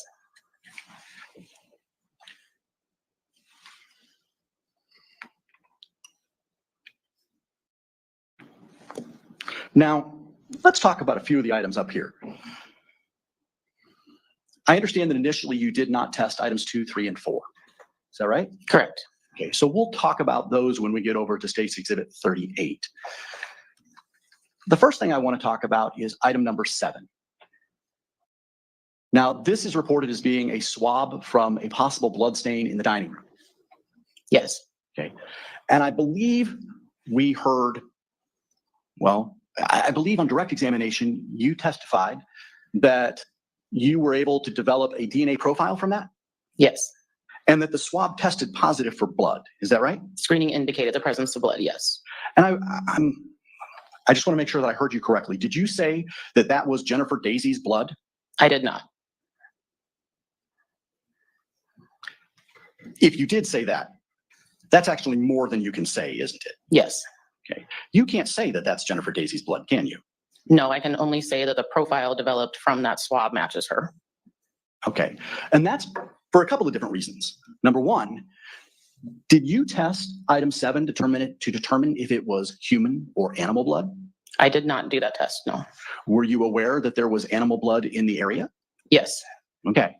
But you didn't test to determine whether or not the blood stain in item 7 was human or animal blood. Correct, I did not. And as I understand it, when you swab an area, especially if it's wet, for example, if I touch a table and I walk away, but if I get that wet with something and I swab it, then doesn't that actually increase the number of skin cells and stuff that I'm going to pull off of that item that I'm swabbing? Potentially, if there's skin cells there. Okay. If there's DNA, touch DNA on that item, and I then moisten it a little bit, and then I swab it, I'm going to get the moisture, but I'm also going to get the touch DNA, aren't I? You could potentially, if there's some there, yes. Okay. And the fact that it's moist might actually increase the likelihood that I get that touch DNA, doesn't it?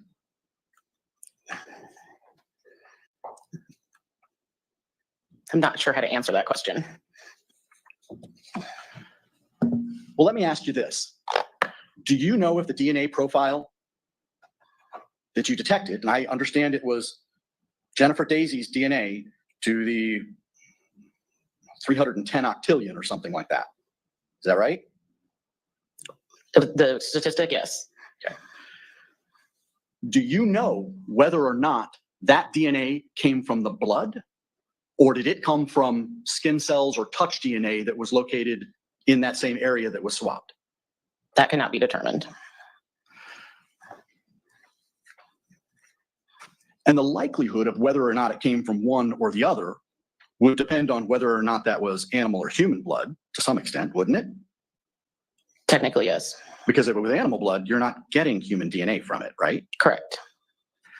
It would also depend to some extent on how much exposure to her DNA that location on the floor had, wouldn't it? Technically, yes. All right. And that's essentially why you're not able to tell us whether or not item 7, even though it tested positive for blood, you're not able to tell us whether or not that was Jennifer Dazey's blood. Correct. I cannot say that, correct. Okay.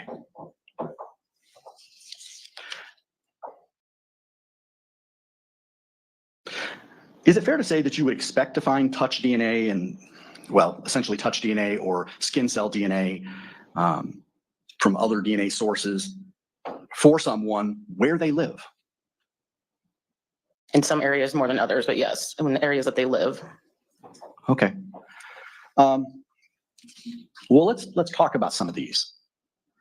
Number 8 is a swab from a possible blood stain in a hallway. Did you screen to see, well, let me ask you this. Did you screen to determine whether blood was present? Yes. Okay. Did you screen to determine whether it was human or animal blood? I did not. Were you able to develop a DNA profile? Yes. Do you know whether or not that DNA profile came from the blood, or could it have come from other touch DNA located on the swab? I cannot say with any certainty that it came, or I cannot say for sure whether it came from the blood, no. And it would not be unusual to find Jennifer Dazey's DNA on the hallway floor right outside her bedroom in a house where she's lived for several years, would it?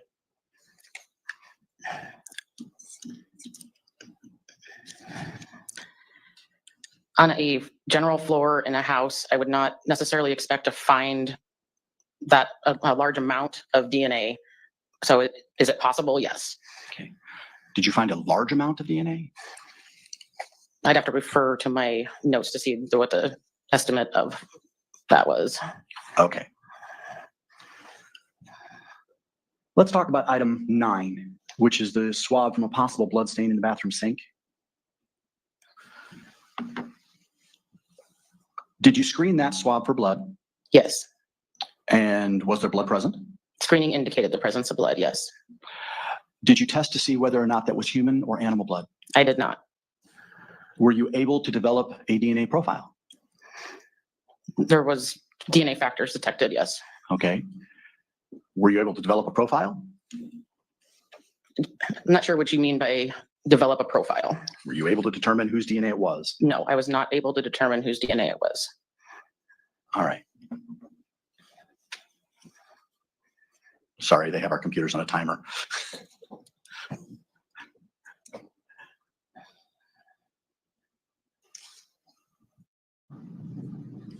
With regards to, we'll skip item 10 because for the moment, with regards to item 11, that's the swab from around the bathtub drain. And I think you testified about that. It's on direct examination? Yes, Okay. You would expect to find a lot of different sources of DNA in a bathtub drain, wouldn't you? there are potentially a lot of sources, yes. Okay. Now, this was swabbed. You didn't actually see the drain. You just saw the swab from the drain, right? Correct, I saw only the swab. Okay. Did you screen the swab for blood? Yes, Okay. Did the screening test positive for blood? the screening indicated the presence of blood, yes. Did you test whether or not that was human or animal blood? I did not. And I apologize because obviously you know what my next question is on each of these, but we still need to go slow so that she can take it all down. We can't talk at the same time. Were you able to develop a DNA profile? Yes, And whose DNA profile were you able to develop? there was a mixture of DNA on this, and the profile of the major contributor was consistent with the known of Tyler Dazey. Now, are you able to say that that's Tyler Dazey's blood? No, I am not. Okay. And that's because the DNA profile could have come from, well, skin cell DNA or hair DNA or any of the other sources of DNA that you would find in a bathtub drain. Potentially, yes.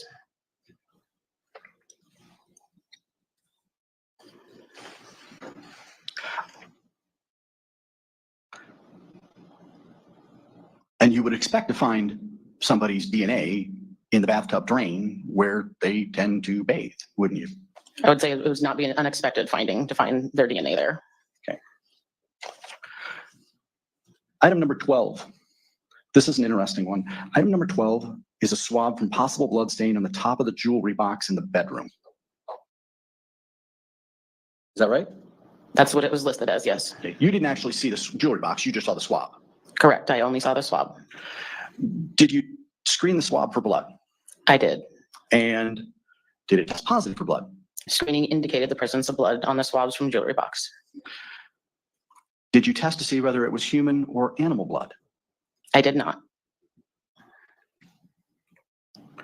Were you able to develop a DNA profile from the swab? Yes. And whose DNA profile were you able to develop from the swab? The DNA profile developed matched the known of Jennifer Dazey. Now, and this may seem silly, but you're not actually able to say that that DNA profile came from the blood, are you? No, I cannot say that. So you can't actually even say that that's Jennifer Dazey's blood, can you? I cannot say that. Moving on to item number 13. That was a swab collected from a blood stain on a bedroom wall. And I understand your testimony on direct examination was that... An unexpected finding either. Okay. Was item number 13 tested to determine whether or not there was blood present? Yes, it was. And what was the result of the test? Screening indicated the presence of blood on the swabs from bedroom wall. Did you test to see whether or not it was animal or human blood? No, I did not. Were you able to develop a DNA profile from the swab? Yes, I was. And as I understand it, that was Jennifer Dazey's DNA. Correct. Are you able to tell us whether or not that DNA came from the blood on the swab, or did it come, or could it have come from other sources of touch DNA on the swab? I cannot say. So you're not able to actually tell us whether or not that blood is Jennifer Dazey's blood either? I cannot say that.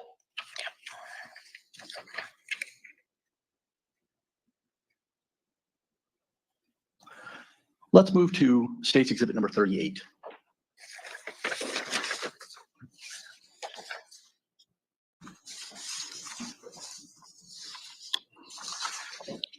And I put that up there on the screen for you as well. The state didn't really talk about this one, but I think I want to talk about it just to emphasize the point. Item number 2, that was a nasal swab collected actually from Tyler Dazey, wasn't it? That's what it was listed as, yes. Okay. And you would expect to find Tyler Dazey's DNA in his nose, wouldn't you? Yes. Okay. It would be in the mucus in his nose. He's got hair in his nose. I mean, all those different sources. Mucus and skin cells, yes. Okay. Now, when you tested that, did you test it for the presence of blood? I did. Did it test positive for blood?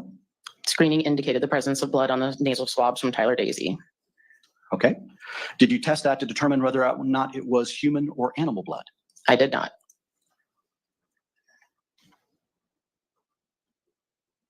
Were you able to develop a DNA profile from that?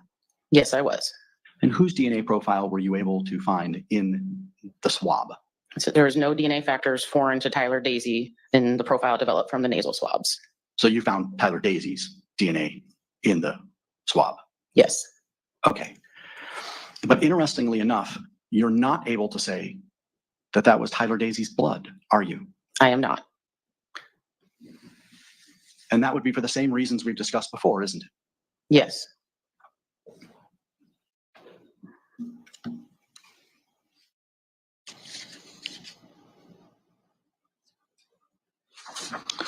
Let's talk about item 10. All right. I understand that you screened two additional, item 10, you initially screened one area. Is that right? I initially screened 3 areas. Okay. They're actually on the handle only. Right. Okay, so there's 3 areas on the handle that I screened initially. When I look back at when you screened those 3 areas initially, what did you find in your report dated March 4th? Screening indicated the presence of blood on 3 areas of the handle of the hatchet. Okay. As I understand it, at that time, you only tested one for DNA? Correct. Okay. And that would be the one that's marked on the hatchet as 10.1? Yes. Okay. Did you find any DNA factors at that time? Yes. Were you able to develop a DNA profile? The DNA factors were too weak for conclusive interpretation. Did you test to determine whether or not that was human or animal blood? 10.1, I did not.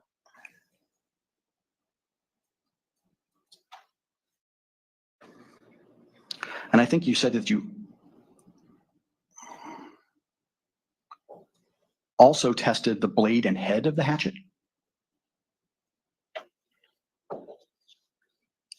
Correct. But you didn't find blood on the blade or head of the hatchet? Yes, screening did not indicate the presence of blood on blade and head of the hatchet.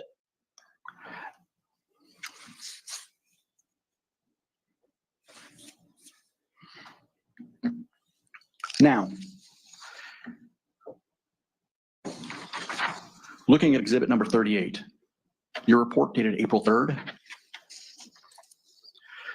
You then tested 2 more spots on the hatchet, as I understand it, 10.2 and 10.3. Is that right? Yes. Now, as I understand it, these 2 areas had already tested positive for the presence of blood? Yes, screening indicated the presence of blood on those 2 areas. Did you test to determine whether or not it was animal or human blood? Yes. Okay. And what were you able to determine? It was human blood. All right. The screening test indicated. For both 10.2 and 10.3? Yes. All right. And were you able to develop, as I understand it, a DNA profile on only 10.3? Yes. And that was the DNA profile of Jennifer Dazey? The major contributor was, yes. Okay. And there was a minor contributor who wasn't identifiable? Correct. Were you able to detect any DNA on the blade of the hatchet? Yes. And I know you testified on direct examination a little about this, but the fact that you were able to detect DNA on the blade of the hatchet what does that indicate with regards to the likelihood that the hatchet was washed or cleaned or scrubbed? I can't say that outside my area of expertise. I can't say whether that indicates or does not indicate cleaning.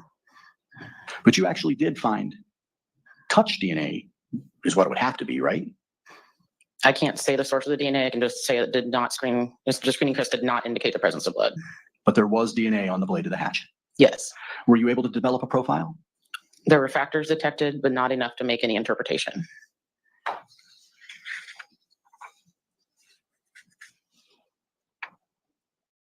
With regards to the DNA profile that you developed on 10.3, all right, are you able to say definitively that that came from the blood?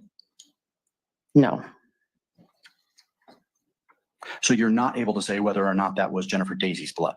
I cannot say that. Were you ever asked to test a shower curtain?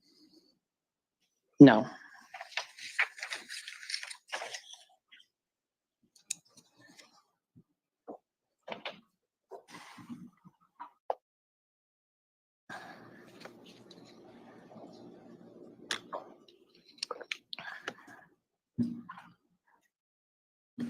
Nothing further. Mr. Nelson? Thank you, Your Honor. You're a scientist, aren't you? yes, You can't say much of anything in the scientific world with absolute certainty, can you? no, So when you're answering these questions today about certainty, that's sort of where you're coming from, isn't it? yes, Absolute certainty. But in many cases, you can say there's a very high likelihood, couldn't you? yes, So if you take swabs of blood off the floor and off of the jewelry box on the wall, it is possible to get other DNA, correct? correct. But isn't blood usually swabbed because it's a very good source of DNA? Yes, So when you take a blood swab off of a wall or jewelry box or any other item, wouldn't you expect that to be the dominant contributor when you're testing for DNA, as opposed to background DNA that might have been there before? in most cases, yes, When you do a blood screen, that's just a test for blood or not blood, isn't it? correct. And for the most part, it doesn't test for human or animal, it's just blood, right? For those screening tests, it's just whether or not it is blood. If you tested animal blood, would you expect to find animal DNA? With the testing that I do, we only detect human DNA.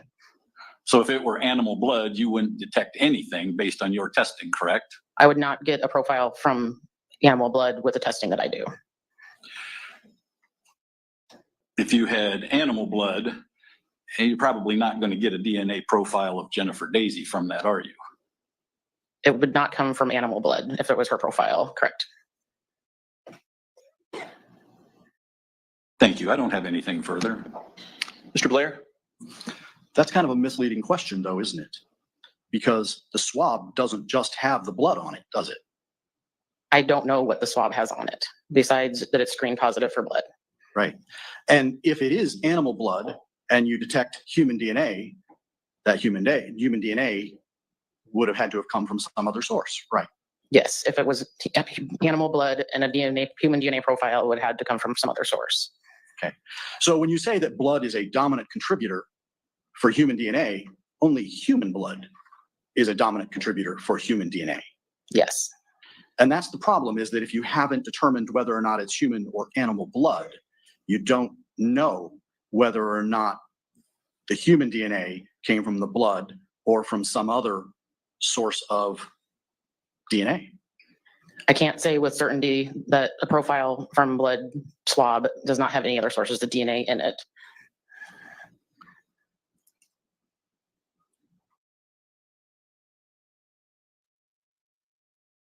And that's one of the reasons why you're not able to tell us whether or not any of the blood is actually Jennifer Dazey's blood, isn't it? I cannot say with certainty that the profiles I developed from the swabs are her blood, no. Not just with, well, not even a reasonable degree of certainty, are you? There's no statistic or studies that I'm aware of that have tried to determine a number to put to that or a degree of certainty. Okay.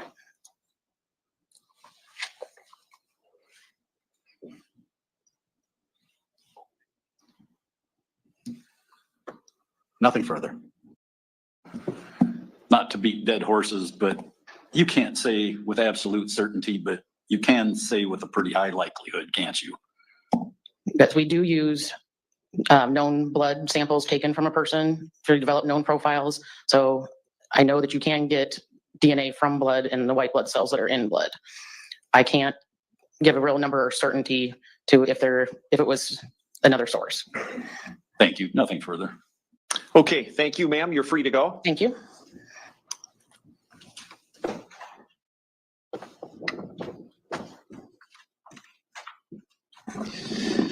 Okay, perfect spot for us to break for lunch. Okay, do we have a witness for the state? Yes, Your Honor. We would call Kurt Rosenthal.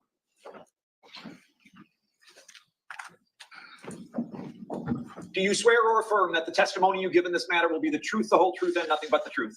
Yes, I do. Go ahead and have a seat there. State your name and spell it for the record, please. Kurt, K-U-R-T, Rosenthal, R-O-S-E-N-T-H-A-L. Mr. Nelson. Thank you, Your Honor. What is your current employment? The City of Dubuque Police Department. How long have you been so employed? I will have 22 years on this September. What are your present duties? I am an investigator with the Criminal Investigation Division. How long have you been there? I'll be back there for 5 years come this September. Do you have any special training and qualifications required to do your job? I've been through multiple trainings over my career specific to CID. I've been to crime scene schools, interview and interrogation, homicide school, and countless others. Do you have certain trainings and certifications that are required as part of your employment? Yes, sir. Are you up to date on all of that? I am. On January 18th of this year, were you called to 1605 Avoca Street? Yes, sir. What was the nature of that call? Shortly after 8:50 in the morning, we were alerted of a suspicious death call at 1605 Avoca. We gathered up in the office. At that point in time, we were advised that the decedent was Jennifer Dazey, and it appeared that it was a homicide. Did you respond to that alone, or did you go with somebody? No, at 9:03 that morning, Corporal Hoff and I got in a car together and traveled up to Avoca, arrived on scene about 9:10. When you arrived at the scene, what did you do? As soon as we got on scene, we were advised that the initial person who found Miss Dazey had encountered her son, Tyler Dazey, inside the residence, and we believed that he was still inside. So at that time, I went to the south side of the residence as part of the perimeter. Were there other officers also securing the perimeter? Yes, so there was multiple officers on scene. What do you do when you take the perimeter? We're just covering points of exit, make sure somebody doesn't run out the back door or jump out a window. You also looking so nobody goes in while officers are clearing? Absolutely. Do you also check for signs of forced entry? Yes, but based on where I was located, that really wasn't a duty of mine.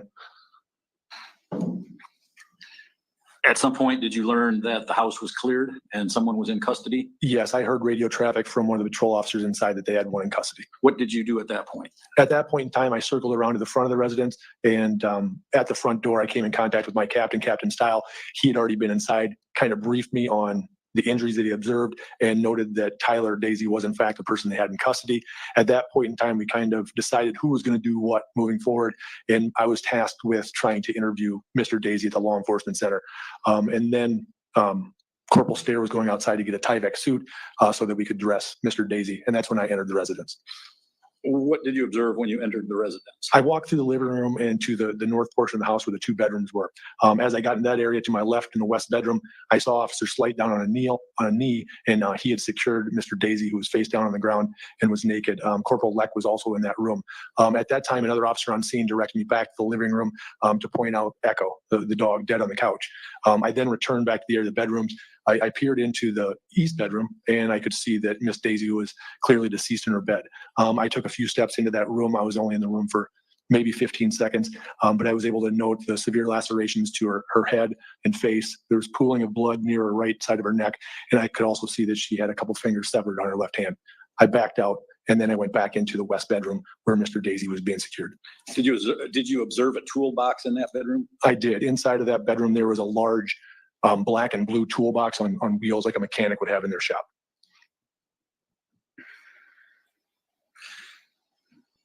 At some point along the way, this would be much later than being at the house, we'll come back here, but did you have any involvement in tracking Kylie Frey's movements around on January 17th and January 18th? I did later in the investigation. How did you go about doing that, and what was the purpose? I don't know if anybody spoke of this yet, but I think we have over 1,000 traffic cameras within the city of Dubuque. Pretty much every main intersection in town is covered. The downtown area, there's pretty much every single corner is covered. So I utilize traffic camera footage to track her movements throughout the 17th and the early hours of the 18th. At the time, Kylie was residing in the 2400 block of Jackson. There is a bank of cameras right at 24th and Jackson. So I started reviewing those from the morning of the 17th, and I was able to track her movements all the way until she comes to the scene on Avoca after police were already on scene.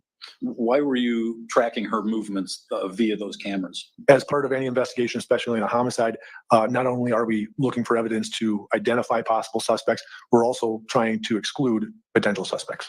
So in this case, we're just following up on her statements she gave to other officers about her whereabouts. So when you start an investigation, it's kind of a broad net you throw out. You don't get a narrow focus and pick a couple people and only investigate them. No, even in this case, day one, we arrest our suspect, but that doesn't end the work. There could be other people that were potentially involved. New information could come in, so we want to get on that early, try to figure out who is all involved in this family, friends of Jennifer, see what they had going on in the days leading up. Do you know if Nick Frey was also tracked on cameras? Yes, I believe that was tasked with Investigator Hoff. And that's a common thing to do on any investigation, is that right? It is. After doing all of that, well, let me ask you this. Are you familiar with a Life 360 application for phones? I have a general idea of what it is.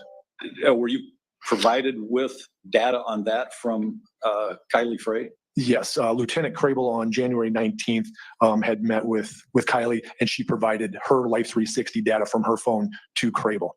Did you end up with that data?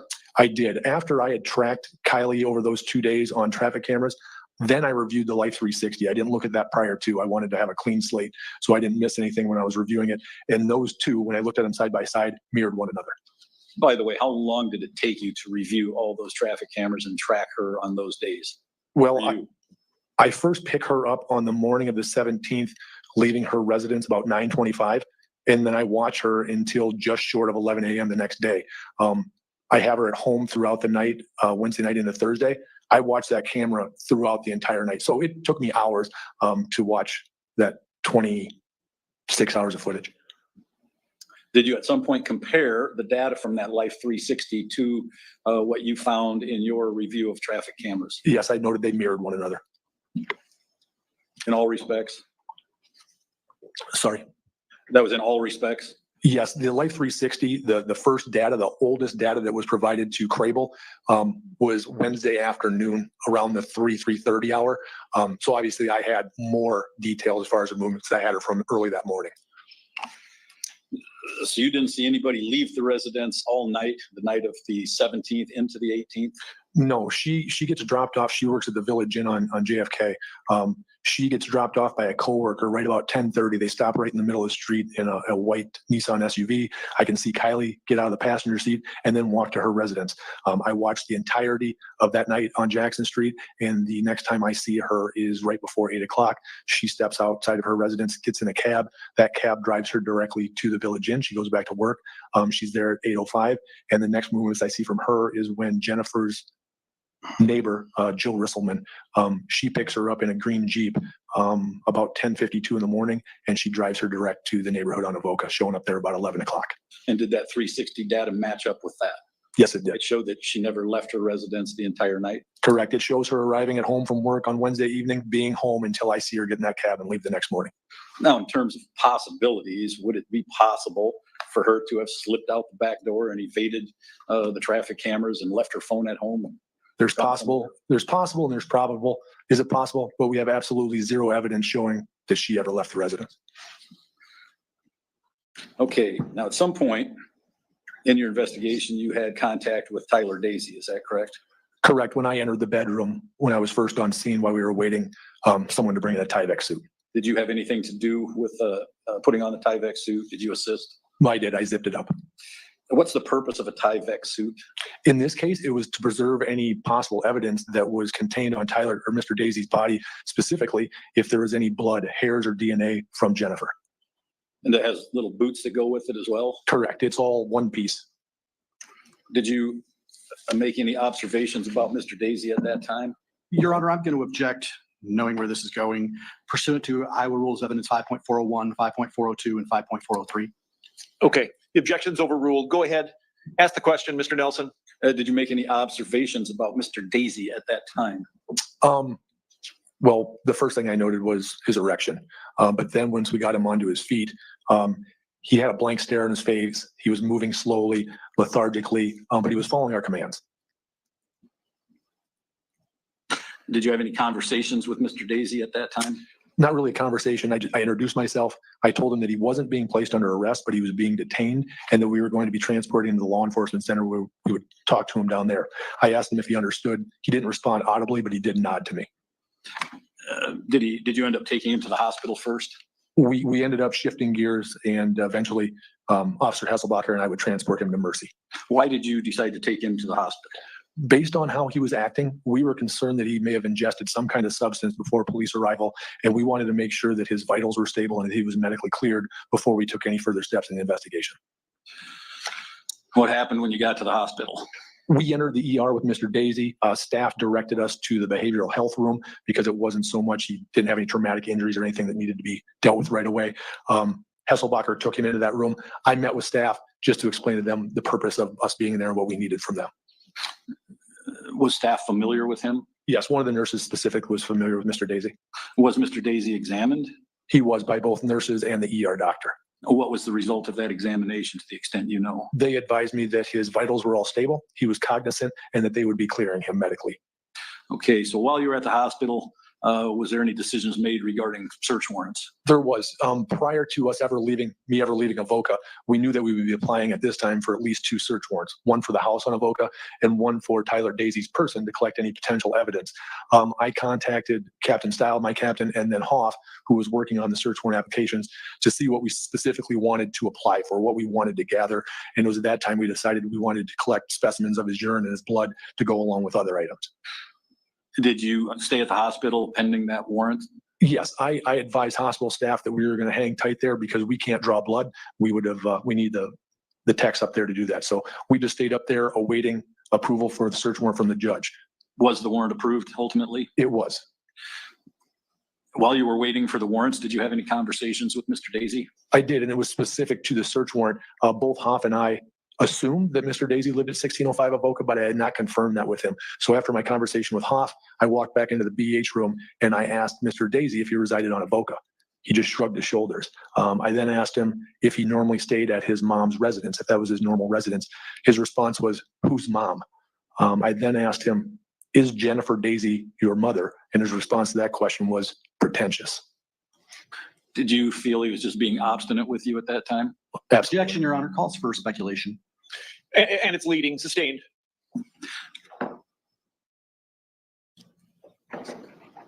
At some point, did Mr. Dazey indicate he needed to use the bathroom?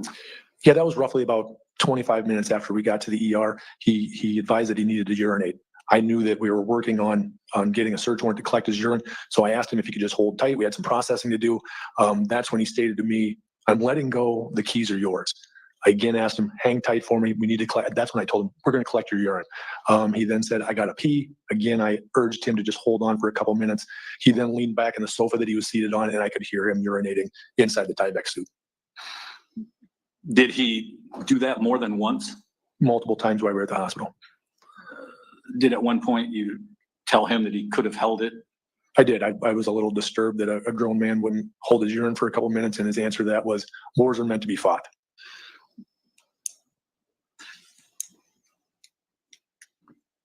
Did you try to collect a sample at one point when he was urinating? Yes, approximately an hour later, we had already secured the search warrant. I had advised Mercy staff that we were ready to do the collection. They were outside our room, just getting their gear ready to go. I walked back in the room.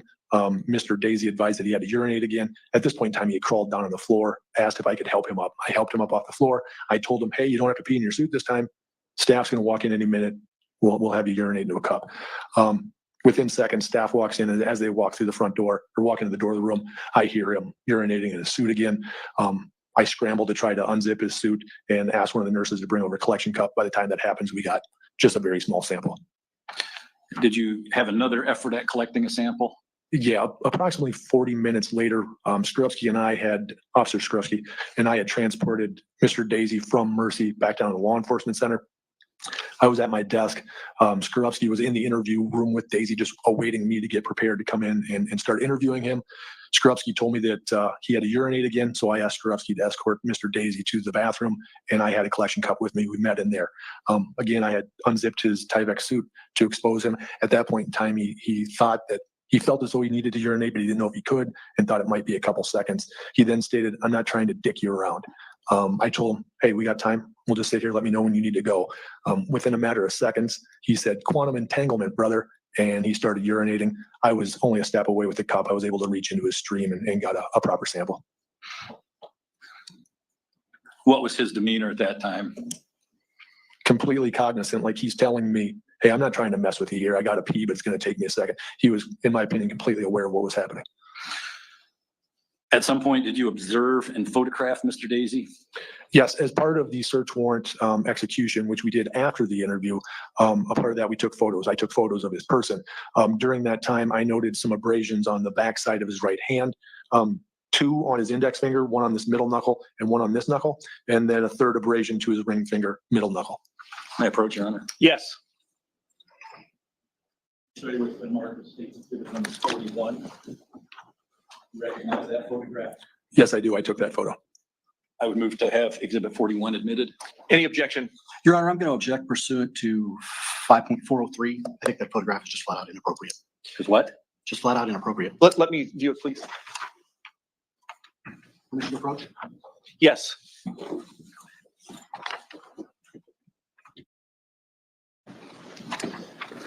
Okay, State's Exhibit 41 is admitted.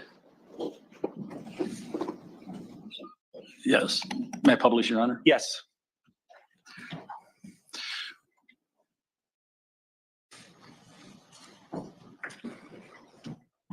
I don't think you're plugged in.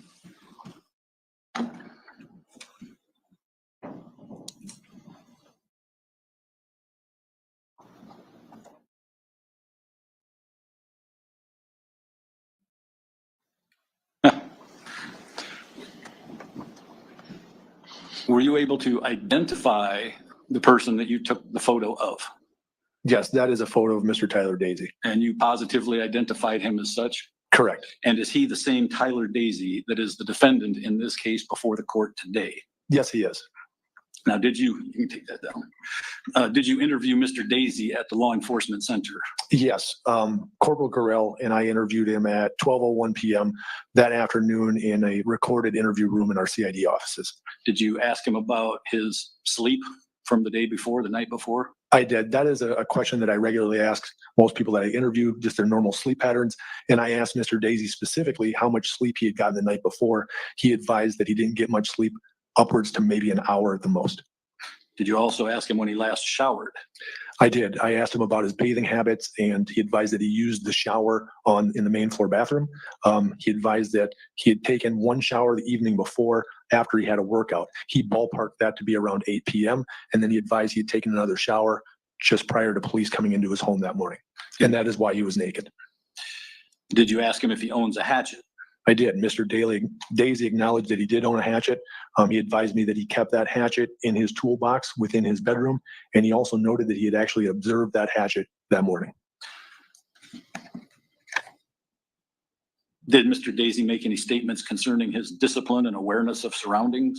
There were multiple times during the interview where he stressed how disciplined he was and how he was very aware of everything around him and what was happening. Did you ask any questions about the layout of the house? I did, and as soon as I asked that question, he said, "You were there." So he was obviously recognized I was in the room with him earlier that morning. Did you ask him about his relationship with his mother? I did. His response was, "It's fine, except for when she's acting sneaky like a witch." He then went on to talk about how his mother was part of a covenant of witches. I also asked, I followed that up with how he thought his mom thought of him. And his answer to that question was, "I think she hated me so much that she hated herself." Did you ask when he last had a conversation with his mother? Yes, he advised that was just before police came in and got him. And at the time she was practicing witchcraft. Did he say where that conversation took place? Yes, he stated that his mother was in her bed, again, noting that she was practicing witchcraft. Did you ask about specific events that morning? I did multiple times throughout the interview, early on when I tried to hone in on what he was doing in the minutes, the hours before police arrived.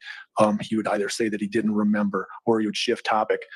Then toward the end of the interview, I again asked him what he could specifically recall happening before police got there. And he said that he was having a conversation in his head that he did not want to think about. This conversation was about trauma. He didn't want to think about it, and he would not expand on that when I asked him what that conversation was.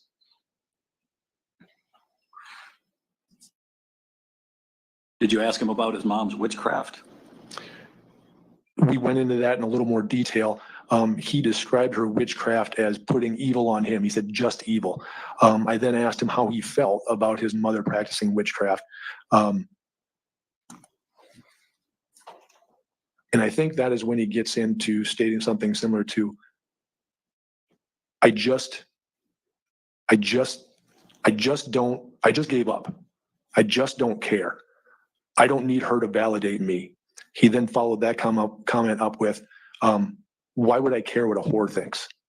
You sit around and drink yourself stupid, fuck like animals, and ruin your children's lives. Why would I care what a person like that thinks?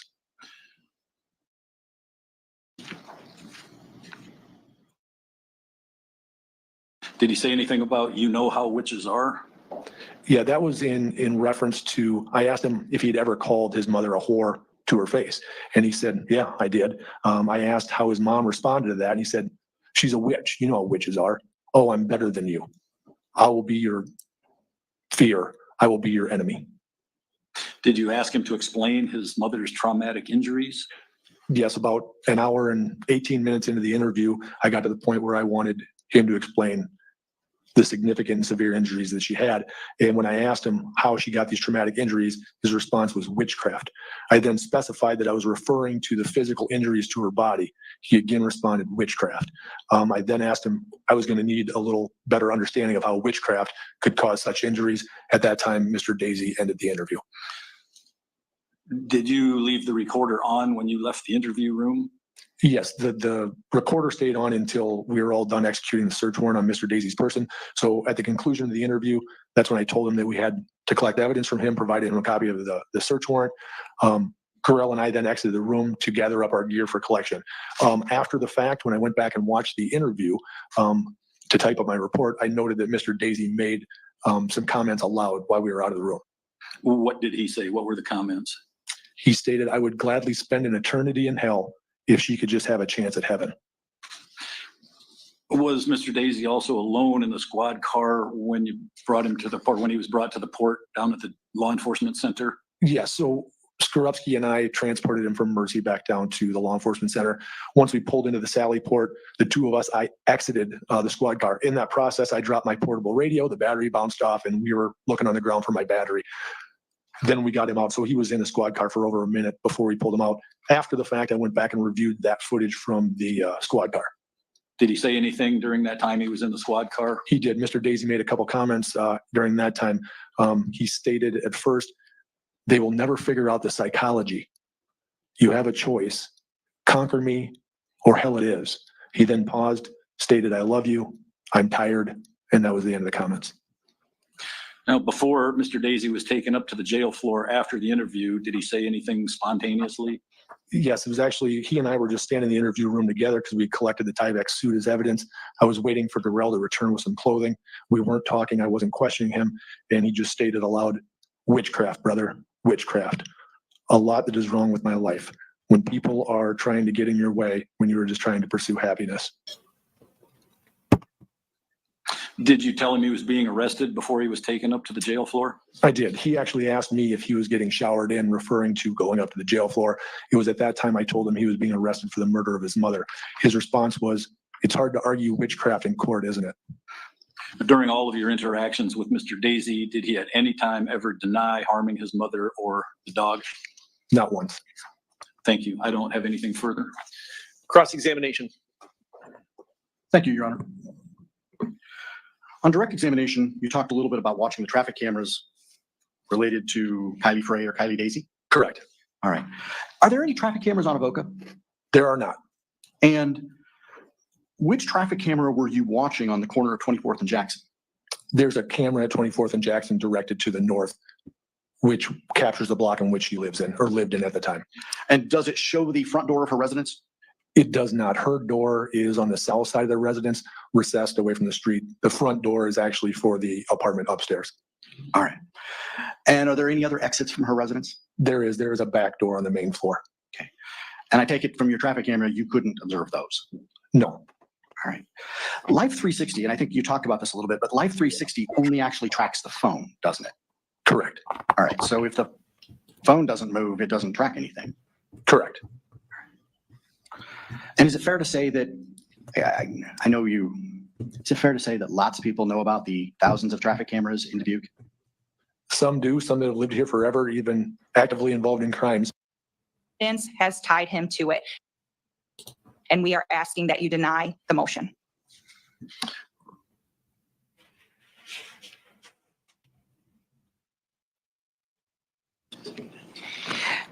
Your Honor, we would propose that the state's theory of premeditation would essentially make it impossible to have anything other than murder in the first degree.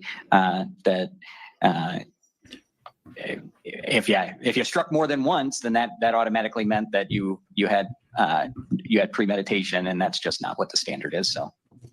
Okay, I understand the argument both ways. I think what the state's saying is, if there's one shot and you pull the trigger, it's instant. If you swing something as dangerous as a sharp axe and swing it 17 times, that there's time in between each time that you strike a blow with that. That's the argument. And I understand the defense's point is, well, does that mean every time someone is hit more than once with a dangerous instrument that it automatically creates premeditation? I get it both ways. That helps to show that on that issue, it's a fact issue that the jury's going to have to weigh and have to decide. The motion made by the defense has to be considered in the light most favorable to the moving party. In this case, I won't rehash all of the evidence, but we certainly have enough evidence in the record to generate a fact issue as to both counts, count 1 and count 2. I am going to deny the defense's motion for judgment of acquittal at this time. Any other motions from the defense? No, not at this time, Your Honor. Anything from the state at this point? No. Okay, we'll go off the record. So, Judge, on D, I did do an exhibit placement, and I called it court exhibit D. Do I need to do that? Yeah.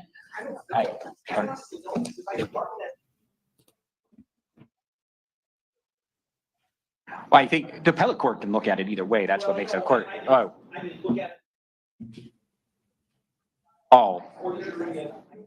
Well, I think that's why we.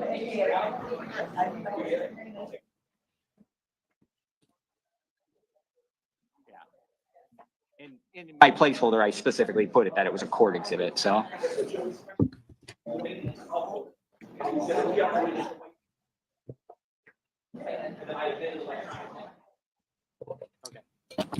Everybody uses placeholders, so everybody uses placeholders in EDMS. Yeah. They make photocopies of the disk and upload that. Okay, that's where that that day ends. I am going to just double check that there was nothing that got cut, but I know this is a little confusing. Boone has a new letter. Ooh. Stop sharing. Just need to do this quick. I know it's a little confusing, but essentially I originally wasn't going to play day 1 part 2 because we'd already seen it and there was a lot of upsetting content, but then I decided that since this says it's the full trial, I will cut as much of the upsetting content as I can and we can watch the rest. So I said this in the comments, but in case you're just listening and not watching, I cut the vet out, the whole thing, and I cut any images of the dog that was killed. However, I can't say with absolute certainty, without beyond a reasonable doubt, that there won't be conversations about what he did. So just a warning there. And then we'll go back to the last day, or if there's anything I missed in day 2 where it cut the stream, I'll see if there's any parts out there.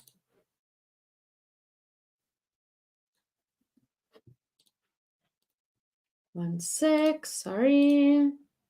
Reshare my screen. Gotta love this.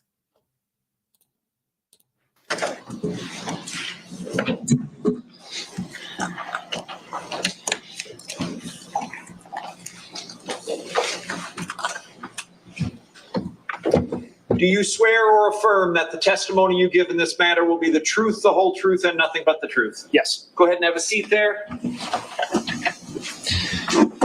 State your name and spell it for the record, please. My name is Lieutenant Chad Krael, ChadCrabill. Go ahead, counsel. Thank you, Judge. Good afternoon, Lieutenant. How are you today? Good, how are you? I'm good, thank you. Now, how long have you been employed as a City of Dubuque officer? Just shy of 9 years. How long have you been a lieutenant? I've been a lieutenant about 6 months. Okay. And is that the extent of your employment in law enforcement? Yes, just with the Dubuque Police Department. Okay. And what is your education training that you obtained to become a City of Dubuque police officer? I graduated from Loras College in 2015 with a bachelor's in criminal justice, a minor in business. Once I graduated from college, I was then hired by the Dubuque Police Department. Once hired, I attended the Iowa Law Enforcement Academy, which was approximately 16 weeks long of training there. Upon graduation, I came back to the Dubuque Police Department and completed the field training program, which was about 20 weeks long. Okay. And any additional certifications, qualifications, are you up to date on all of them? Yes, I'm up to date on all of them. I was a patrol officer for about 4.5 years. I was then promoted to corporal. Spent a couple years in investigations. Like I said, about 6 months ago, I was promoted to lieutenant. I'm some of my instructor fields. I'm a driving instructor, less lethal instructor, taser instructor for the department as well. Okay, very good. And just as a patrol officer for the City of Dubuque, what generally are your job duties? For a patrol officer, responding to calls for service, could be disturbances, could be motor vehicle accidents, conducting traffic stops, serving arrest warrants, things like that. A mixed bag of things. Correct, a little bit of everything. Okay, now with your designation as lieutenant, what extra duties do you have? A lieutenant is in charge of all the patrol officers on duty. So usually anywhere from 8 to 15 officers, a lieutenant is responsible for just decision-making on cases, accepting reports, reviewing pursuits, use of force, more of a supervisor. Okay, and I previously discussed this with Lieutenant Deus, but lieutenant is second to the captain, right? Correct. Lieutenant is under captain. Okay, very good. And were you on duty and working as a lieutenant with the City of Dubuque Police Department on January 18, 2024? I would have been a corporal on patrol at that time on January 18th. Yes, I was working. Okay, so the corporal then is right below lieutenant. That's correct. All right. And so you were a corporal back then, and you responded to 1605 Avoca Street. Do you recall that? Yes, I did. Okay. Tell me about that. What happened that led you to respond, and what happened once you arrived on scene? Sure. So that was right at about 9 a.m. that day. My shift as a corporal was 9 a.m. to 7 p.m. So right as I came into work, I was notified of a deceased subject on Avoca Street. So basically went straight out to my squad car, drove up there. Upon arrival, the fire department and other police officers were already on scene. So when I pulled up, I blocked off an intersection. And then I approached 1605 Avoca Street. I was aware that multiple officers were already inside the residence. And so I think they had asked officers to go to the rear of the residence to secure that, since the residence was not secured, or we haven't did not walk through the residence for any other people. So when I arrived on scene, I went to the back kind of southwest side of the residence. I observed a couple vehicles in the driveway at 1605 Avoca Street. There was a truck parked towards the front of the driveway, which was registered to Nick Frey. And then there was also a sedan parked kind of in the back of the driveway, which was registered to Tyler. Okay, I'm going to stop you for just 1 second. Okay.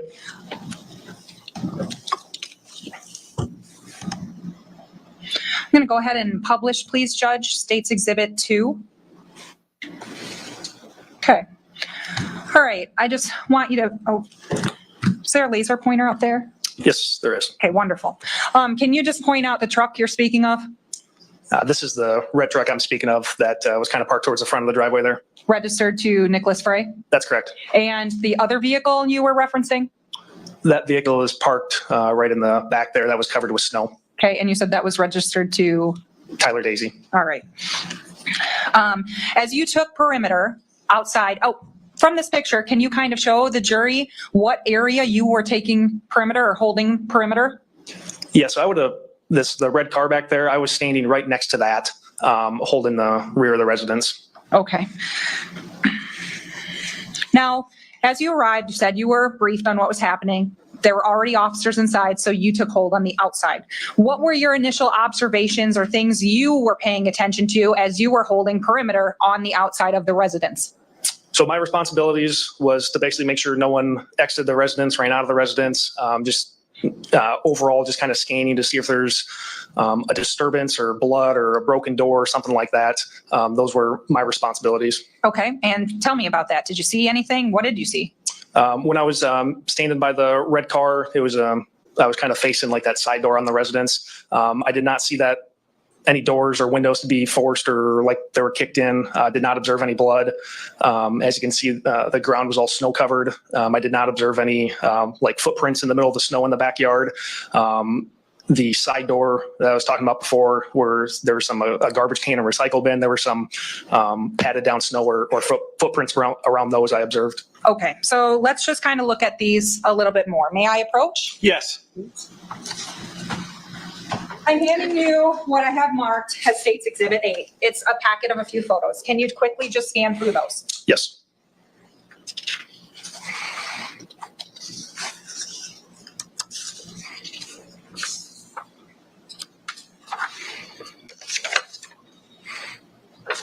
Okay. And what are those?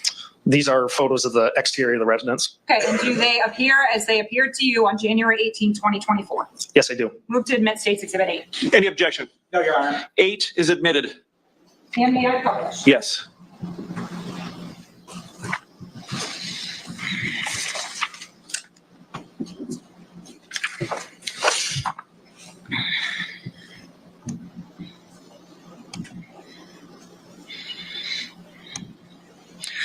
Okay. And you can use your laser pointer if there's anything to point out, okay, Lieutenant? Okay. In the first photo within this group, just kind of point out where we are and what you see. So this image is the very back of the residence. I'll point out the red car right there. That's where I was standing. Okay. And I see that there is a rear door in the back there. That's correct. There's a rear gray door right there. Okay. From this photo, do you see any footprints leading up to that door? I do not. Any fresh marks within the snow? I do not. Okay. Now we are in the second photo within that group. Tell me what we're looking at here, Lieutenant. This is the what I would describe as the side door that I referenced earlier. I'm standing back to the left from this where that red car is. There is the garbage can, recycle bin, and like I said, there's some kind of padded down snow like someone had walked up and down those stairs previously. Okay. Did anything in that area appear to you to be fresh?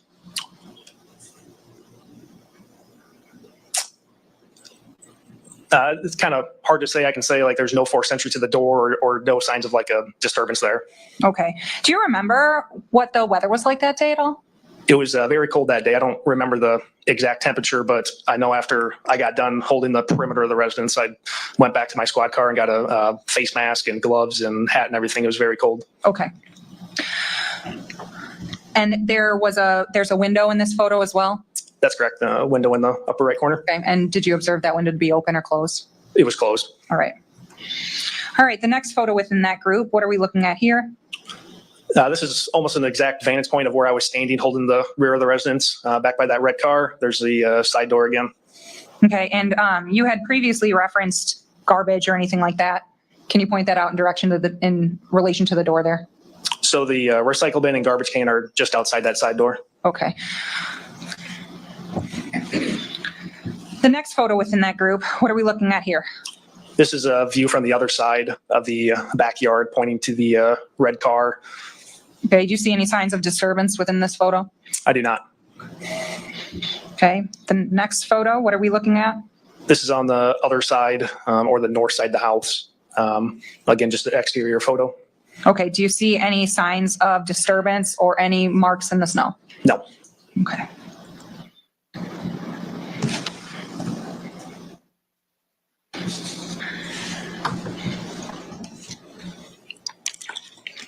Okay.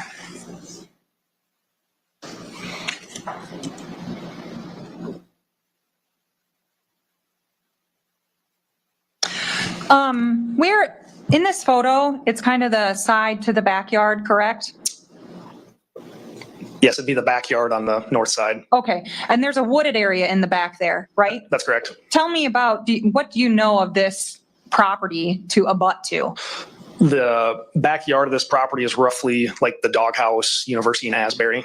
Okay, so you would, if you went through that wooded area, that's where you would find yourself? Approximately, yes. Okay.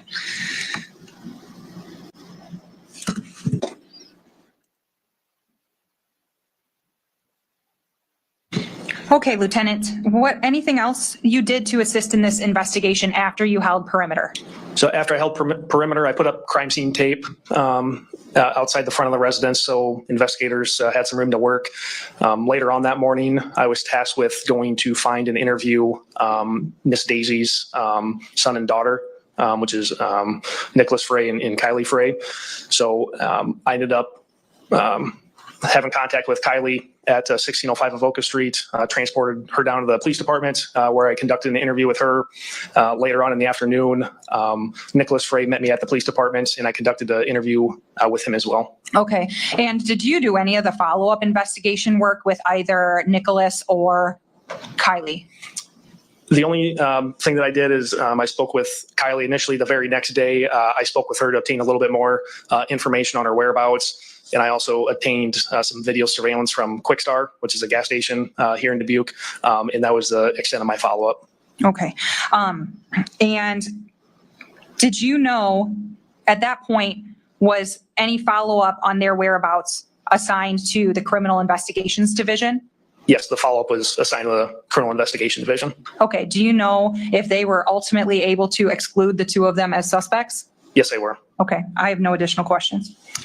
Cross-examination. Thank you. How are you doing today, Lieutenant? I'm good. How are you? Good. On direct, you talked about Quickstar, right? Yes. And you obtained some video. And what did that video show? That video surveillance was from the day prior, so the 17th, and that video showed Miss Dazey pulling up in her, I believe it's a GMC SUV. She goes and I believe she gets some gas. She goes inside with the dog and then comes back out to her vehicle and leaves. Okay. Would that have been about 11:22 a.m. On the 17th? That could be. I remember it was light out. I don't know the exact time though. Okay. And then the next time, when's the next time you see that vehicle, the GMC Acadia? The next, you personally? Me personally? Yes. The next time I saw that vehicle was on the 18th when Nicholas Frey came down to the police department and I interviewed him. He had mentioned that he drove his mother's vehicle that day. And so after my interview with Nick, I went outside and Nick allowed me to take photographs of the vehicle, search the vehicle, and that's where I found a receipt to Quickstar, which is why I obtained that video surveillance. And when you spoke to Nick, at some point, he said he was in Cedar Rapids, correct? That's correct. And were you able to verify that? Me personally, I did not follow up. That would have been the Criminal Investigations Division. Okay.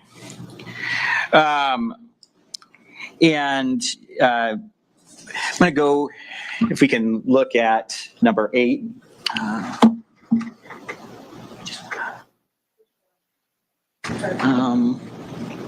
Yeah, let's start with this one. The first photo in State's Exhibit 8. Now, to your knowledge, when you were doing the perimeter, did any officers go into the backyard? To my knowledge, no. I was the only one initially standing back by that red car. Okay. And I think you said, let me turn this on first. I think initially you said you didn't see any footprints in the backyard. Is that correct? That's correct. And here, though, it looks like there could be some footprints going out towards the backyard. Is that correct? It does appear so, yes. Okay. If you can go back to down one. And this porch right here is kind of what you were talking about, where the footprints, where it looked like somebody had been walking, correct? That's correct. And you can't you can't definitively say when that happened, correct? That's right. And did you have anything to do with the subpoena with the Ring Camera Company? I did not. Okay. Do you have any idea of what footage they requested? I do not. The only thing with surveillance that I was aware of is at this back door, there's a Ring camera on the back door that I pointed out to Investigator Rosenthal when he came on scene, but I did no follow-up with that. Okay. May I approach? Yes.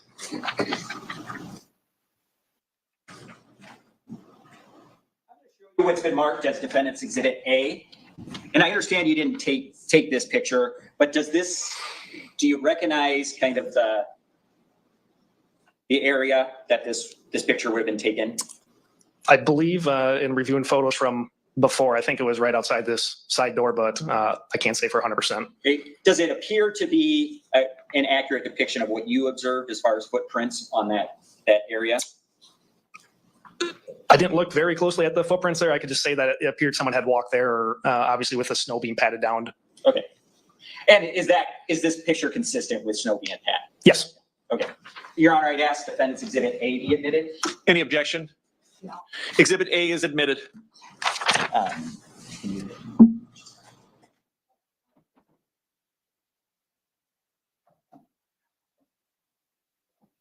I publish, Your Honor? Yes. Hold on a minute. Let me make sure that. Of course.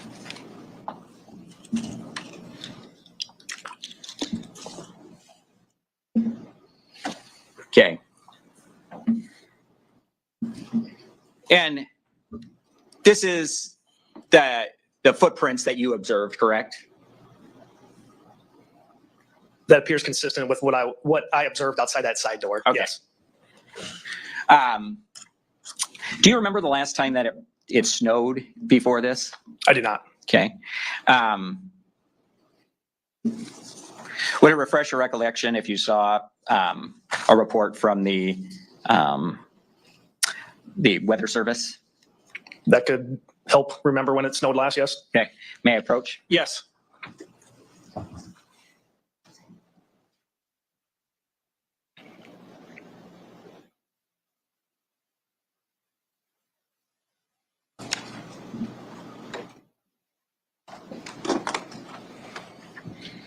And just take a look at it yourself. I know that it's small print. I apologize. I couldn't get it any bigger.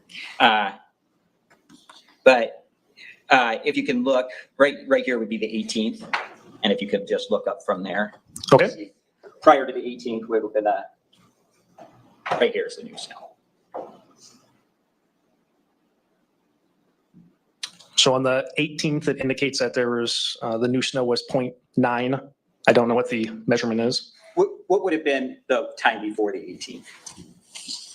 That looks like on the 13th, so 5 days prior, and that's 0.4. Okay.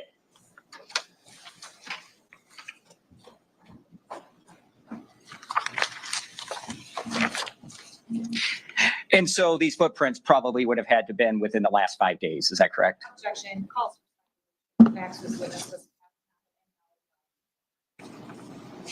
Well, I'm going to let him answer if he knows. Go ahead if you know. Can you repeat the question, please? Yes. These footprints would have had to have been made in about the last 5 days, correct? Or 5 days. Sorry, that's a bad question. These footprints would have had to have been made sometime within the 5-day time frame between the last snowfall and the 18th, correct? I would say that's hard for me to say, but I would suggest it's probable that else the footprints or the concrete would be covered up with the new snow, I would say.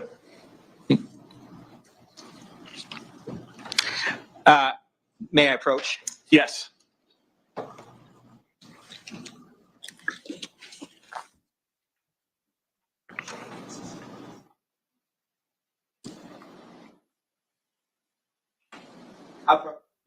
Yes. I'm going to show you what's marked as Defendant's Exhibit C. Can you tell the court what that is a picture of? This is a picture of the backyard of the residence. Okay. And I know it's a little difficult to see, but does it appear that there's some footprints? I know the picture isn't good quality, but does it appear there's some footprints going into the backyard? So in this specific photo, it's difficult to tell. I know there's another photo that I believe Investigator Hoff that took a close up that indicated there was an animal or like deer footprints in the backyard. Okay. And does this appear to be a fair and accurate representation of the backyard on the day that you observed it? Yes. Okay. I'd ask Defendant's Exhibit C be admitted. Any objection? No. Exhibit C is admitted. Okay. May I publish, Your Honor? Yes. Okay. And again, these are some footprints we're seeing here, and I think you've said that they may belong to a deer. That's correct. And that was Investigator Hoff. I believe it was a CID investigator who, I think it was Investigator Hoff who had took exterior photos of the residence. Okay.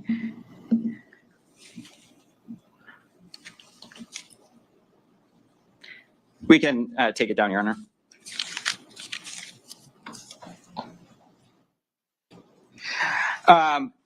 And Kylie showed up at the residence while you were there, is that correct? That's correct. And you had an opportunity to interview her, is that correct? Yes, I did. And did you have your body cam on during this time? Yes, I did. Okay. May I approach, Your Honor? Yes. I'm going to hand you what I've marked as Defendant's Exhibit B. Now, you had an opportunity to review what was on that thumb drive, correct? Yes. And what was on that thumb drive? They were 3 clips from my body-worn camera that day. And is it a true and accurate representation of what was recorded on your body cam footage? Yes. Okay. Your Honor, I'd ask that Defendant's Exhibit B be admitted. Any objection? Yes, Judge. Okay. Defendant's Exhibit B is admitted.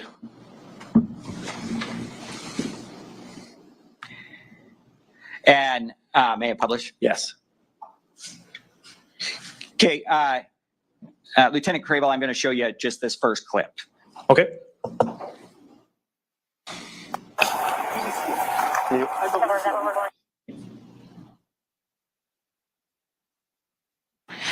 And I noticed that you muted the mic at that point. Is that something that you normally do as an officer?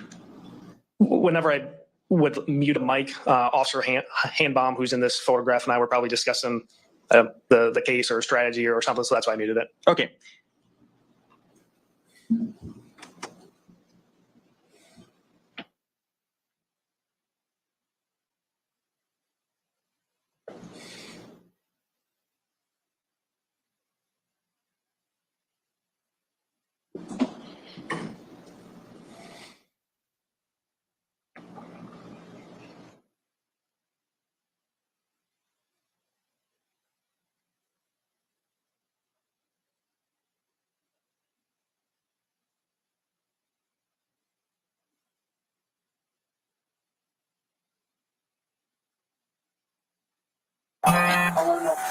And we see somebody in the back of this squad car. And who is that? That is Kylie Frey. Okay. And Miss Frey, do you know why she's in the back of the squad car? Yes. So she arrived on scene maybe 2 or 3 minutes prior to this, and Captain Style is in the green North Face jacket there. And he had just asked her to sit in the back of the squad car and explained that's when her mother was deceased. Okay. And like you said, it was cold out, correct? It was very cold. So it wouldn't have been very nice to just leave her out in the elements, right? That's true. Okay. She wasn't under arrest or anything at this point, correct? She was not. There's no one going inside or? So you should be able to see, you right down the wall, so I'll be ready to come back. I guess I said that. I didn't know if they let it see. Okay. Nothing special. Is Pop down there? Yeah, Pop was a popper. And at this point, she has been informed, correct, of her mother's death? Yes. Is there anybody down at the Los Angeles? Are you up here? No, I just came out to make sure. Hang on a second. Yep. You take him. Okay. You take her down. Will you take her down and sit her with all that information? He's innocent. Yep.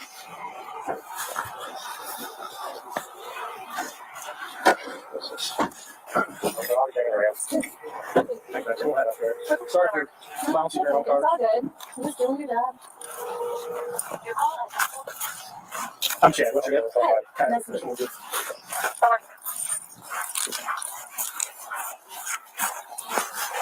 Was there anything that happened probably this morning? Maybe? I think so. Yeah, just like I read Jen's motor. Yeah. So we'll go in here again. I'll just throw your backpack back here. Can I get it back to you? You want my pepper spray too? I'll throw it back here. I know I'm not gonna do anything with it, but I appreciate that. I know how it is, and I'm Yeah, nothing else on the guy. Perfect. catching up. All right. Good.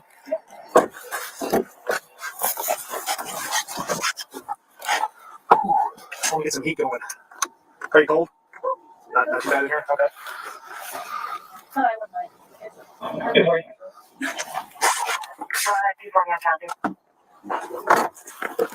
Alright, that's what you Was there toxin to my house with this? Girls don't know around the court. Yes. I was just double checking. Because I was fighting a domestic case with my mom because she said I slept her foot. Okay. When I transporting the dolphin over the wall center.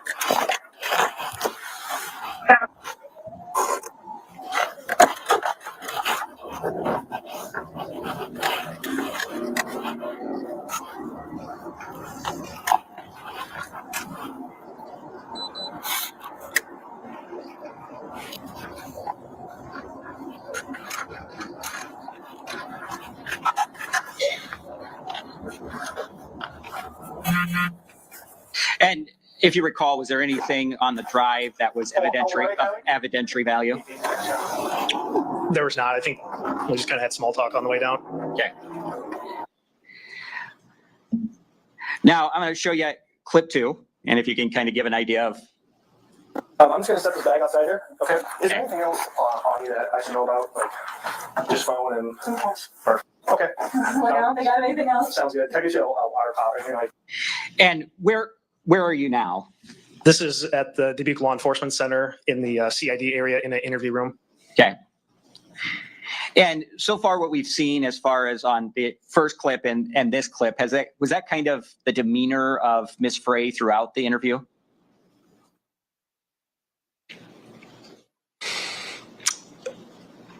I guess her demeanor was, she had multiple different kind of emotions in demeanor during my interview with her. But generally, for the most part, I would describe her as fairly calm. I mean. Okay. I'm not if you didn't have it. I'll do a bottle of water. How about that? Yep. And then just give me a minute. I'll be back in. Okay. All right. Thanks, Kylie.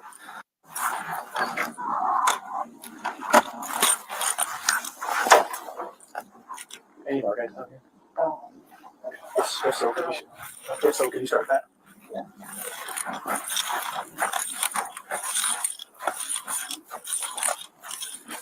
Yeah. Becky, if you would. Okay. And there's one last clip that I'm going to play. Okay. Where were you at work? Yeah. Who came and told you? I got a phone call from the owner, and then Gina called me saying to get down. These people, seriously. And so, as far as you know, nobody from law enforcement had gotten a hold of Kylie prior to showing up, correct? As far as I know, that's correct. Okay. When?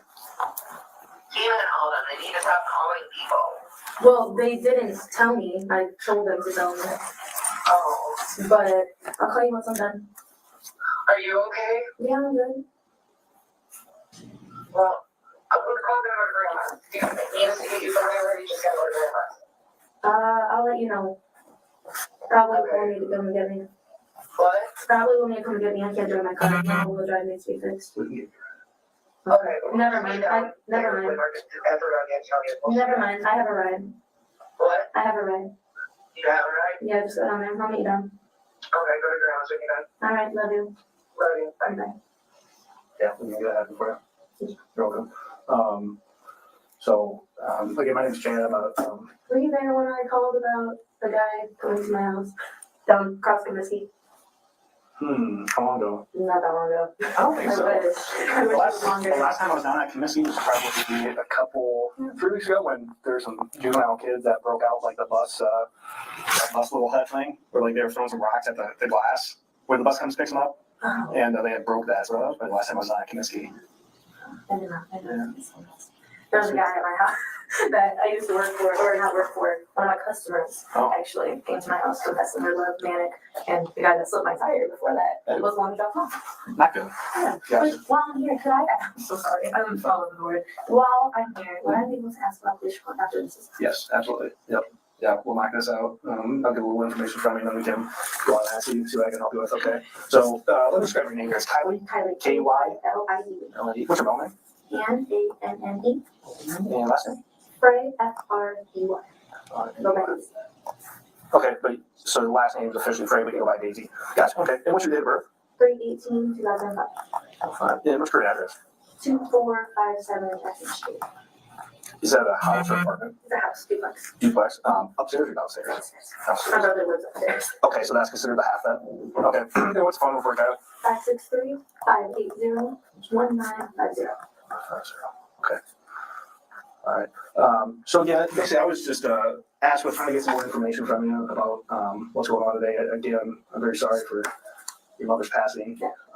And so from what I gathered, just listening to you, it sounds like grandparents called you and told you about it. No, I got a call. Well, first I got a call from my grandparents saying my neighbors are Bigfoots. We all have each other's numbers. We're old neighbors. Oh, on Boca? Yeah. The one saw that ambulance was outside. My Okay. grandma called and said, hey, there's an ambulance outside. Can you get to the house? To you? Okay. Can you get to the house? I said, at work I can't do much. I don't have a car.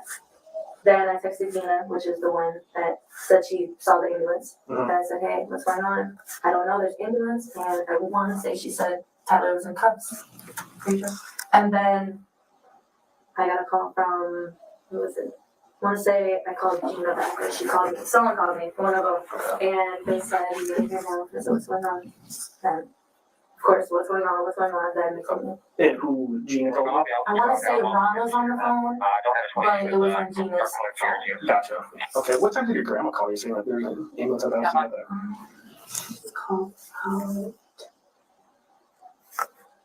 the first time was at 10. 10 o'clock exactly? Well, it was 9:59. Exactly. 9:59, perfect. Sorry, I forgot the No, that's okay. And so, and you said when she called you, you answered though, but you were at work? Well, the first time I didn't answer, and then she called, or I called back. Gotcha. Okay. And where do you work at? Diligence. Diligence. VI. It's a good place. How long you been there for? I just went back. I was there for about a year and a half. That's I have been there for about a year and a half. I went back. Sure. Okay. So you call grandma back, and that's the one on Washington Street, and that's when she tells you that there's an ambulance at the house and you got to go. But Yeah, you because say, my grandma, the smallest thing, she's there. yeah, right. And then you're at work, you're unable to go. Is that right? Yes, I don't have my car. My car needs to be fixed because you have your car? with my tire being slit, my older dad's messed up. Oh. I love it. Just so much. Okay. That's why I'm so calm. Shit always happens. I'm sorry to hear that. It's all good. So then if you don't not having to get here or not able to get there, then what kind of happened next, or who? The other different neighbor, I don't remember her name. I used to remember her kids. I don't know her name. She came to that. Okay. What time was that at, do you know?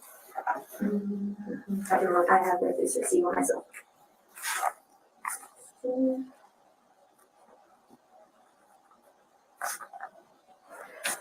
Jackson. Oh, we're on Jackson. I was like, why am I here?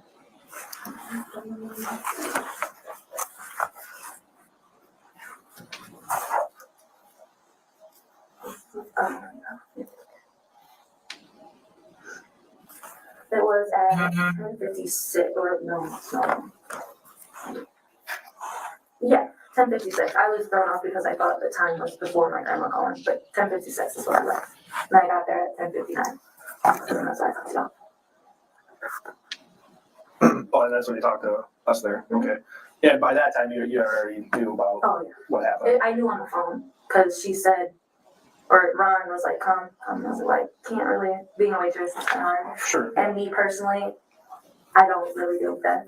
Hence why I'm so calm, kind of. But I was like, what's the point of me leaving? Like, It sounds kind of heartless, but it's not like I can do much now. Sure. But Have you had with like, how they were reacting, I thought, okay. you should go up, yeah. Have you had like previous experiences with this or why kind of say that? Okay. Is that a family member previously? Or He friend? was my mom's ex-boyfriend and best friend. His name was Mike. We were dating though. Okay, how long ago was that? About, I would say, 7 months. Also recently? Okay.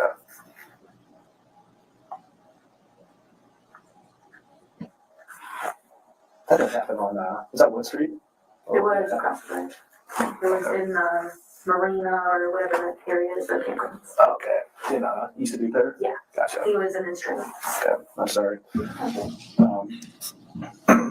So at this time, you could actually, you knew what was going on when you showed up to the house. Who all lives at the house? It was my brother and my mom. And then Okay, and, mom's Jen, correct? Yes. Or does she go by Jennifer? she goes by Jenny. Jenny? Okay.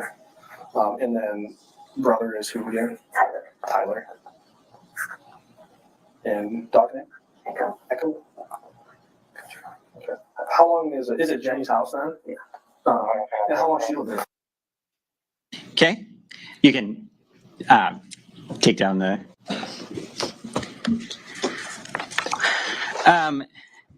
In your investigation, did you ever find out if she had any keys to the house? I did not. Okay, and some point during the investigation, she was saying some not nice things about Jenny. Is that correct? Objection for hearsay. It goes to her state of mind and also gives more context to the clips that we saw. I'm going to allow it. You can answer the question. Go ahead. Could you repeat it again, please? Yeah. Kylie said some not so nice things about her mother, correct? I remember her talking about. And I don't necessarily need specifics, but just. She explained that she was involved in a domestic with her mother, where she was allegedly had slapped her foot, as far as not things that were not nice. Okay. She say anything else that was, and again, I don't want the specifics, but did she say anything else that would be not as nice? I'm going to renew my. Well, this time you asked him, what did she say? I'm going to sustain the objection on hearsay. And during the, or at least at the beginning and towards the end, did she seem concerned about this criminal mischief charge she was a victim of? Objection.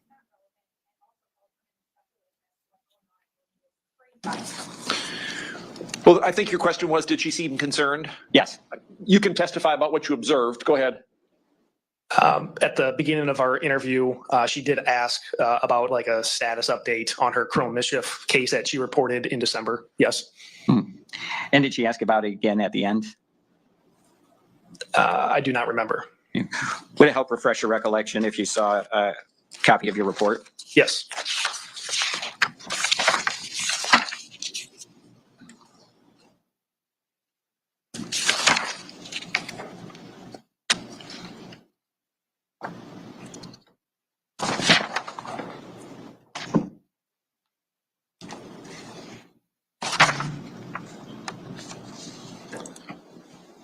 I'll move on to a different question.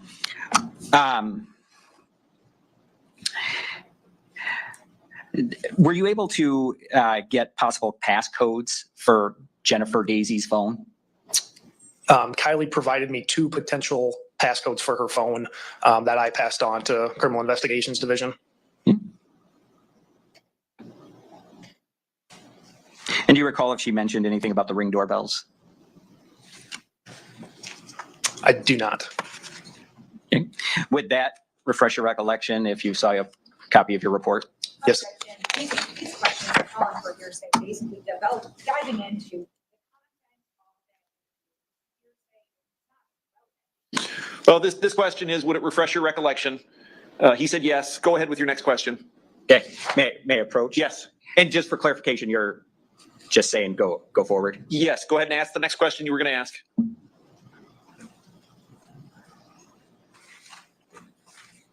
And I don't want you to read it out loud. I want you to take a look yourself. And be this first paragraph. Okay, I read it. Yeah. Does that refresh your recollection as to whether or not she mentioned the Ring doorbell? You can answer yes or no. Yes.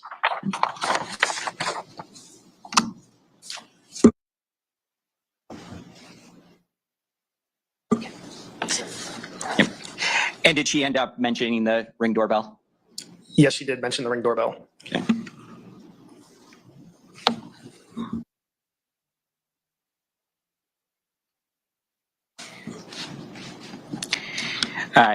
Did she give any indication where the ring doorbell system would be?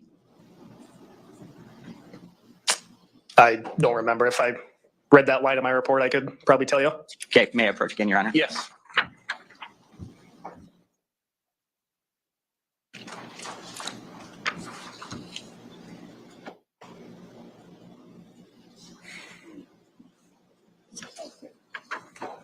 You can answer yes or no if you remember the question. Can you repeat that again, please? Yes. Did she give any indication where the account for her mother's Ring doorbell would be? Yes. And if you can recall, where was that? The account, where would the account be? Her mother's cell phone.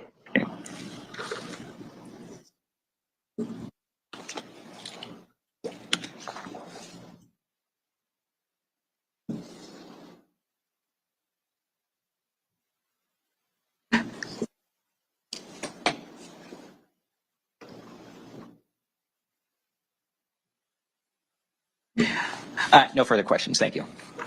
Any redirect? Yes, please, Your Honor. May I please publish Exhibit 8?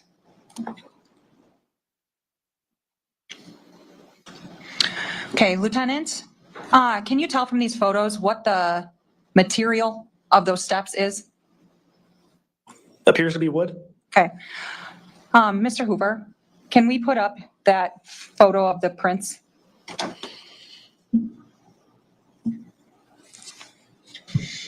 Okay. And can you tell from looking at this photo what the material is underneath the snow and the melted snow? Do you want to look at the actual picture? No, that's okay. It appears to be concrete. Okay. So that would not be on any one of those steps, correct, Lieutenant? That's correct. The step material didn't, from that image, appear to be concrete. Okay. And that concrete would be closer to the driveway area, correct? Yes, the driveway was concrete. Okay. Now, there was that brief discussion about the prints in that photo. Okay, that photo isn't very great because snow is white and it's hard to discern what's in there. Is that accurate? That's true. Okay. So did you look at all the photos of the exterior when you were investigating or in preparation for trial? Yes, And you said you looked at those photos up close? that's correct. Okay. Were they human prints? No, as I said before, it appeared that they were an animal or more specifically deer footprints. Okay. Now, there was the footage of Ms. Frey and your initial contact with her and things of that nature that Mr. Hoover discussed with you. Did you observe her to cry and tear up at moments throughout all of your contact with her? Yes, I did. And in fact, in the end of that third clip, does she appear to be wiping a tear from her face? That's correct. That's when she began to tear up or cry. Okay. And I believe she said in that third clip, "I love it. It's so much. That's why I'm so calm. Shit always happens. And I don't do death or I don't handle death." Do you remember her saying that to you? Yes. Okay. Now you said, and correct me if I'm wrong, because sometimes my memory isn't always the best, but you said you are an officer for Dubuque for 9 years. Yes. How old of a man are you, Lieutenant? I am 31 years old. Okay. And in your 9 years as an officer, and 31 years, have you had multiple calls with people responding to death or grief? Yes. And would you say they all respond in the same way? I would not. It really varies on call to call on how people handle death, grief, and then, of course, being questioned by the police afterwards. Okay. It's a traumatic, stressful experience. I would say so. Would you be able to say you would be able to predict how a certain person would respond to grief or trauma? No.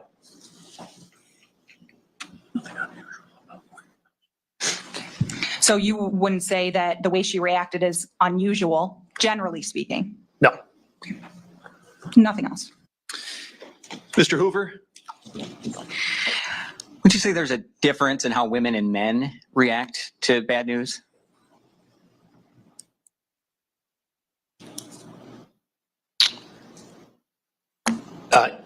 I guess I can answer that in general. Yeah, in general. I would suggest that men try to be a little bit tougher, hold tears back, where sometimes women can be more emotional. But again, it just, in my 9 years of being a police officer, just responded to quite a few death calls. It's really just across the board on how people react to them. And there's no doubt in your mind that there were footprints on the stairs themselves, correct? I never physically walked up to those stairs and looked at them. I can say that it certainly appeared that someone had stepped on those stairs or there's footprints because that snow was patted down. Okay. No further questions. Thank you. Nothing else. Thank you, sir. You're free to go. Thank you.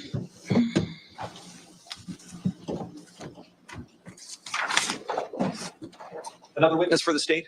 It's 10-2. Would you like to take a break, Judge? We can, if that's a good natural spot for you. Right before the next witness to come up, so we can get, there's also other items to bring down. Okay, that's fine. Folks, we'll take a 10 or 15 minute bathroom break for everyone. Remember the admonition, keep an open mind about everything, report back to the jury room. All rise for the jury. Please be seated, everyone.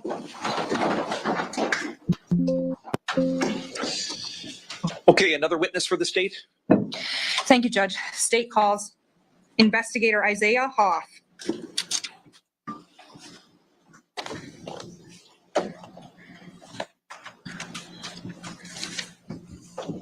Do you swear or affirm that the testimony you give in this matter will be the truth, the whole truth, and nothing but the truth? I do. Go ahead and have a seat there. Thank you, Your Honor. State your name and spell it for the record, please. It's Isaiah Hoff, ISAIAH, Go ahead, counsel. Thank you. Good afternoon, Investigator Hoff. How are you today? Doing well. How are you? I'm good, thank you. And you are employed for the City of Dubuque Police Department. That's correct. How long have you been employed as a police officer? Approximately 12 and a half years. Okay. And what is your current designation in the City of Dubuque Police Department? Currently, I'm a corporal within the Criminal Investigations Division. Okay. And let's start with the Criminal Investigations Division. What is that? It is a unit within the department full of basically detectives. We handle felony level crimes, kind of more complex investigations, things like that. It's a special assignment separate from patrol. And it's kind of almost like a referral. Patrol starts to handle something and then would refer to the Criminal Investigations Division. Yeah, that's a good way to phrase it. Okay.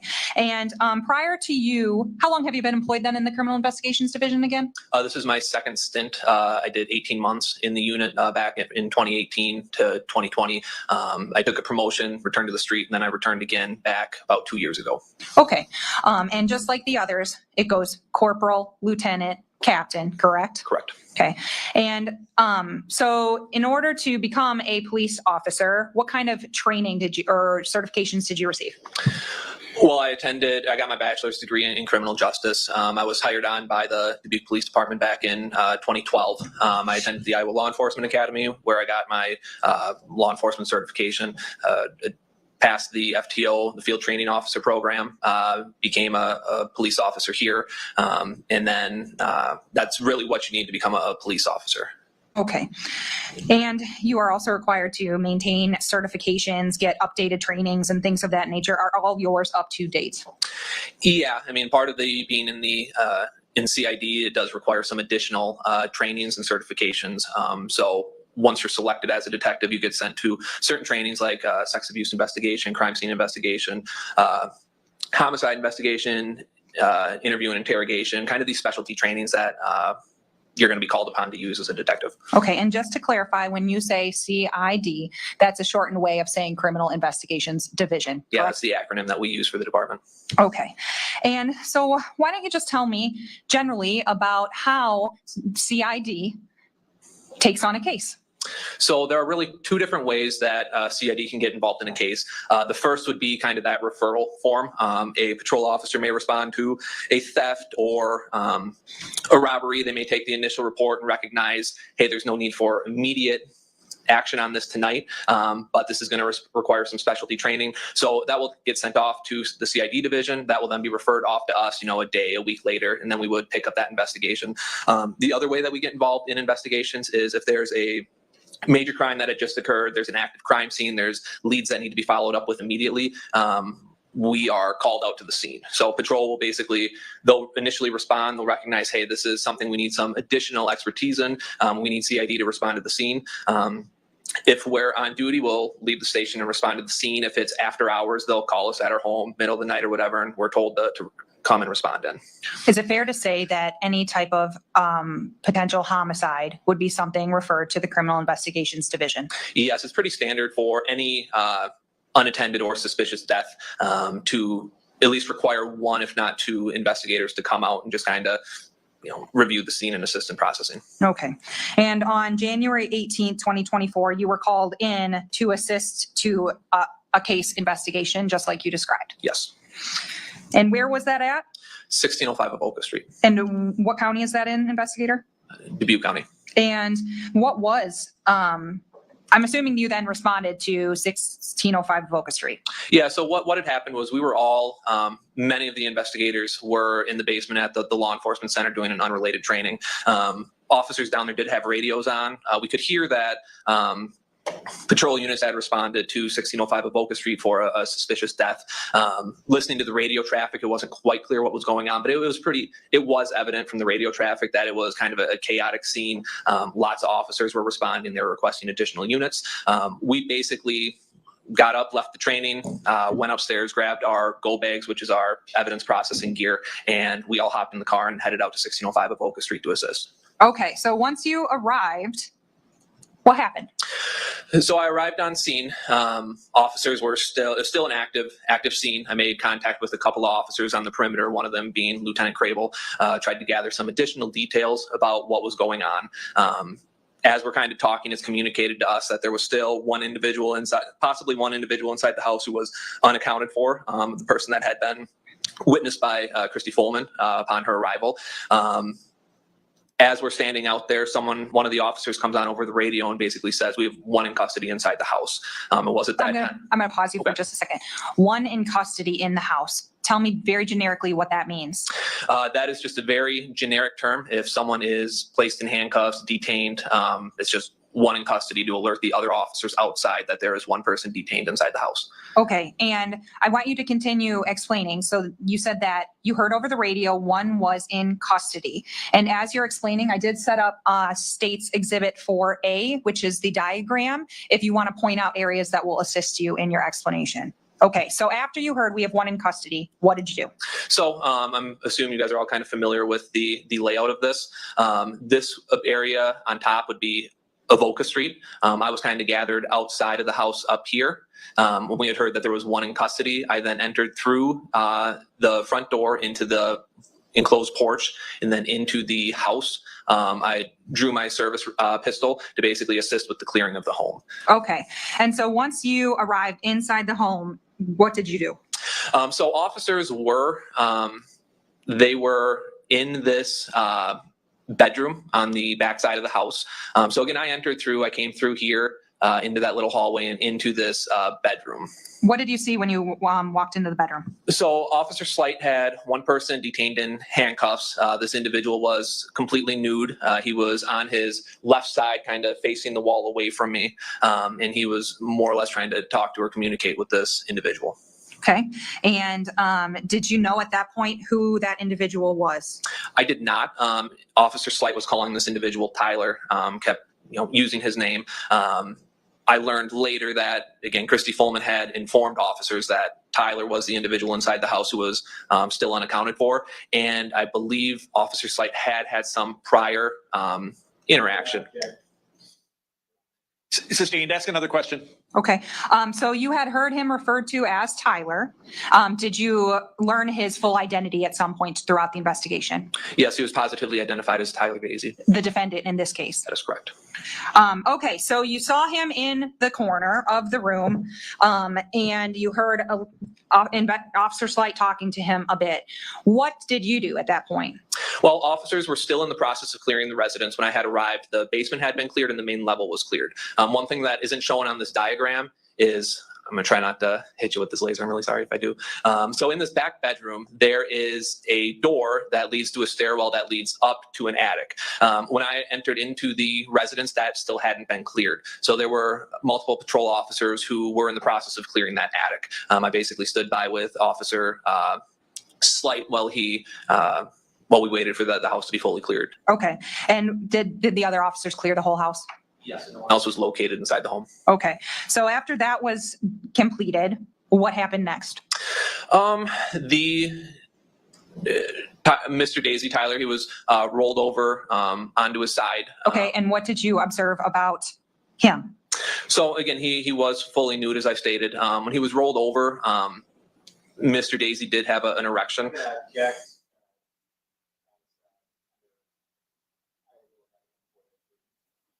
Okay, the objection's overruled. Go ahead, you can finish your answer. So when he was rolled over, I noted, and as did the other officers in the room, that Tyler, his penis was fully erect, based off statements with Officer Slight. You know, he was the one who was handling Tyler. He made the comment that he felt a little wet. Okay. Did you have to help him up? Yes, he was helped to his feet because he was handcuffed behind his back, yes. Okay. Did he make any mention of any injuries or anything of that nature? He had some complaint about pain in his wrist. Officer Slight did readjust his handcuffs. He had, again, continued complaints about his wrist, but kind of stated that it always kind of hurts him. Do you recall which wrist? I believe it was his right wrist. Okay. And so initially in that clip, Tyler was handcuffed. Can you explain to me why you did that? So officers had entered into a very chaotic scene. There was a obvious homicide that had occurred within the home. They had located Tyler inside the house where this had happened. They really had no further details as to what had occurred, what his level of involvement in this was. The scene was still being searched. It was an active crime scene. It's just a step that is taken to secure all individuals until we kind of have a chance to take a deep breath, figure out what's going on, come up with a plan of attack. Okay. So you said that he had been secured and helped up. And while Officer Slight was with Tyler getting him secured, what did you do during that time? I stood by with him at one point. Once the residence was secured, I did step off into the master bedroom over here where Jennifer Dazey was located. Okay. May I approach? Yes. No.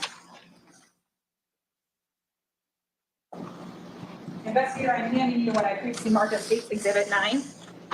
Can you tell me what this is a photo of? This is a photograph of the view of the master bedroom from the door, showing the bed and then the deceased body of Jennifer Dazey. Is that how that bedroom appeared on January 18, 2024 when you were on scene at 1605 Avoca Street? Yes. Move to admit State's Exhibit 9. No objection, Your Honor. 9 is admitted. May I publish? Yes.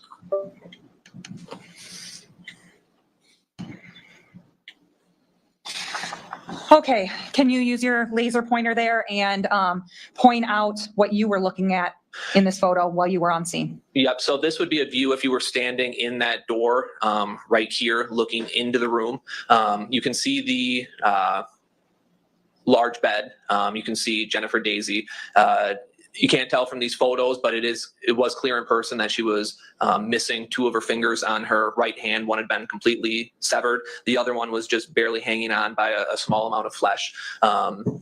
There was a significant amount of blood pooled around her neck. The way she was positioned and the positioning of the sheets kind of created like a pool, an area where the blood pooled and didn't really have much of a place to go. So she had significant injuries to her face and her neck, which was responsible for the large amount of blood that was pooling around her.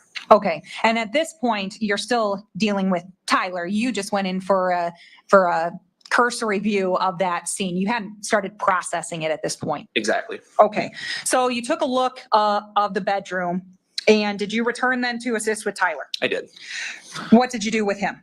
So Tyler was placed into a Tyvek suit.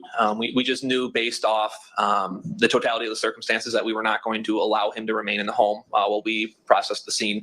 Because he was naked and fully erect, and it was cold out, we didn't want to parade him outside, again, due to the weather and, to protect him from being put in an embarrassing situation.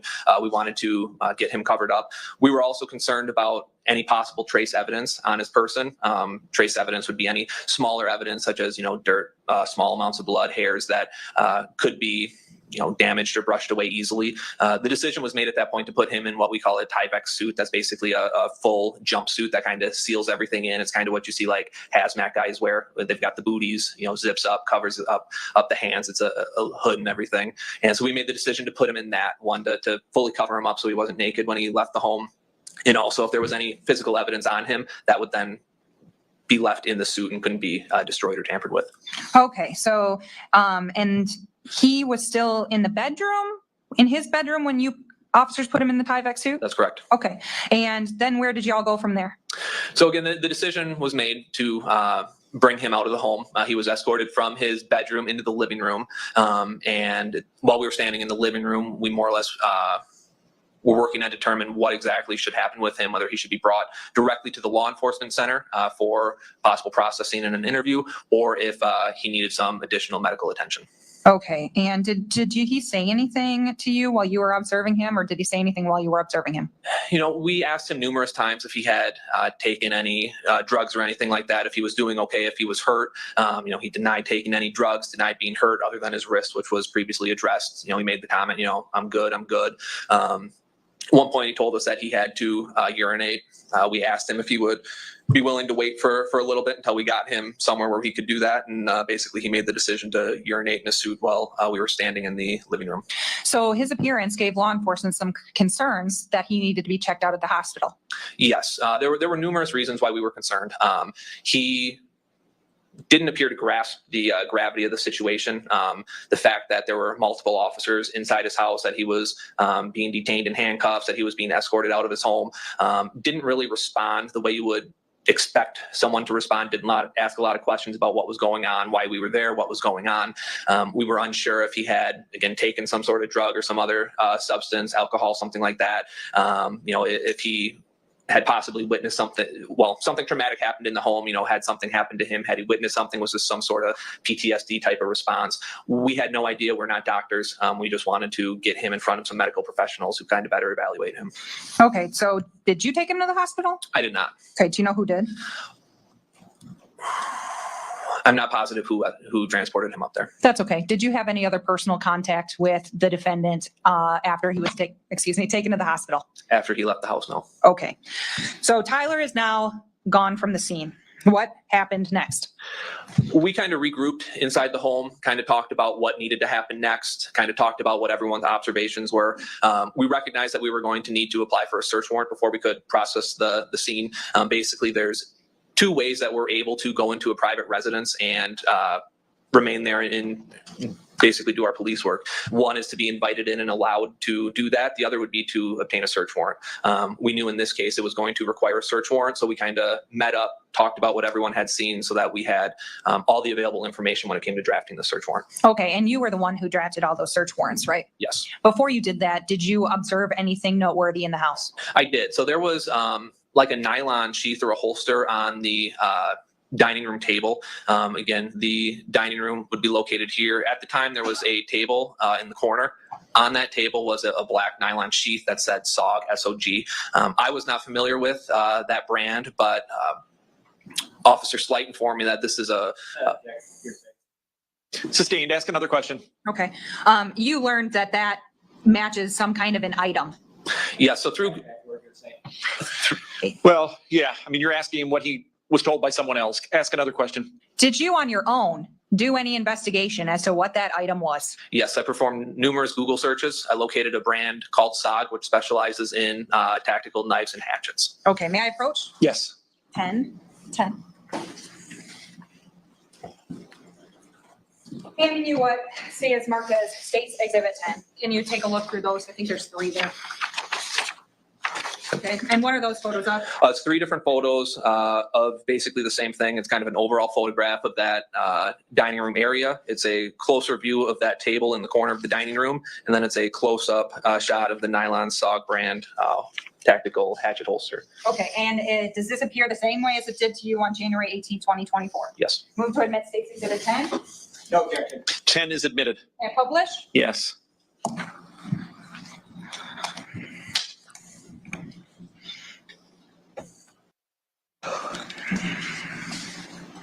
Come on back up this way, please.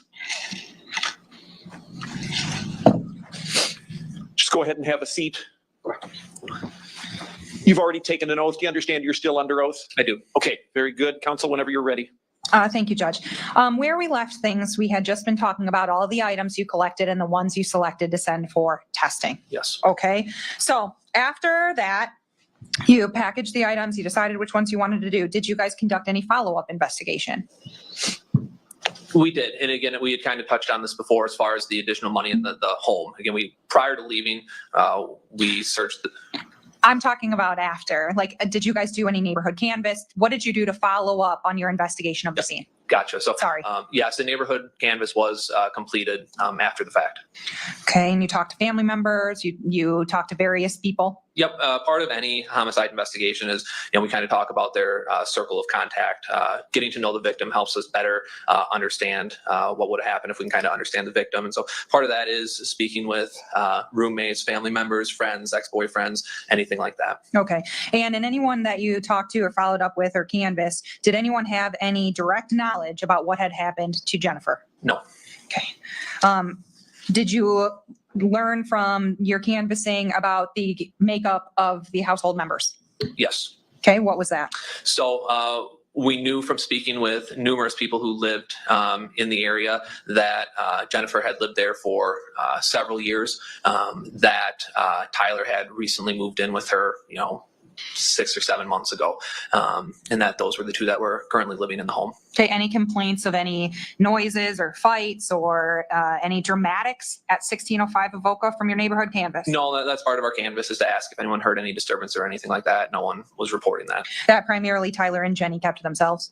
Yeah, everyone kind of described them as good neighbors. They knew who they were aware of them. No one really had said that they were super close with them, but everyone kind of knew Jennifer and Tyler lived there. Okay, and were interviews done with Jennifer's other children, Nick and Kylie? Yes. Okay. You didn't do those interviews though, did you? I did not know. Okay. Did you though, as an investigator with the Criminal Investigations Division, follow up on information obtained from officers from the interviews with Nick and Kylie? Yeah, so Lieutenant Krael, I believe, interviewed Nick Frey. Anytime we do an interview with anyone, we want to fact check them. Are they telling us the truth on stuff? Nick had kind of laid out what he had did the night prior, what he, on the 17th into the 18th, and kind of how he learned of his mother's passing. So I was kind of tasked with verifying his statement to law enforcement. For those of you who aren't familiar, Dubuque has a very extensive camera system here in town. It's kind of, cameras are kind of mounted at every major intersection. And if we have descriptions of individuals, vehicles, time frame, stuff like that, it's relatively easy to kind of track them around town and plot their movements around town. So I utilize those traffic camera systems to follow up on Nick's movements on the 17th into the 18th. Okay. And there's been previous discussion about some cameras located at 1605 Avoca Street. Were you able to identify Nick on that camera footage? I was. Okay, tell me about that. So we were able to pick him up on city traffic camera footage coming down Asbury Road. He had mentioned that he stopped off at the Dubuque Advertiser to pick up some newspapers. The way he traveled on cameras was consistent with that. We had him operating his red pickup truck. We were able to track that basically all the way into the neighborhood where at 1605 Avoca Street. We were then able to, through a search warrant, obtain ring camera footage from the front door at 1605 Avoca Street. And that footage shows him arriving at the home on the evening of the 17th around 7:45 p.m. Okay, and he had a stack of advertisers with him? Yes, and those newspapers were located on the couch in the living room. Okay, and did he leave, according to the ring footage, around 8 p.m. or something of that nature? Yeah, around 8:05. He kind of, I think he steps out to let the dog out and in, let Echo out and in, and then he leaves the house at approximately 8:05 that night. Okay, was Tyler home at that time? Based off his statement, Tyler would have been home, yes. Okay. And then Nick had said that he had gone out of town Did you follow up on that through traffic camera and the things? Yep. So Nick's vehicle was parked at 1605 Avoca Street when we showed up there. In speaking with him, he had said he stopped by that evening because the check engine light on his vehicle was on, which is why he needed to use his mother's GMC crossover vehicle. So again, we were able to pick up that GMC crossover vehicle, leaving the area of 1605 Avoca Street. Shortly after 8:05, when we know he left the house, we were then able to track that, through the intersection at 22nd and Central, all the way up to the 2500 block of Jackson Street where Nick lives. Okay, and then from there? The car was on camera all night. We were able to watch it. The car didn't move around 5:30, 5:35 in the morning. Nick comes out of the house, turns the car on to get it warmed up. After 5 minutes or so, he hops on the car, heads south through town, hops on 150, 161, and continues out of town down towards Cedar Rapids. Okay, and when he arrived at Avoca Street or the law center, when he was notified about what was going on, did he leave an out-of-town work project to come back? Based off his statement, yes. Okay. So you mentioned that ring footage of Nick. There were ring cameras on the house, right? Yes. May I approach? Yes.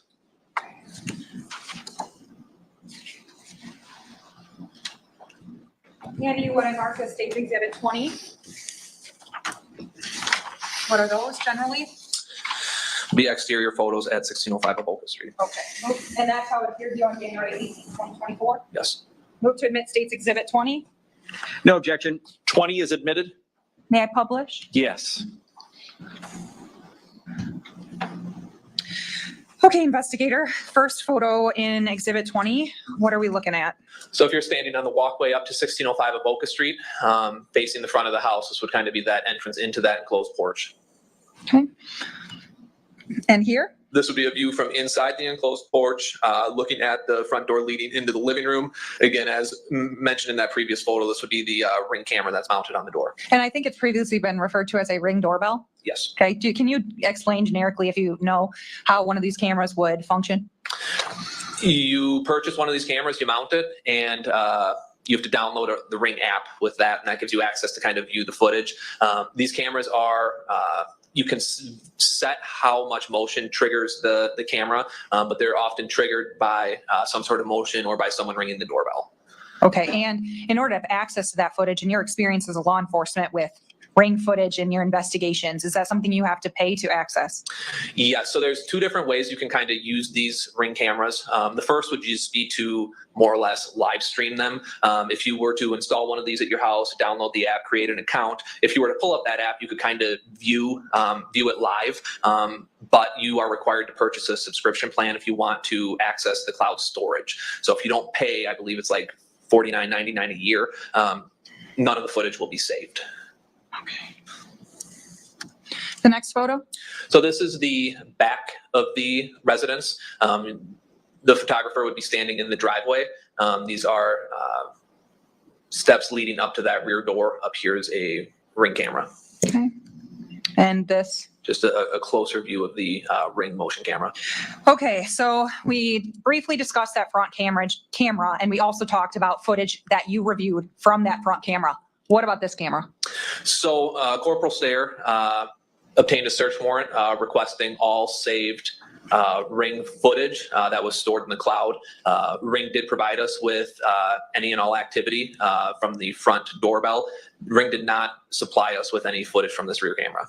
Okay, and in your training experience, what reasons could be that there wasn't any footage provided? I'm going to object to speculation. Well, she's asking what reasons could there be, not what happened here. You can answer. There's three main reasons why footage wouldn't be provided. The first would be that the camera is not plugged in and is not functional, therefore wouldn't be in a position to capture any motion. The second would be that there was no motion or no activity at that back door, therefore nothing would be triggered and nothing would be saved to the cloud. The third reason would be that the subscriber is not paying for cloud storage. Part of Ring's subscription is it's like $49.99 for one camera and then like $99.99 for unlimited amounts of camera. So a subscriber could make the decision, hey, the front door is what I'm most concerned with. I only want to pay $50 a month. Therefore, I'm just going to kind of utilize this as a live camera, and I'm not so much concerned about storing of the footage. Okay.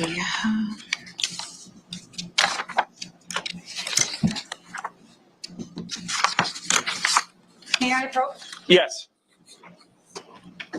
Want this whole thing? Yeah, that's fine. Okay, I'm gonna do this. And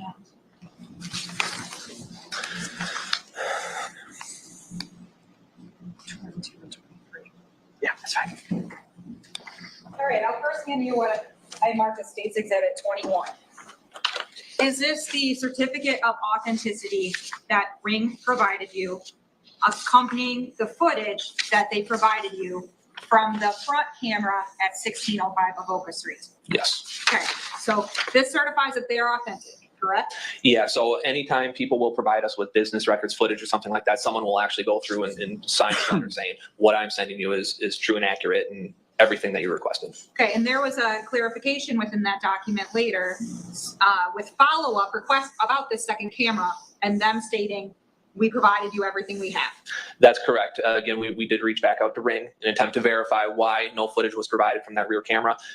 We were told by Ring, we have provided any and all available footage saved to the cloud associated with this account. Okay, move to admit State's Exhibit 21. So, any objection to 21? No, Your Honor. 21 is admitted. Okay, I am now showing you a flash drive that contains a Ring camera clip from January 17th and a Ring camera clip from January 18th. Have you reviewed all the Ring camera clips that were provided to you? Yes. Okay, and have you reviewed clips from both January 17th and January 18th? Yes. Okay, was there one clip at around 10 p.m. that Jennifer appeared on the footage? Yes. On the 17th, excuse me. That's correct. And then one clip on the 18th at approximately 8:38 a.m. that shows Miss Fulman entering the residence. That's correct. And were those, I would move to admit State's Exhibit 22 and 23. 22 and 23 are both admitted. What did they have? Oh, I'm going to say this wrong. I think it's like Greenwich time, something to that effect. But basically, it's like a standard time, and we have to do the conversion on the timestamps to Central Standard Time.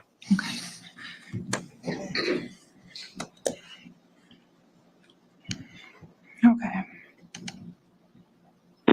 Okay.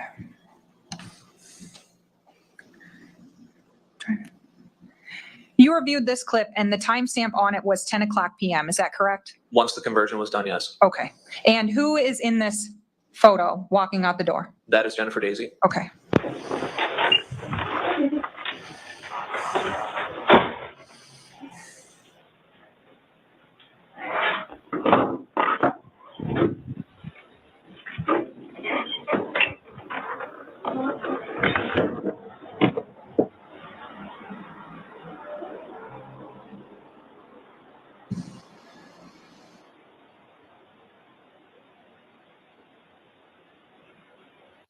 Okay, and that's the end of that clip. You didn't cut it down or anything like that, correct? No, again, those clips are motion activated, so they send what they send. Yep, so it depends on what's happening, whether or not they trigger or not, correct? Yes. Okay, and are they a forward projecting camera? Do they project forward or backwards? Forward. Okay. Okay, we'll play Exhibit 23. And you know this is 8:38 a.m. on January 18th? Yes, Okay. Is that Ms. Fulman walking in? it is.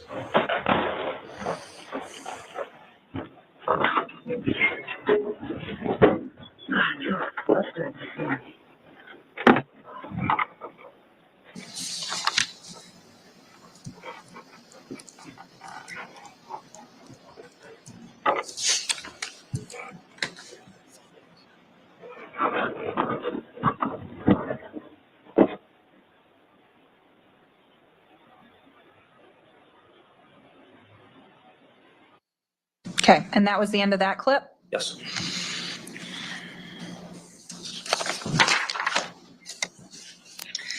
After that, who's the next person that's seen on camera going into that house? Officer Hasselbacher arriving. And Ms. Fulman's testimony in her statement to police was that she stood inside the door. Would that be a reason why the camera didn't re-trigger? Yeah. To show her exit or anything like that? Yeah, so the way, from the pictures, you can kind of see there's a storm door and then there's that main door. Watching the video, you can kind of see that end of the door doesn't fully completely close. So it would almost be as though she's kind of sandwiched in that little triangular space that's created by the partially open storm door and then the opened or partially opened wood door leading to the house. Okay. And at least from the footage on that camera, no one is seen going in or out of that house between 10 p.m. on January 17th and 8:38 a.m. on January 18th. That's correct. You previously testified that Ring said there's no footage from the backdoor camera. So did you investigate any potential entry at that, I should say the side door entry? Yeah, so we were able to verify that that door was locked upon our arrival on the 18th. And again, that it's visible in body camera footage and everything that door was locked when we arrived. Okay, and you pulled a clip from body camera footage to show the condition of the deadbolt as well as the door handle? Yes. Okay, and how did you confirm that the position the deadbolt was in a locked position? So in all the body camera, any body camera officers that were in that back room that captured the door, that deadbolt is in the thumb lock is in a thumb knob's in a vertical position. I had reached out to the property owner, it's either Ron or Rod Smith, and talked with him about that. He said he's familiar with all the locks that he installs in his property. He said if that lock is vertical, if the thumb lock is vertical, that deadbolt is locked and engaged. Okay, may I approach? Yes. Handing you what I marked as State's Exhibit 24. And what is that, investigator? So this is a screenshot of Captain Stiles' body camera. It shows his time in that back room. On the left-hand side, you can kind of see the doorknob and the deadbolt lock. You can see that the lock is engaged in a vertical position. Okay. Move to admit State's Exhibit 24. No objection. 24 is admitted. Publish, please. Yes.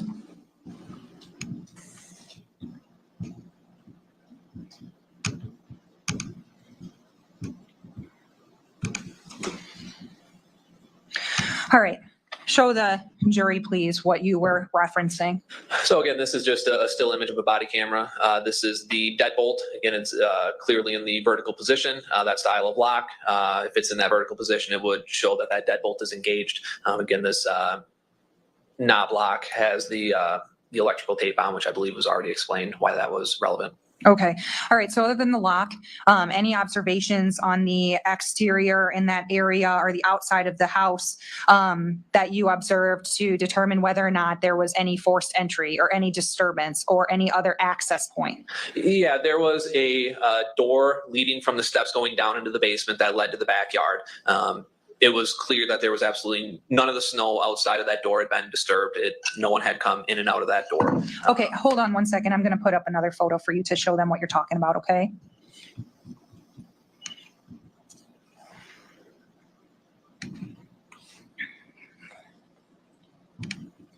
I'm going to, going to put up there Exhibit 3. Okay. There's two doors in this photo. Which door are you talking about first? So what I'm referring to is the door that's located right here that leads directly out into the backyard from the steps leading down into the basement. Again, there was snow in the backyard, absolutely no footprints coming or going from that door. Okay. And then anything else that you did to look around the outside to see if anyone else had accessed? Yeah, again, as previously mentioned, we always want to check to see if windows and screens are in place, which they were in this case. No evidence of any footprints in the snow underneath any of the windows. Again, this is that locked back door where the deadbolt is engaged in that back mudroom pantry area. Okay. Any evidence of a disturbance from what you saw? No. Okay. Now, investigator, as part of your investigation, you have reviewed some phone calls the defendant made in the past couple of months, correct? Yes. Did the defendant ever point to anyone else who could be responsible for this? Yes. So there were all calls made from the Dubuque County Jail are recorded. All inmates are notified of this before they make the phone call. We have software that allows us to review those phone calls. Part of any investigation is kind of monitoring those phone calls, see who are they calling, what are they talking about, are they making any admissions? Back in March, end of March, I think March 30th, Mr. Dazey made at least 2 phone calls, one to his brother, Nick, and then one to his Aunt Katie. In these phone calls, he had identified his ex-girlfriend, Tessa, as having been at the front door of the house on the day of the murder and of being present inside the home while he was being detained by officers. Did you, well, first, let's talk about prong one here. Was Tessa ever in the residence No, when law enforcement was there? no, Okay. Did anyone see her outside the residence? no, Okay. Now, the second portion, did you follow up on his claim regarding Tessa? I did. And was she, I'm assuming you talked to her. Yes. Okay. How did you eliminate her as a potential suspect? I sat down and I did an interview with her. She had stated that it had been several years, 4 or 5 years since she last spoke with Tyler, denied having any knowledge that anyone was living, or that Tyler and his mother were living at 1605 Avoca Street, and denied any knowledge of any involvement. Okay, so she didn't even know that he lived there? According to her statement, no. Okay. Was there any other evidence that would have connected her to this crime? No. All right. I have no additional questions, investigator. Thank you. Cross-examination. Yes.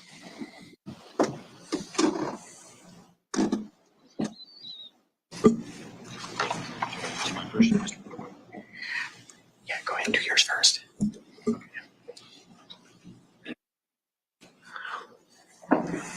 Investigator Hoff, I have just a couple of questions for you with regards to the ring cameras. On direct examination, you had testified that there were only three ways in which that camera in the backyard wouldn't produce footage. Yes. Okay. Are you familiar with the Ring app? You talked about downloading it to a phone and opening it on a phone. Yeah, I have some knowledge of the app, yes. Okay.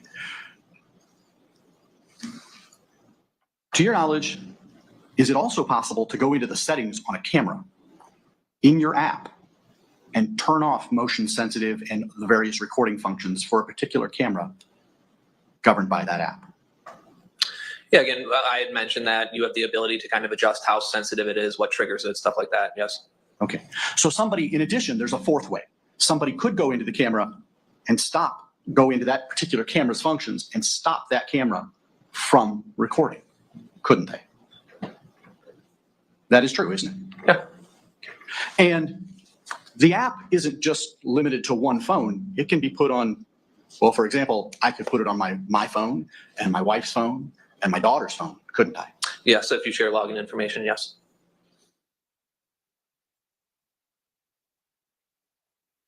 Nothing further. I don't have anything further. Mr. Hoover has some questions. Go ahead, Mr. Hoover. How you doing today, Investigator Hoff? Doing well. Long afternoon so far? Not too bad. Okay. When you arrived on the day of the 18th, did you observe that back door from the outside? Yes, yeah, I would have. When I arrived, I went around back by Lieutenant Corporal at the time, Krael, who was standing back there, yes. Okay. And did you observe whether or not there were footprints, or at least that somebody had been on that porch? Yeah, the steps had not been shoveled, and you could tell that people had come in and out of that back door.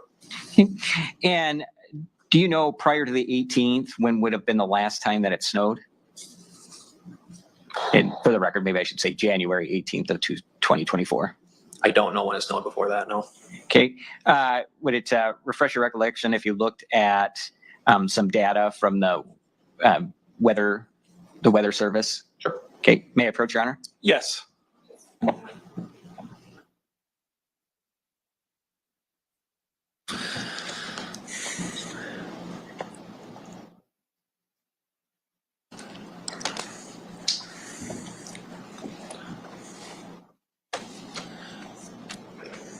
And just look at this yourself. Don't read anything out loud. But if we look at here, this would have been the 18th. Okay.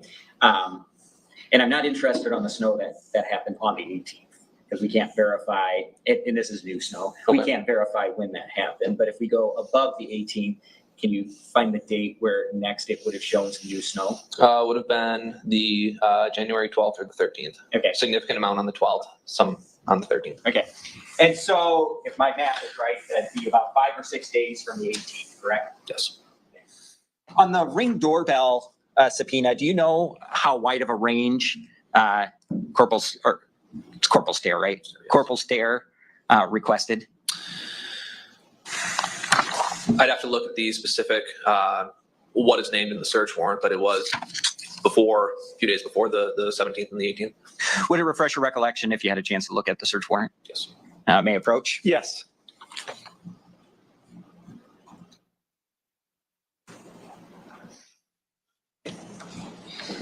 If you, again, just look at it yourself and specifically this paragraph right here. Yeah, so again, the search warrant requested all video recorded and stored from 1/1/24 to 1/19/24. So at least it has snow in between that period of time, correct? Yes. So at least one can assume from the evidence that someone had approached that or had been on that porch sometime between the 12th and the 19th. Yes. Okay. And also,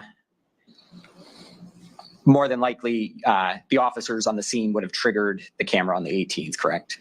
Yes, they would have been in a position to have triggered that footage if it was active and recording.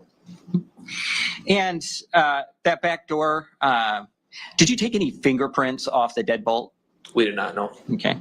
And would it be fair to say that Miss Fulman was in a state of panic or hysteria when she discovered the body? I would say so. Okay. Sometimes people do things that they don't realize what they're doing when they're in a state of panic or hysteria. Sure, sometimes they can. Is it possible that she may have locked the door and not realized that she locked the door? Objection. Yeah, I'm not sure he would know. I'm just asking if it's possible. Okay, go ahead, you can answer. Anything is possible, yes. Sure. And obviously, someone can enter that door if they had a key. Is that correct? Yes. And were you able to locate the keys for that back door? So I never did, no. Okay. Now, in your investigation, you did receive some keys. Is that correct? I believe Corporal Krael was given some keys for the residence. Okay. And were you kind of the lead investigator in this case? Yes. And so you would have kind of reviewed all the evidence? Yes. Okay.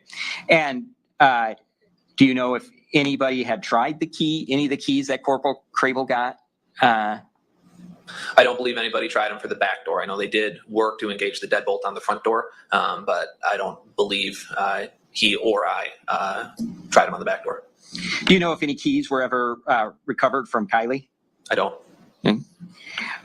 Do you know if she was asked for any keys? I don't know if she was asked during her interview. Okay. What about after her interview? At any point, did anybody ask if she had keys?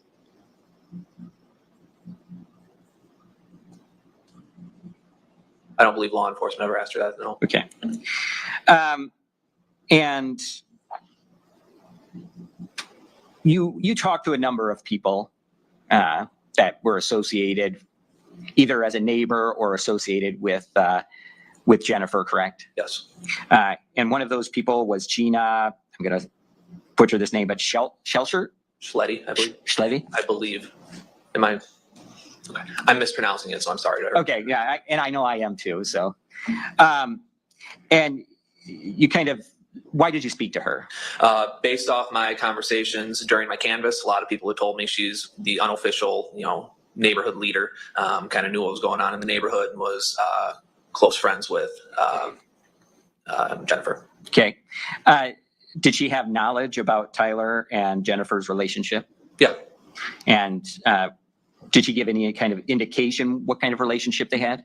I mean, I can't remember the specifics of everything she talked about as far as their relationship goes.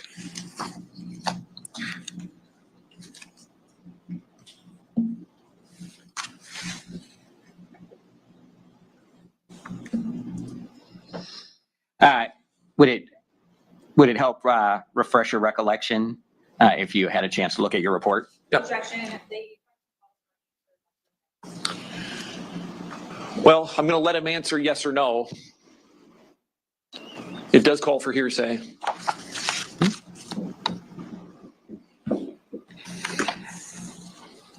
you didn't, of all the people you talked to, did you find any indication of Tyler physically assaulting Jennifer? No. Okay.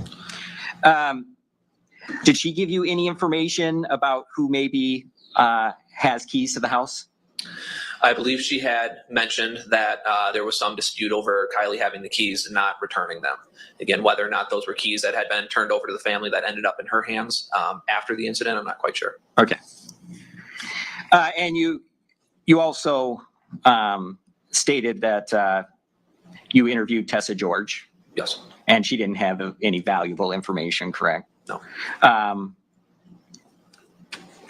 And at least at the time of the arrest, Mr. Dazey seemed fairly confused. Is that my understanding, your earlier testimony? Yeah, again, he was not responding how you would expect someone to respond.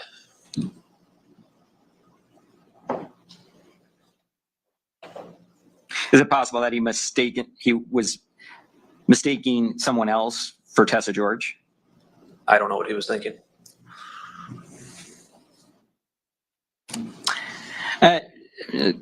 Look at a few of the exhibits that you went over. I just want to make sure I have some clarification.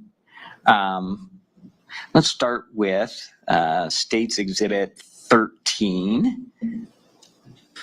A minute. I'll pull it up quick. You got it? I think so. Yeah.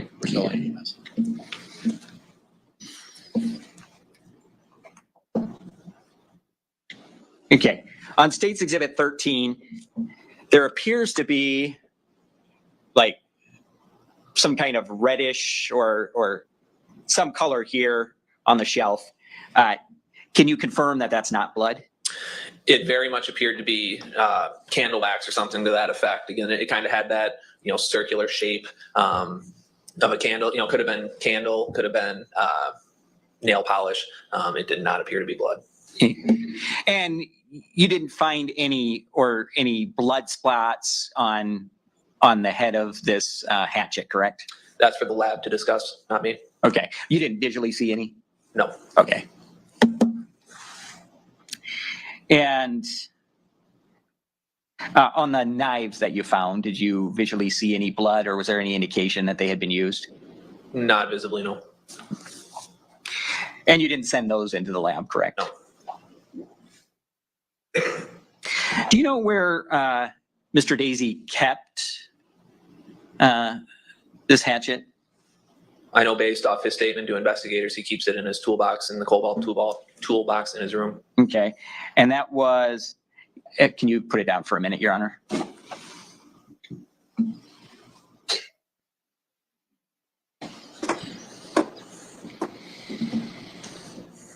All right, can you, and that's this right here, correct? Yes. And I believe you found the cover of the hatchet in the kitchen, correct? In the dining room. Dining room, on the table, correct? Okay.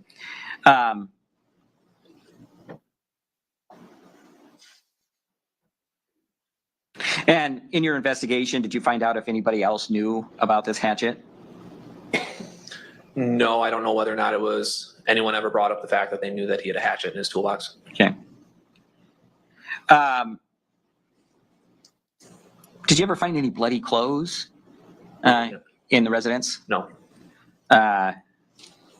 On those towels that you collected, did you observe any blood on those towels? No. Did you find any blood droplets in the bathroom other than in the sink?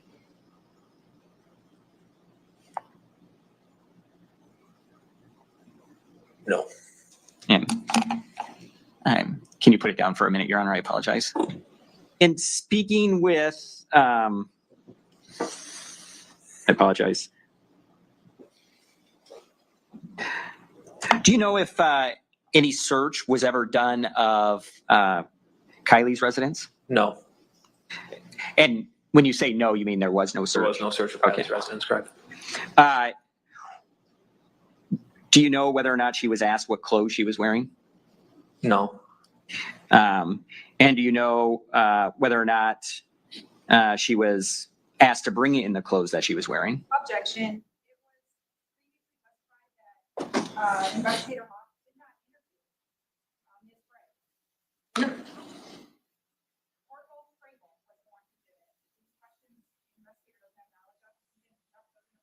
Okay, objection's overruled. Do you remember the question? Go ahead and ask that again. Sure. Do you know if she was ever asked to bring in the clothing she was wearing that night? I don't believe she was ever asked by Lieutenant Crable. Okay. And what about Nick's residence? Was that ever searched? No. Did anyone ask Nick what clothing he was wearing that evening? No, but we had him on both traffic camera and ring camera. And other than the traffic cameras, did you make any other kind of verification as to whether or not Nick was in Cedar Rapids? No. Again, we had him leaving town, headed south on 151. Did you continue to monitor the traffic cams once you saw him heading down south? Well, again, he would have passed the furthest southern camera, and so we would have no other cameras to monitor from there on. Sure. Did you ensure that he didn't turn around and come back? No.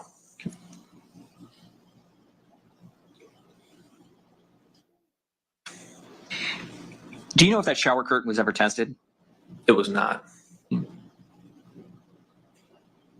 Was the shower curtain sent to the lab? I don't believe so.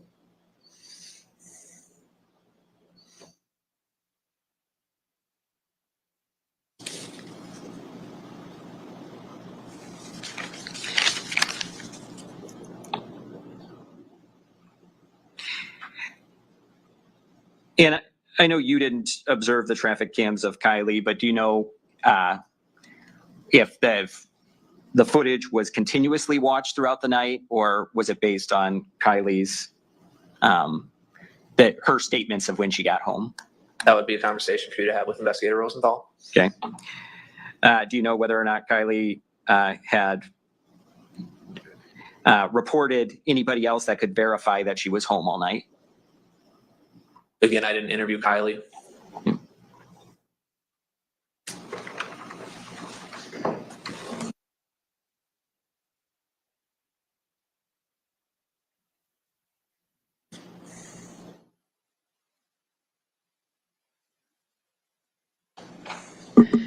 No further questions. Thank you, Investigator Hoff. Thank you. Any redirect? No, Judge, thank you. Okay, thank you, sir. You can step down. Thank you, Your Honor. Okay, now we were actually, why is my nose so red? Oh my goodness. That's weird. Maybe I blew it and took all the makeup off. We're going to go to day 2, part 2, because we had a bunch of friends join us. So I decided to carry on for a little bit longer. This is a 38-minute video. And then it's bedtime. So this is your 38-minute warning. It'll be less than that, though, because I think we're on 1.25 speed. Did he say anything about, how witches are? Yeah, that was in reference to, I asked him if he'd ever called his mother a whore to her face. And he said, yeah, I did. I asked how his mom responded to that. And he said, she's a witch. You know how witches are. Oh, I'm better than you. I will be your fear. I will be your enemy. Did you ask him to explain his mother's traumatic injuries? Yes, about an hour and 18 minutes into the interview, I got to the point where I wanted him to explain the significant and severe injuries that she had. And when I asked him how she got these traumatic injuries, his response was witchcraft. I then specified that I was referring to the physical injuries to her body. He again responded witchcraft. I then asked him, I was going to need a little better understanding of how witchcraft could cause such injuries. At that time, Mr. Dazey ended the interview. Did you leave the recorder on when you left the interview room? Yes, the recorder stayed on until we were all done executing the search warrant on Mr. Dazey's person. So at the conclusion of the interview, that's when I told him that we had to collect evidence from him, provided him a copy of the search warrant. Krael and I then exited the room to gather up our gear for collection. After the fact, when I went back and watched the interview to type up my report, I noted that Mr. Dazey made some comments aloud while we were out of the room. What did he say? What were the comments? He stated, I would gladly spend an eternity in hell if she could just have a chance at heaven. Was Mr. Dazey also alone in the squad car when you brought him to the port, when he was brought to the port down at the law enforcement center? Yeah, so Skorupski and I transported him from Mercy back down to the law enforcement center. Once we pulled into the Sally Port, the two of us, I exited the squad car. In that process, I dropped my portable radio, the battery bounced off, and we were looking on the ground for my battery. Then we got him out. So he was in the squad car for over a minute before we pulled him out. After the fact, I went back and reviewed that footage from the squad car. Did he say anything during that time he was in the squad car? He did. Mr. Dazey made a couple comments during that time. He stated at first, they will never figure out the psychology. You have a choice, conquer me or hell it is. He then paused, stated, I love you, I'm tired, and that was the end of the comments. Now, before Mr. Dazey was taken up to the jail floor after the interview, did he say anything spontaneously? Yes, it was actually, he and I were just standing in the interview room together because we collected the Tyvek suit as evidence. I was waiting for Krael to return with some clothing. We weren't talking, I wasn't questioning him, and he just stated aloud, witchcraft, brother, witchcraft. A lot that is wrong with my life. When people are trying to get in your way, when you were just trying to pursue happiness. Did you tell him he was being arrested before he was taken up to the jail floor? I did. He actually asked me if he was getting showered in, referring to going up to the jail floor. It was at that time I told him he was being arrested for the murder of his mother. His response was, it's hard to argue witchcraft in court, isn't it? Now, during all of your interactions with Mr. Dazey, did he at any time ever deny harming his mother or the dog? Not once. Thank you. I don't have anything further. Cross-examination. Thank you, Your Honor. On direct examination, you talked a little bit about watching the traffic cameras related to Kylie Frey or Kylie Dazey? Correct. All right. Are there any traffic cameras on Avoca? There are not. And which traffic camera were you watching on the corner of 24th and Jackson? There's a camera at 24th and Jackson directed to the north, which captures the block in which she lives in or lived in at the time. And does it show the front door of her residence? It does not. Her door is on the south side of the residence, recessed away from the street. The front door is actually for the apartment upstairs. All right.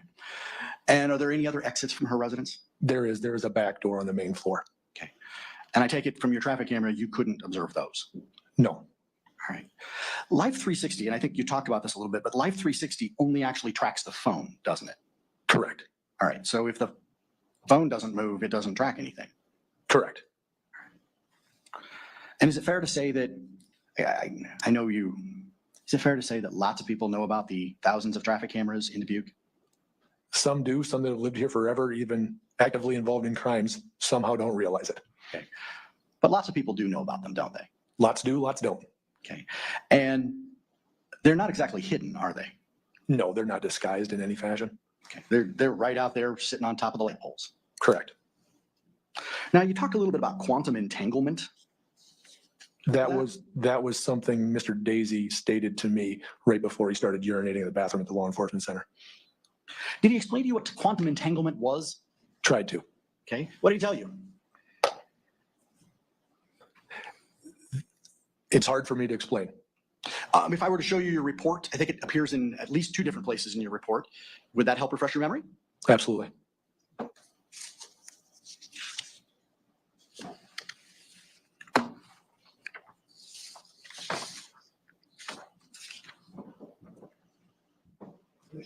Yes. Pages.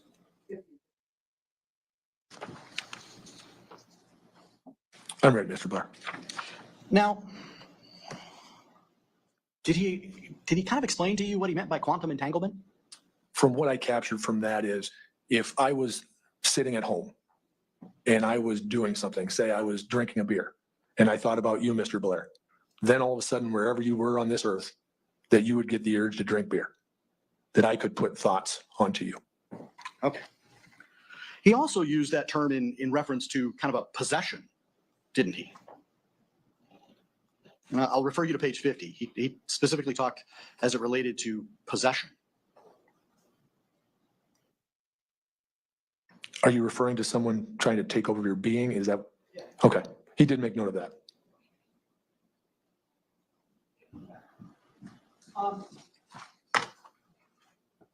On direct examination, you talked some about his mother practicing witchcraft.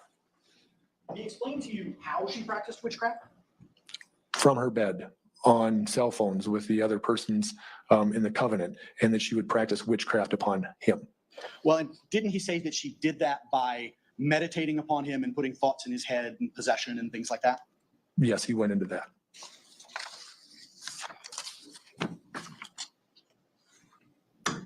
He didn't actually talk about a conversation with his mother. He simply talked about witchcraft in response to you asking about the last time he had a conversation with his mother. Isn't that right? I asked him when he last had a conversation with his mother, and he stated right before you guys came and got me, she was practicing witchcraft. Right. He starts going into right before you guys came and got me, she was practicing witchcraft. Is that right? That was response to his last conversation, his last interaction with his mother. Okay. He said lots of things that really didn't make a lot of sense, didn't he? Well, every time we would get to something pointed and he would start, acknowledge that he had a hatchet, then when we would get more pointed, then he would take me in a different direction.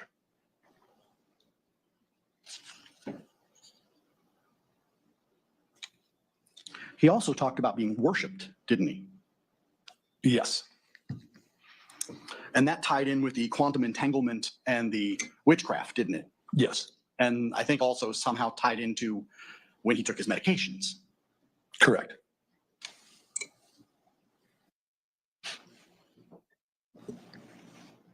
Investigator Rosenthal, was the interview recorded? Yes, sir. The whole thing was recorded, wasn't it? Correct. And I think you actually talked about going back and watching part of it after you'd originally left the room. Yeah, in all cases, I watch my interview in full so I can document the interview in a written report. Yes. Approach the witness.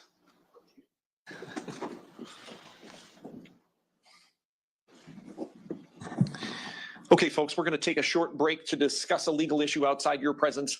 This will probably be about 10 minutes or so. Remember the admonition I gave you before. Report back to the jury room. All right, to the jury.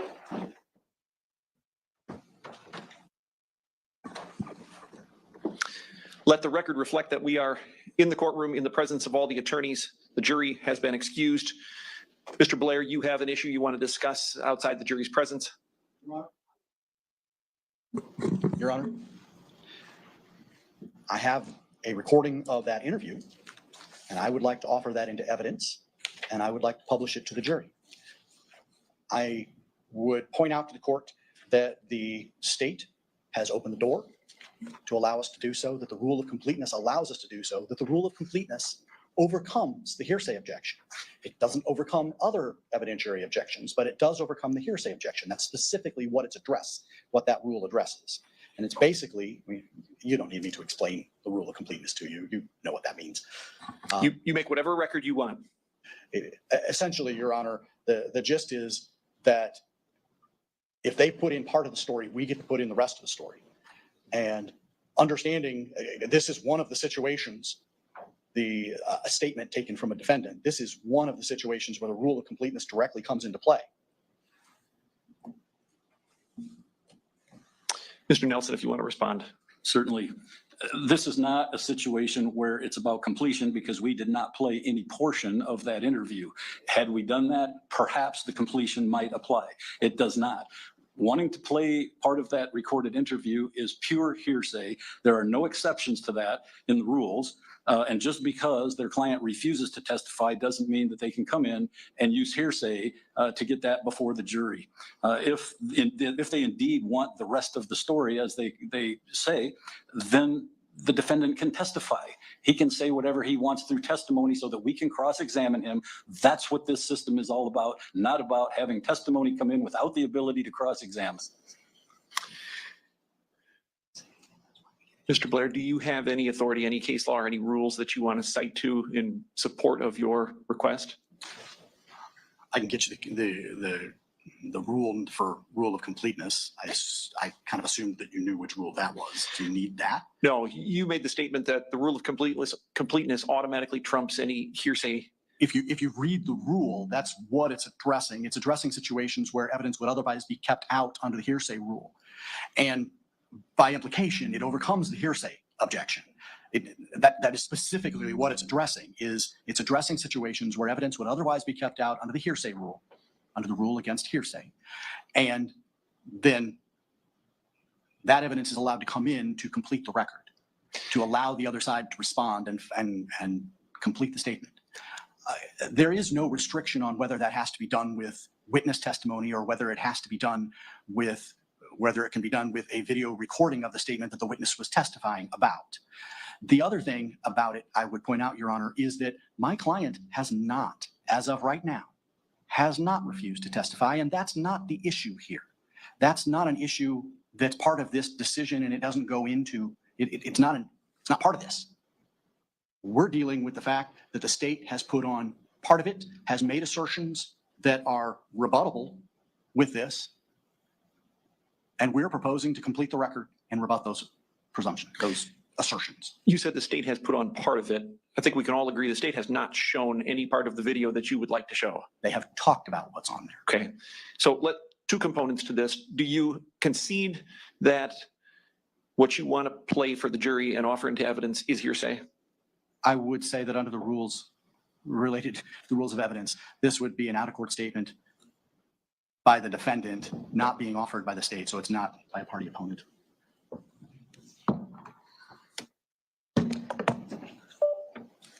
Give me 1 second, please.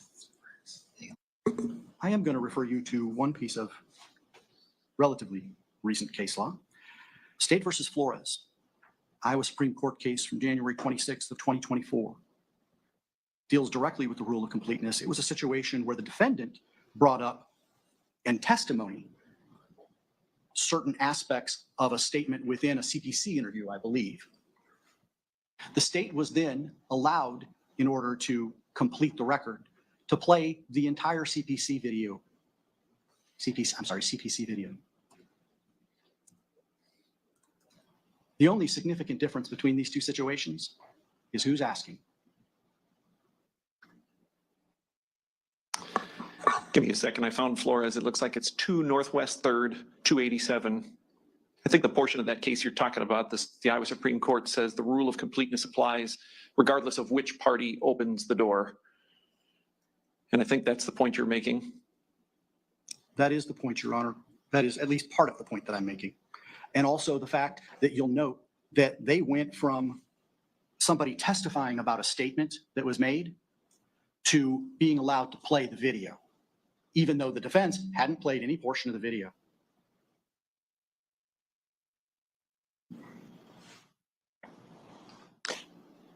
That case is certainly a little different factually. It deals with sexual abuse of a child. Do you know the age of the child from that case?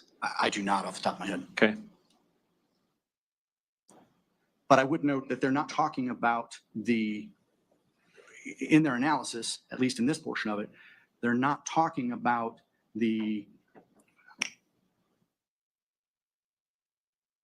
what's the word? They're talking specifically about the rule of completeness and not the catch-all rule that allows you to go around hearsay for child victims. They're not, the residual exception, that's what I'm looking for. Thank you, Ms. Lassance. That's the word. They're not talking about the residual exception. They're talking about the rule of completeness. So without having read Flores in its entirety, I said sort of two components here. The first one, I think you've conceded that what you're proposing to put into evidence and show to the jury is hearsay. My second question for you, if the state asks Officer Rosenthal one question about some interaction he had with the defendant, and Officer Rosenthal talks about one particular comment the defendant made, do you take the position that that opens the door to the entire video coming in? Your Honor, I don't propose to be an expert about at what point the door is opened. There was a lot more here than one point and one comment. I understand your question, and I don't know the answer to that question. Okay. I would say that this is not that hypothetical, that this is a situation where they talked about it at length and where Investigator Rosenthal gave opinions as to whether or not Tyler knew what he was doing. Okay, I understand that's not the circumstance. That's why it is a hypothetical. It's different than what we had here. I understand that. I think you get my point, and that is, at what point do you believe the door is opened up? And I think your answer is there isn't any fine line. I think that's correct. I don't think there's some bright line that you can, but I think it's fair to say that that line's been crossed here. Okay. For now, my ruling is A, the state didn't show any portion of the video. B, what the state has offered up to this point in time is permissible. It's not hearsay. C, I think we've had a motion in limine that addresses this, and I think it was agreed upon by the defense. Now, That doesn't mean it automatically stays out. It means that we have to discuss it outside the jury's presence if you intend to go outside the motion in limine, which you have done, and I understand that. But you are entitled to cross-examine Officer Rosenthal about any portions of the video. You've seen it. You can ask him questions about things that the defendant may or may not have said. They may be objected to as hearsay. I don't know that. But you can cross-examine Officer Rosenthal on his expertise and his take on things that the defendant said. You're entitled to question this witness. I don't think you're entitled to put in, I don't know how long the video is, but a lengthy video where your client continually talks and discusses things that would be hearsay. I don't think you can shroud that under the rule of completeness and just say all of a sudden it all gets to come in even though it's almost entirely hearsay. I'm not going to let you show the whole video.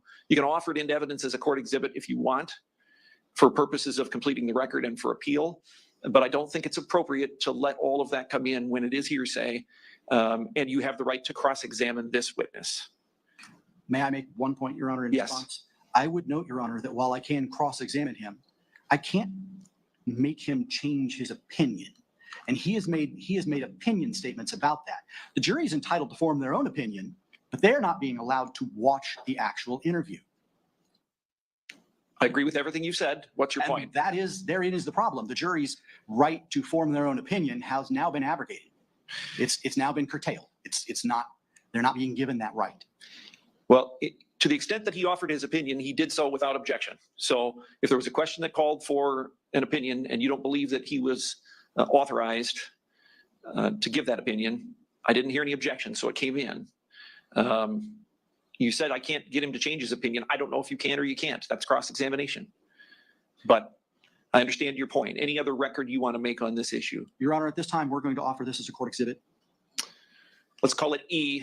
E. E as in elephant. Okay. And you have a flash drive with the whole video on it. We will call that court exhibit E, and it will come in for that purpose. It will not be shown in open court. It will not go back to the jury. And for the record, and I want to be 100% transparent about it, we did cut out the part where he asked for an attorney. Okay, So understood. Thank you. Any other record from the defense on this issue?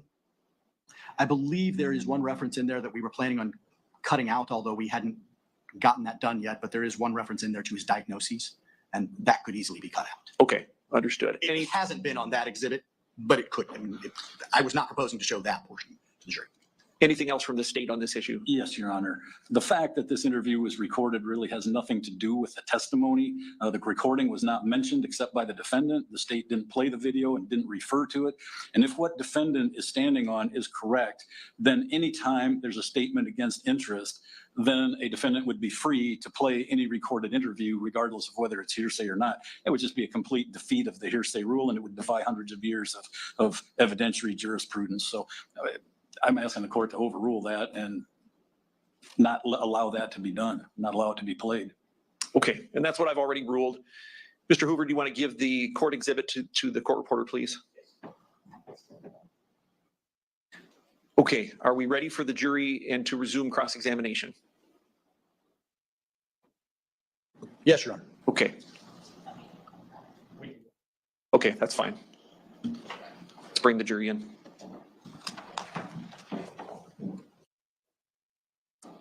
Please be seated, everyone. Okay, Mr. Blair, whenever you're ready, go right ahead. No further questions. Mr. Nelson, any redirect? No redirect, no questions. Okay, thank you, sir. You are free to step down. Another witness for the state? We have no further witnesses, Your Honor, and the state rests. All right, very good. Okay, folks, the state has rested. That means that we've received all of their evidence. There are a few things that the attorneys and I have to discuss at this point in time before we turn to the defense's evidence. So I'm going to give you a short break again. This break will probably be about 15 minutes or so. Remember the admonition, report back to the jury room. can we approach real quick, Your Honor, before letting the jury go? Yes. We don't have to take any of these breaks. Okay. The attorneys approached and told me that the defense has their witness here and ready to go. In the interest of continuing to move things along, instead of sending you out to organize their evidence, they've got a witness ready. So we're going to go ahead and start with a witness for the defense. Go ahead and call your witness, counsel. Thank you, Your Honor. At this time, we would call Corporal Justin Stair. Apologize, Your Honor. I thought he was out there already. Hold on. You swear or affirm that the testimony you give in this matter will be the truth, the whole truth, and nothing but the truth? Yes, Your Honor. Go ahead and have a seat there. State your name and spell it for the record, please. Justin Stair, Justin, last name Stair. Go ahead, counsel. Thank you. Corporal, you're a certified peace officer, correct? Correct. How long have you been a peace officer? 24 years. And you're currently a corporal. How long have you been a corporal? That was probably since about 8 years now. Or no, sorry, more than that, 12 years. Or yeah, 11, 12 years. And you, what did you have to do in order to become a corporal? Just whenever there's a promotional exam, we take a test and then we have an interview and then they certify a list and pick from that list. And what are your current duties? I'm sorry. Hold on 1 second.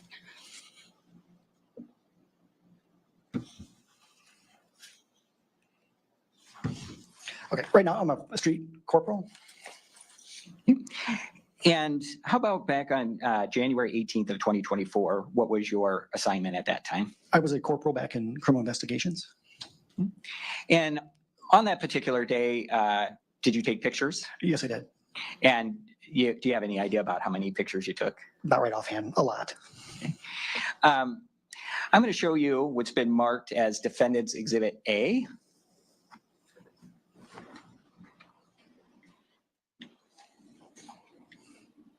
Okay. Do you recognize that photograph? Yes, I do. And was that a photograph you took?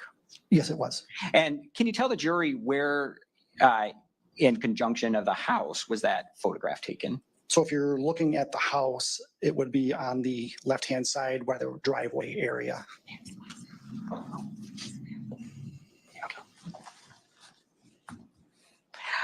Can you say that again? I apologize. If you're looking at the house, it'd be on the left side of the house, which I believe that would be the east side of the house or southeast side of the house and the driveway area. Okay. How far from the stairs would it have been? I'm not sure by distance. It would have been fairly close to the stairs? If you're talking about the rear stairs, correct? Yes. Where the rear stairs was at, so if they're here, it's somewhere further away from the stairs. I mean, we're like right at the base of it going up. I know that it was somewhere right in on the driveway, more towards the driveway area. Was there a particular reason you took a picture of this area? Just taking photographs. It just struck me as something to take a photo of. You know, if there's possible print or whatnot. At the basics of or the base of the photos is just taking overalls of everything as you can see or as is. Sure. Did you have an opportunity to observe the rear door? Yes. And did you have an opportunity to observe the steps at the rear door? Yes. Okay. And what were your observation of those stairs? Obviously, there was snow on them, snow covered, and there was prints or impressions in the steps. Did you take any pictures of those? No. Was there any particular reason why you didn't? No. Then there's, could you put it down for a minute, Your Honor? You also took some pictures of tracks, correct? Yes. And I'm going to show you what's been admitted as Defendant's Exhibit C. Okay. And are these the tracks that you took a picture of? Yes. Okay. And were you ever able to make any kind of determination as to what made those tracks? I knew they're definitely animal tracks. Okay. Do you have any kind of idea what kind of animal? My guess would be a rabbit or a squirrel. Okay. I live in the country and I see those all the time every winter. So it's one of those animals. Do you have any idea about how deep the snow was? I don't recall right offhand how deep it was. Did you take any close-up pictures of those tracks? I thought there was some that took closer photos, if I remember right. Just have a minute.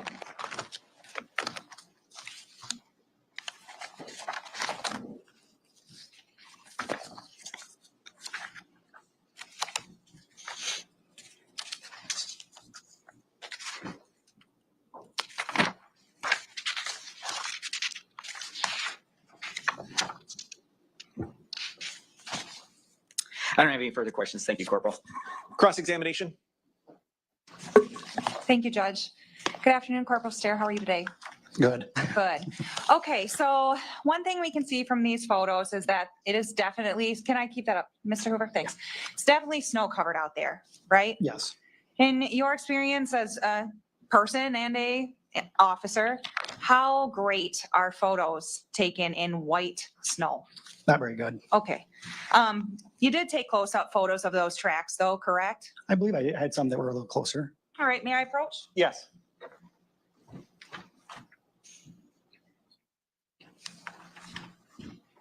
I'm handing you what I marked as State's Exhibit 42. There are 2 photos here.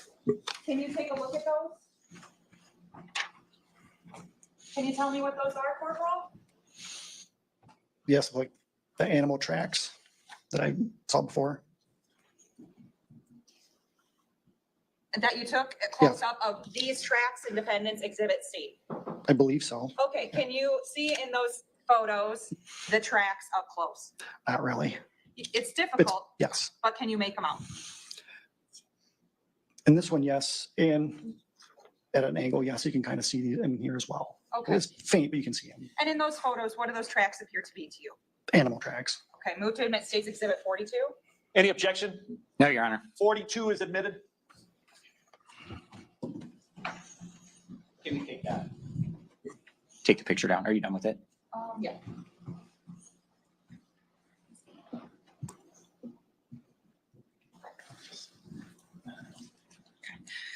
Okay, can you put up your exhibit, was it C, Mr. Hoover, the other one you referenced? A. A, can you put that one up, please? On a minute, let me just. All right, it's up, Your Honor. Thank you. Okay, does it appear in that photo that there are several fairly distinctive footprints or tracks? Yes. Okay, could it also be possible that there could be footprints or tracks from within the home or somewhere else around this crime scene? Correct. And would it make sense for you as an officer to photograph this in case those things are found so you can do a comparison? Correct. Because snow melts, right? Yes. Those tracks are going to be gone at some point. Yes. Okay. And may I put up, can you put up the states, please? Yes. I'm putting up exhibit. Okay. Corporal, you have a laser pointer up there, right? Yes. Actually, I think I'm going to take it from you. Okay, go right ahead. In the first photo in State's Exhibit 8, you see the staircase there? Yes. Okay, and anywhere in front in this photo, do you see an area where Defendant's Exhibit A could potentially be from within this photo? No. Okay. Now, in the second photo in State's Exhibit 8, we have that same door right there, correct? Yes. Okay, in the corner down here, we see what appears to be a bit of concrete. Do you see that? Yes. Would it make more sense that that is the spot that they are referencing in that previous photo? It could very well be. Okay, and as you looked in the sequence of the photos that you did, let me ask you this. Do you typically take photos in sequence as you're processing a scene? When doing overall photos, yes. Okay, and would it make, and you did it in a sequence in this case, correct? Correct. Okay, so would it make sense in your sequence as you reviewed it, that this area would make more sense for the photo that they're referencing? Correct. Okay, and that's where? The driveway? Yes. Would it make sense that that area of melted snow surrounded by snow, ice, tracks was made by a car at some point? Could have been, yes. Okay, no other questions. Mr. Hoover? Thank you. I'm just going to keep that up if that's okay. Okay. Corporal Stair, I think this is the area you were talking about right down here, correct? Yeah, somewhere in that area where I believe that print was from, yes. And would there be any possibility of someone entering the house from this position right here? Could they went? Yeah. Would it make more sense that someone might have entered the house from over here? They could have. Okay. No further questions. Nothing else. Thank you, sir. You're free to go. Okay, you're not quite free to go yet, though, because I have to show you this Judge Simpson thing before bed. And it's only like, I don't know, less than 10 minutes. And Parad, period. That's me. It's Versus Superior. Wendy Dixon. Hello. Hello. This is a termination of penalty case. Can you state your names, please? Wendy Dixon. Madison Perrior. Very good. Okay. And this is a termination case? Yes, there no- termination of tenancy. Pardon? Yes, termination of tenancy. And there is no lease on the premises? No, the lease expired and the tenant has been staying via tenancy at will on a month-to-month basis. All right. Ms. Dixon, what do you have to say about this? I just don't understand why my tenancy is ending. I have kept my place in good repair. I'm never had a complaint filed against me as far as other tenants are concerned. Well, they're terminating your tenancy because they don't really have to have a reason. I understand that. There's no lease. I mean, I guess there was, I was told by Miss Prior that I wasn't going to be evicted when she took over the premises. Had I known that she was going to do this, I would have started looking for a place a long time ago. There's nothing available. And I actually have been looking for other places to go. However, you know, me being a single mom and rent being as high as it is these days, I'm having extreme difficulty in finding one.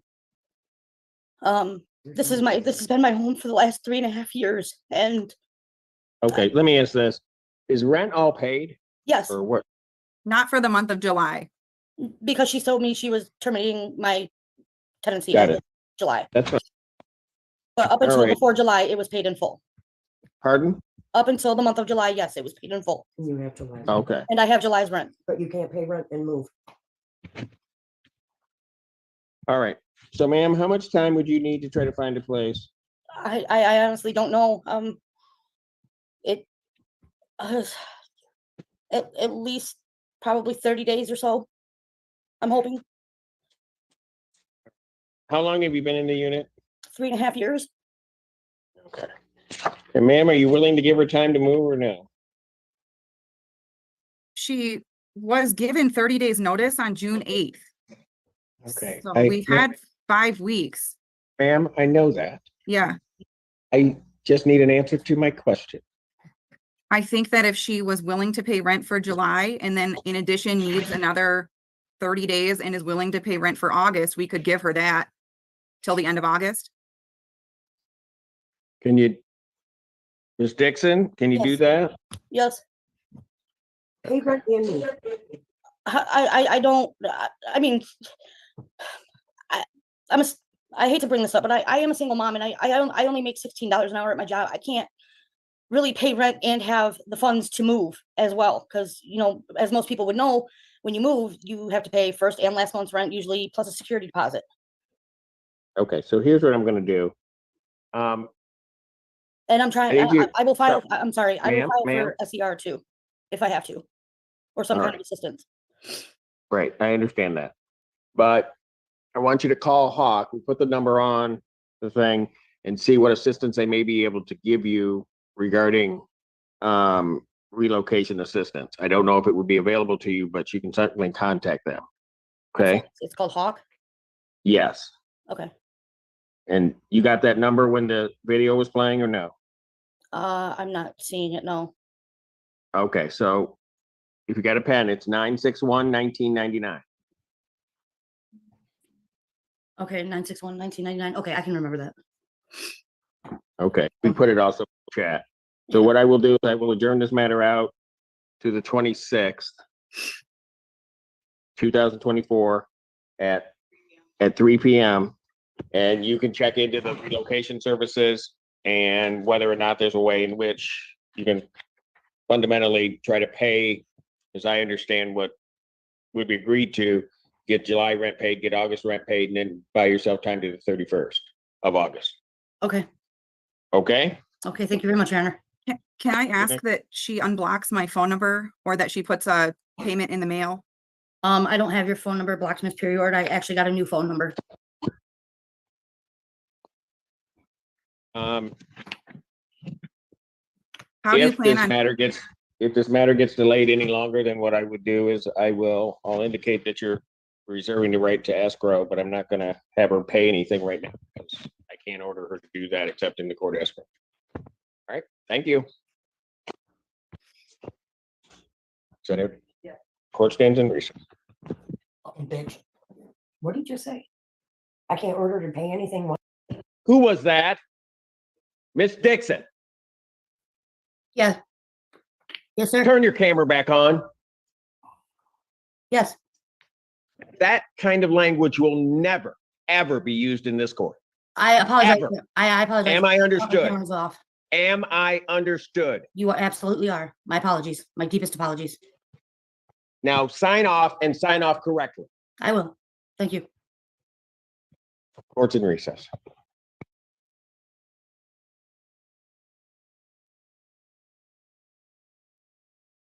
So I was watching this earlier and she said, effing B, order me to pay blah, blah, blue, blue.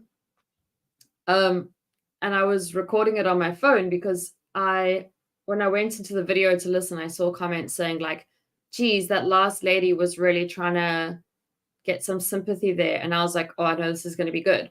So when I started approaching the last person, okay, wait, I'll go back again just to that part. Okay. Listen properly. Court stands in recess. Fucking bitch. What did you say? I can't order to pay anything. Court stands in recess. Fucking bitch. What did you say? I can't order to pay anything. Who was that? Number Blacksmith Period. I actually got a new phone number. How do you If plan this on? matter gets delayed any longer, then what I would do is I'll indicate that you're reserving the right to escrow, but I'm not gonna have her pay anything right now because I can't order her to do that except in the court escrow. All right, thank you. Is that it? Yeah. Court stands in recess.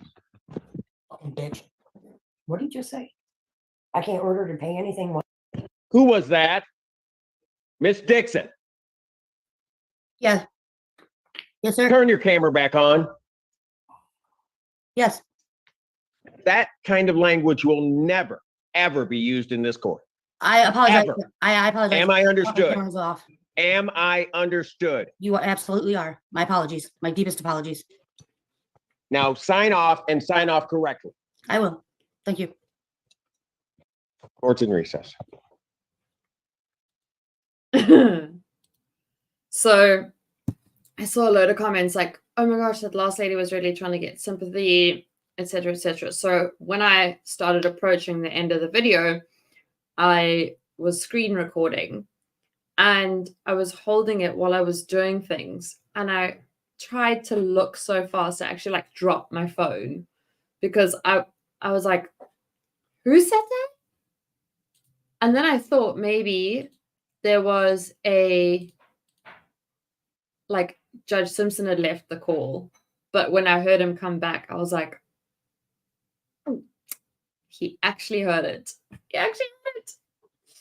So I needed to share that today because I can't, like, I've got the whole thing to put into. So what I'm trying to do is I'm trying to build up a video of like really funny Judge Simpson moments that are like a couple of minutes, and have one long video that when you just need something as a pick-me-up, you can watch that. So it's definitely going in that one. Also in that one is the guy who was singing and cursing and dancing, and he was in his underwear. Judge Simpson has some really interesting Zoom ones. Okay, friends, tomorrow will be, I need the time zone calculator, people. Let's see. I'm going to say we have about 2 hours left. So I'm going to say 8 p.m. my time. That is when I'm supposed to do the podcast trial stream, just adding it to my calendar. Because then we'll finish at about 10, then I can still get a good night of sleep for Sunday. 6 hours difference. So 8 p.m., 2 p.m. Eastern. Cool. So just after you've finished having your lunch, it's the final part. It's literally the last 2 hours of the trial. And there's a verdict at the end that I went the entire day without seeing and saw while we were watching. So this is your warning. Don't go and Google it. Don't do anything. It's out there. Also, don't spoil it for anyone else, please. Okay, thanks for hanging out. Adam, thank you. You're only 6 hours 33 late to the conversation about my Vicky Mouse.